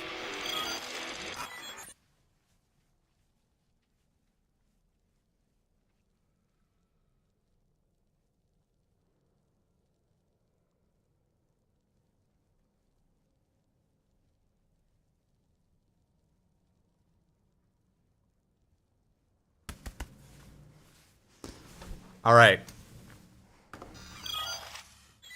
I like half know the dance.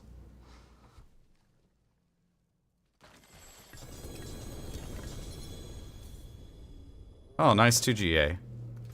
Watch it roll life per second. Okay. Yeah, that's still pretty bad.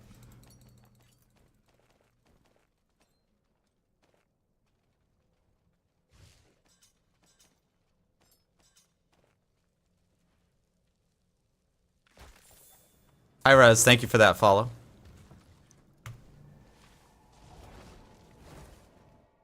Dioxide, have you... I know you gotta get going, man, but have you looked at this crap yet? This stuff has got... This can't be right, man. This can't be right. Have you looked at this crap yet? I have 100% uptime on Devour. Like, I think I can cast these giant centipedes all over the map endlessly. And then with Crazed of Dead God and just Sent Shell, I can basically heal my life up to 100% life and clear all damage all the time. It's kind of busted.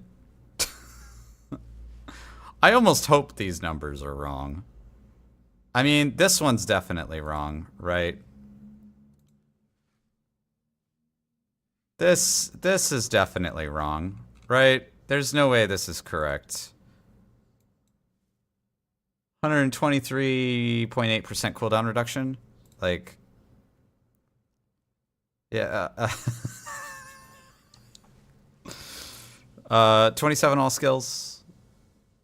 Everything is automatically vulned, crit, and overpowered. Yeah, that's got to be wrong, right? Like, that's a lot, huh? You can cast your ultimate off of cooldown endlessly.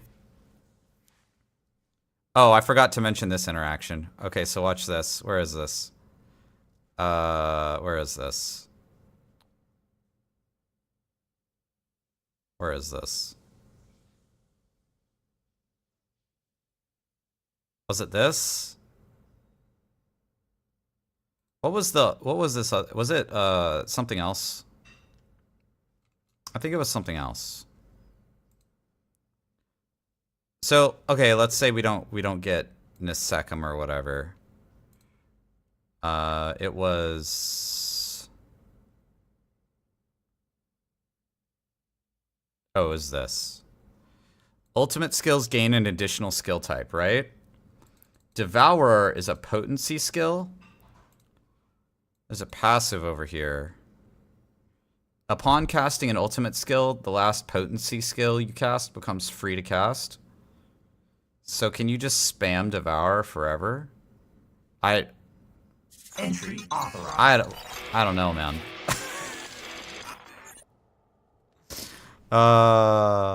Guys, Yellow, thank you for the follow. I got to play the crap out of PoE 2 this weekend, you guys, at PAX. It's pretty insane. It's actually pretty good, man. I am super hyped for PoE 2. I have a interview with one of the devs up on the YouTube channel, and then I'm going to be doing some more PoE 2 content if you guys are interested in that as well. Did you know Chance is Explosive Mist is bugged now? Oh, it is. It doesn't use corpses? No. I don't think that's bugged. Unless it became bugged like this patch. I was just using that the other day, so I don't think that's bugged.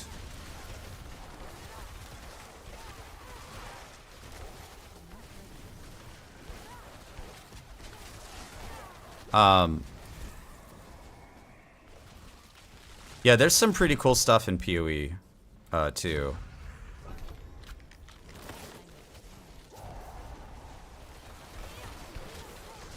One of the things you can do in PoE 2, so they have a new skill gem system, and basically instead of going to a vendor that has like 300 skill gems and trying to buy all the right ones and socket it into your gear, now you get a drop that will drop you what's called an uncut gem. One second. Yes, gamer waifu? Okay, you're going to sleep? I love you. Okay, I can help you. Okay, good night.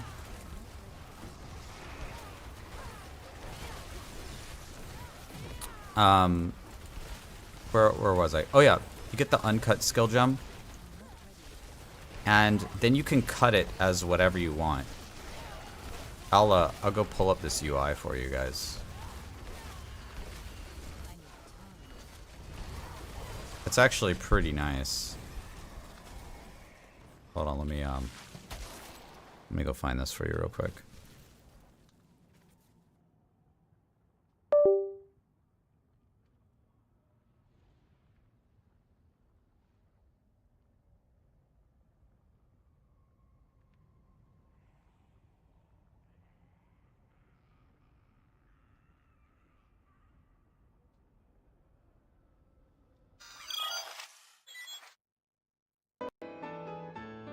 So, if you see here, this is like, so you get an uncut skill gem that drops, and then you can go turn that into any skill. And make that whatever skill you want.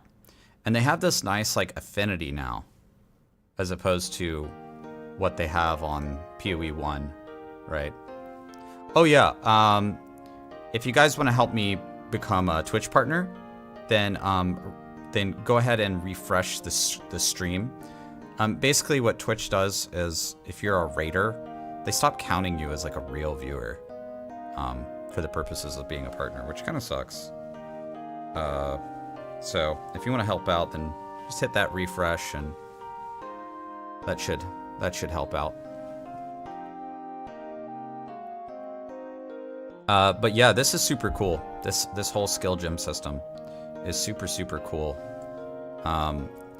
And just for reference, they do this like nice little onboarding where they have, so these are the support gems, and they have this like recommendation system.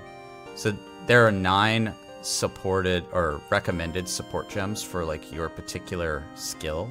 Like if you're using Mace Strike here, for example, they'll recommend 9. But if you are just like a Giga Chad, you can just turn that off and you can just put whatever support gem you want in the game into Mace Strike, and then you can make whatever crazy ass build you want to do.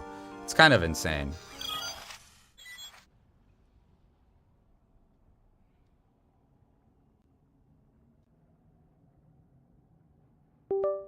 I believe we're about 11.5 hours from PTR start.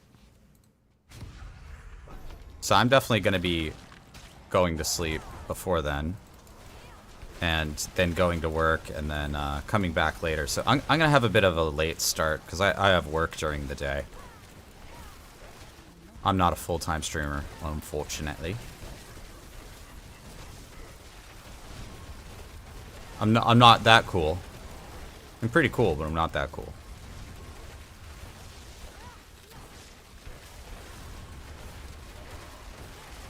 They'll probably just start at sort of my regular time, if not a little bit earlier.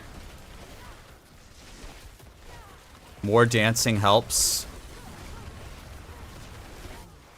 If I just dance, does that net me more followers? Because I can actually dance a little bit, you know. I do play Dance Dance Revolution.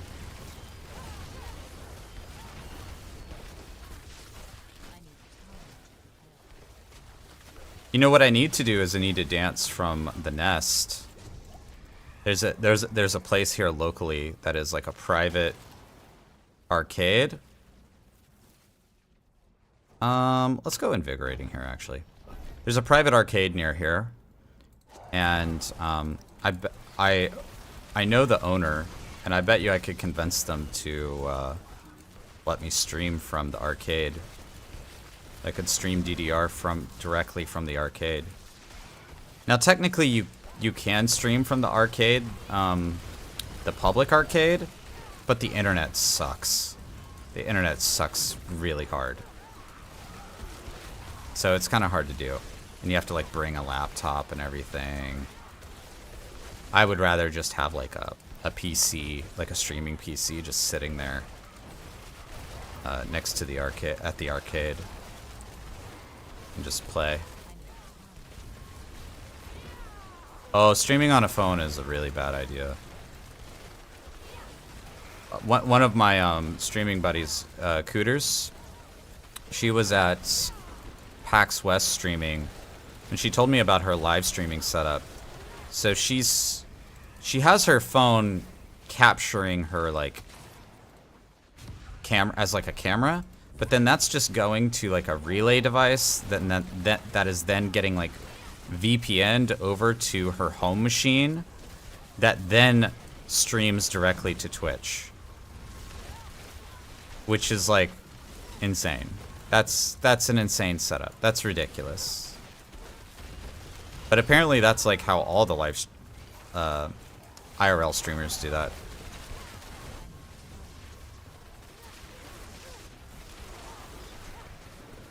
IRL streaming is like really hard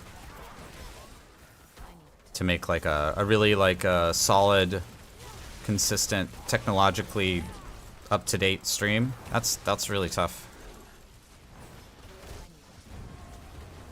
Yeah, it can be dangerous too. Yeah, that's a good point. People are sometimes crazy people. There's crazy people.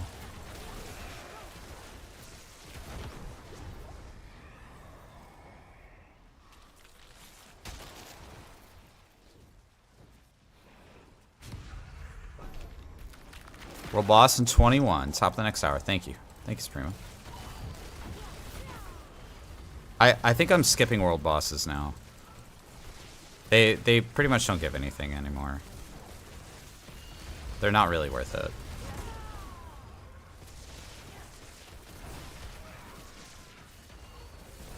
Yeah, I show speed doing streams across Europe. Like, from a technical perspective, that's pretty crazy. That's pretty interesting.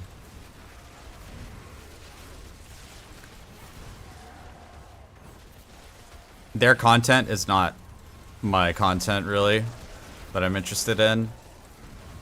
Like, basically just yelling into the microphone constantly for 12 hours straight is not my jam.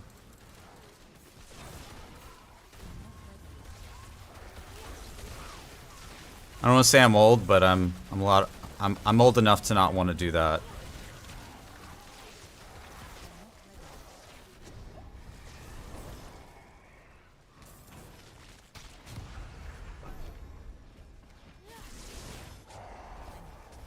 You mean you don't like tuning in?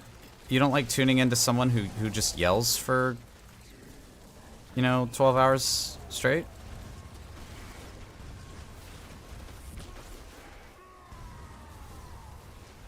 You must have like a healthy mental state.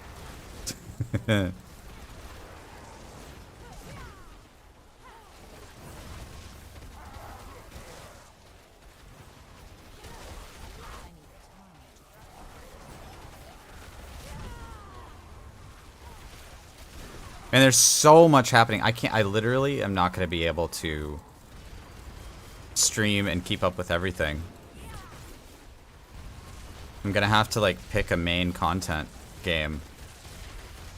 I'm going to have to either pick PoE 2 or D4. At least I get enough time to play D4 expansion before PoE 2 comes out. Although I'm going to Japan too.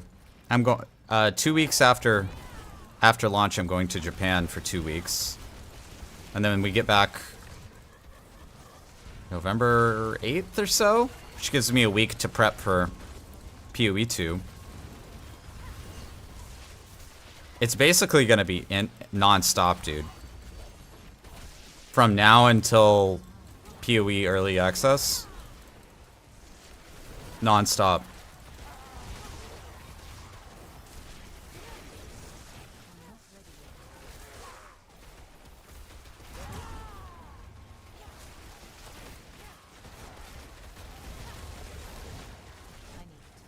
I wonder if we'll really, like, find something interesting tomorrow. Because we'll know pretty much right away, right? Like, I don't think the power scaling is changing that much. Whew. Dude, I've been going hard. Got back from PAX yesterday and just blasted all weekend. Dude, everything's a hot mess in our apartment still, even though I spent some of the day cleaning up.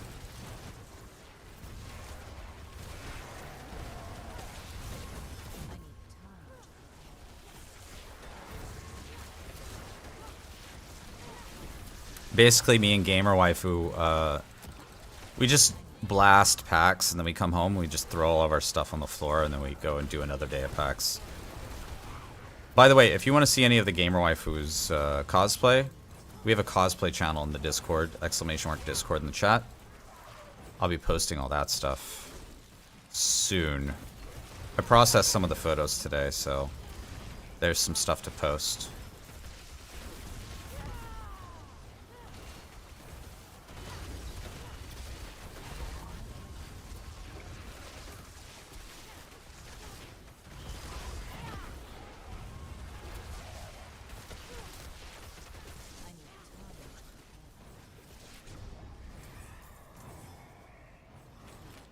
Dude, really? L. I just get these, I get these runs going, and then they just peter out at the end.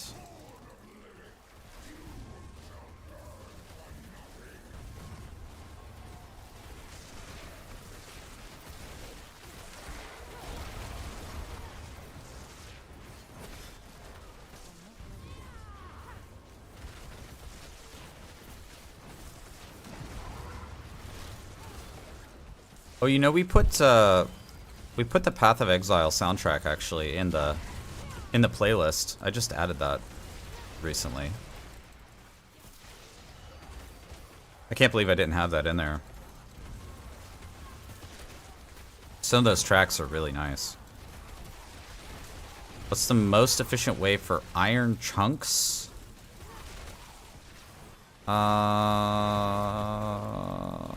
Probably just the materials chest or Legion events are probably pretty good. Legion events give lots of mats. But honestly, just smashing the material chest is probably worth it. Oh, we have Geleb. Rip.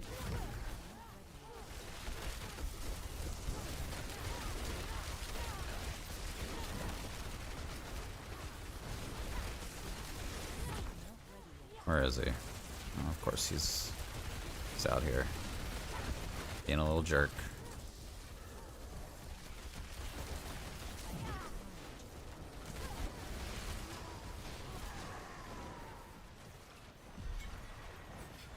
Yeah, I would just hit this chest a bunch. Not quite 1,000, are you serious? Did we have any back here? No, sir. 993. Rip. It's because we got those bad rounds.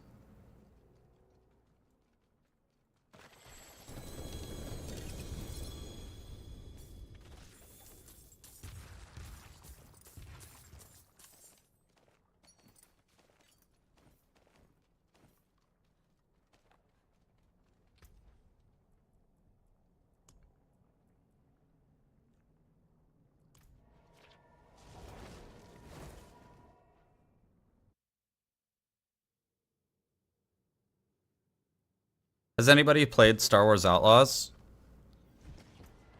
I've heard that it's actually kind of okay. There were a lot of people ripping it up in on social media, and then people that have actually played the game have told me like, hey, it's not bad.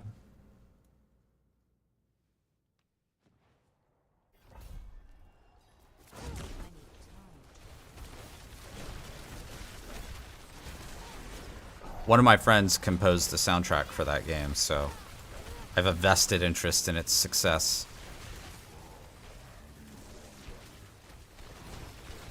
Initiating follow sequence. Hey Draco, thank you for the follow. Welcome in. Yeah, considering it's an Ubisoft game, not too many bad things, right?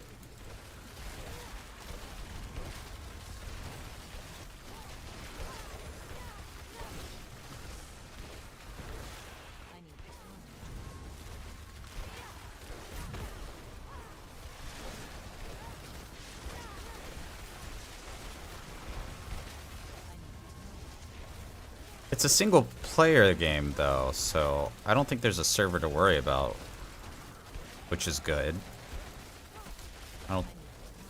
Is there multiplayer in it? It's just a single player experience, right? It's just open world single player.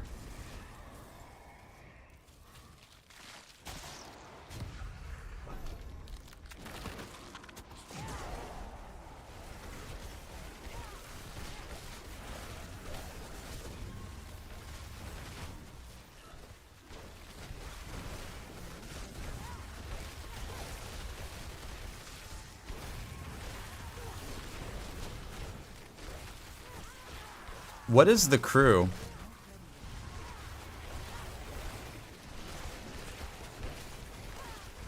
I play a lot of games, but you know what? I don't play I don't venture outside of my safe my safe space of ARPGs too often. It's a racing game that had a mix of racing, boating, and flying. Oh yeah, that definitely sounds like the kind of game I would never play. Even though I'm sure it'd be great.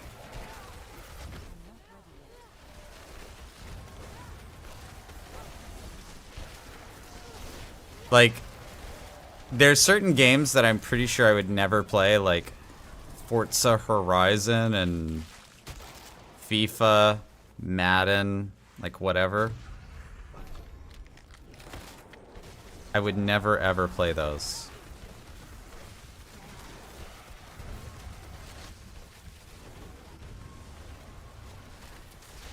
Not because not because those games aren't fun. Just like there's so much to do in all the games that I do like that, you know, frankly my audience wants me to play.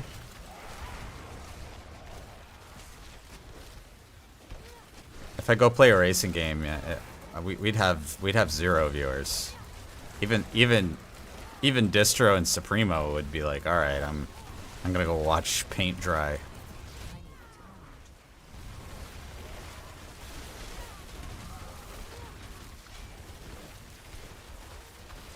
What time does the PTR go live? It's about 11 hours from now.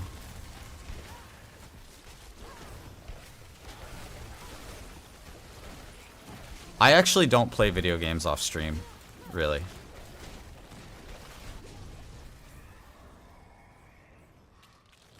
The only time I would play a video game off stream is if I had an NDA and I literally could not put it on stream. Like if I was like legally unable to put it on stream.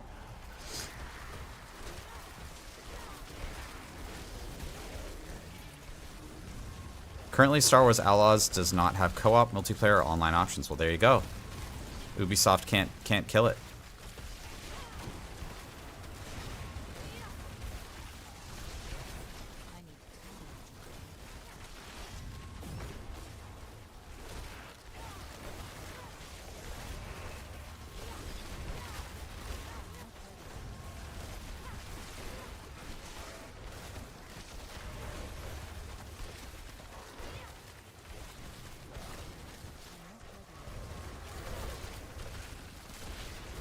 So there's a bonus. You know, the thing that made like PlayStation 4 kind of like win the console war was the fact that they had all these great single player experiences, right? Uncharted, God of War, Spider-Man, right? And then PS5 has all these like garbagey multiplayer experiences. It kind of feels like a different era, huh? I honestly feel like most people these days want to play one of two kinds of games. They want to play a really good, rich, single-player experience, or they want to play like an easy to pick up and put down multiplayer experience. That's why Helldivers did really well, right? Is you can like hot join. Oh, sorry, gamer waifu. Sorry, gamer waifu.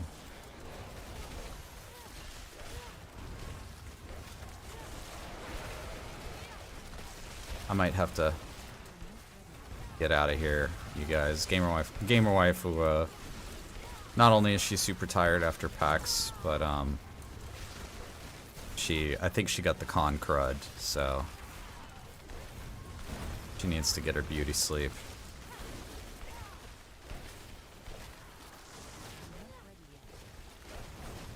I think I'm gonna finish this one up and then get out of here. Ooh, surging. Did you update your PTR realms? What do you mean, Micah?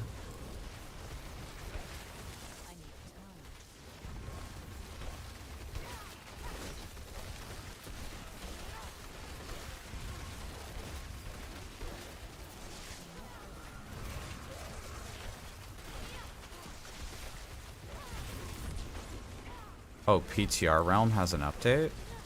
Oh, thank you. Yeah, I'll do that. I'm not gonna be able to be live right when the PTR goes up, unfortunately. I got work in the morning, so.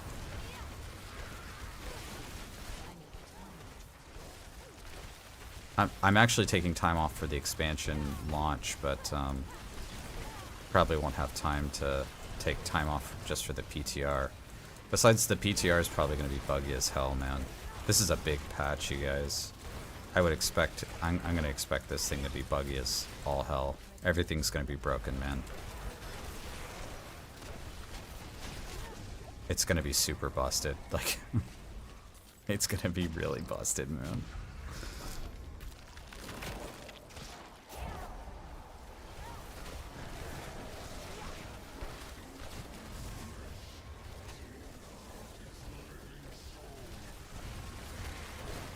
I mean, it is the 2.0 patch, right? There's gonna be so much busted junk. They're literally changing the whole game, man. If we don't find some massive game-breaking bug, I'd be more surprised that we don't find some massive game-breaking bug.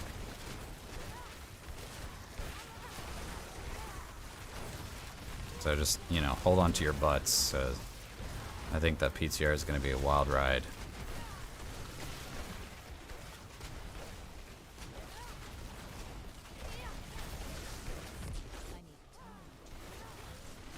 It just like stops spawning enemies entirely. The Spiritborn is going to be a massive game-breaking bug in and of itself. Well, we don't get the Spiritborn tomorrow, unfortunately, but we get to save that for the expansion.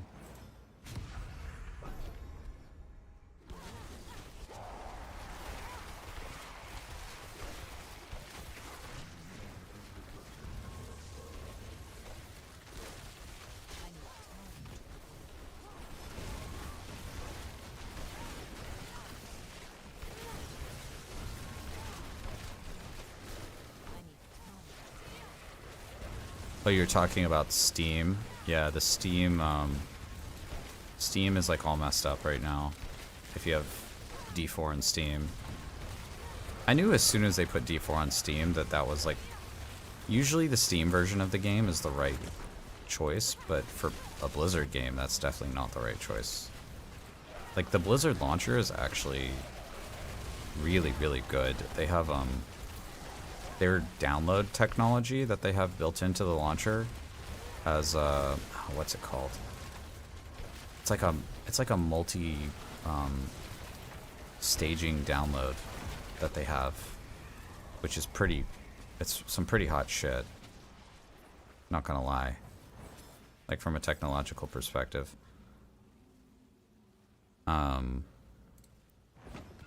Riot actually has the same thing with their launcher. For League and 2XKO and Valorant, whatever other games they make. One day, whenever they release their MMO, 5 million years from now.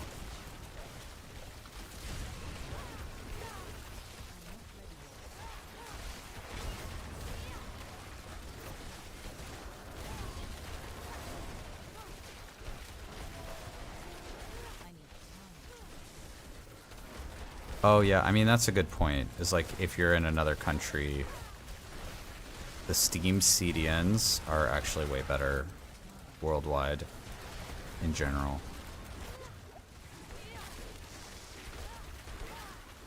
Steam CDNs are pretty godly. They're very, very reliable. They're not as fast as Blizzard's, but they are more reliable in general. Because there's just more of them.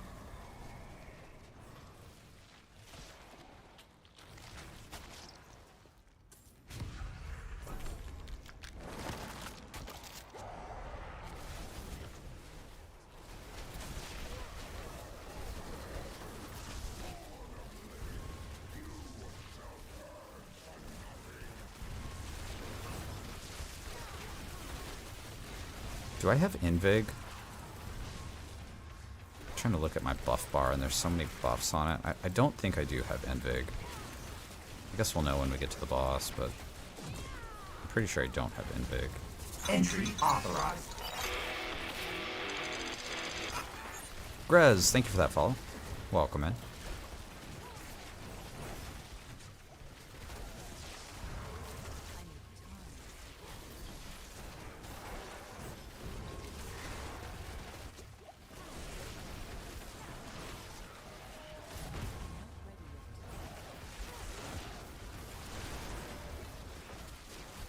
Dude, playing with WASD in PoE 2 was so amazing. Because you can move and shoot and cast all at the same time.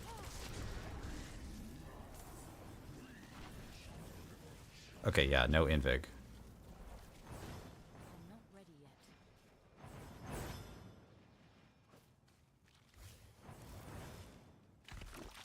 Alright, let's check the PTR. Yeah, I mean, it's a 2.0 patch, man. They're gonna break a whole bunch of stuff. They're gonna break so much stuff, it's not even funny.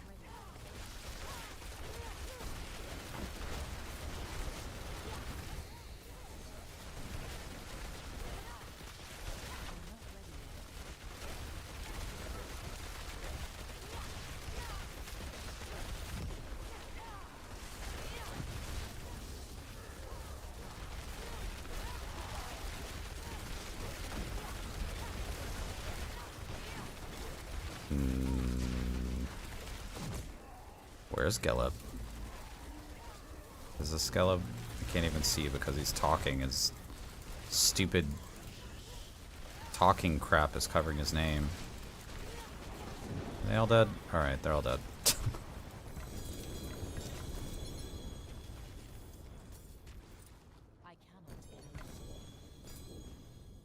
Yeah, this is all trash.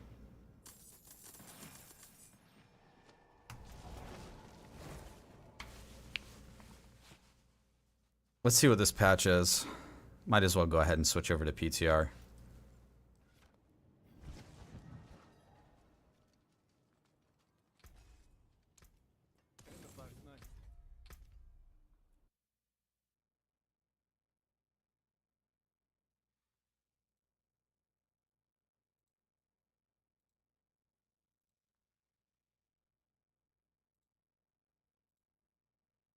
$136 gigs. Holy Nikes.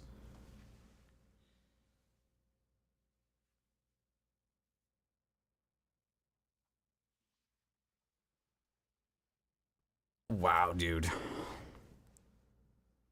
Well, that's insane. Am I already... Dang. Go internet. Sheesh. Look at that. Look at that. Sir. That's pretty fast. I'm not gonna lie. Thanks, internet provider. I mean, I got new networking equipment. But that's pretty good. Alright guys, hey everyone, thank you so much for tuning in. We've got a great stream scheduled for you tomorrow. We're going to be taking a look at the PTR. I should be live around 2-3 p.m. PT. It kind of depends on when I get done with work. Actually, let me look at my work schedule real quick. Welcome to the bunker. Let's see. Let's look.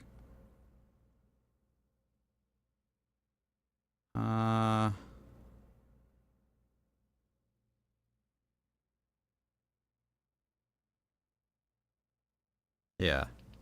Like 3 p.m. PT.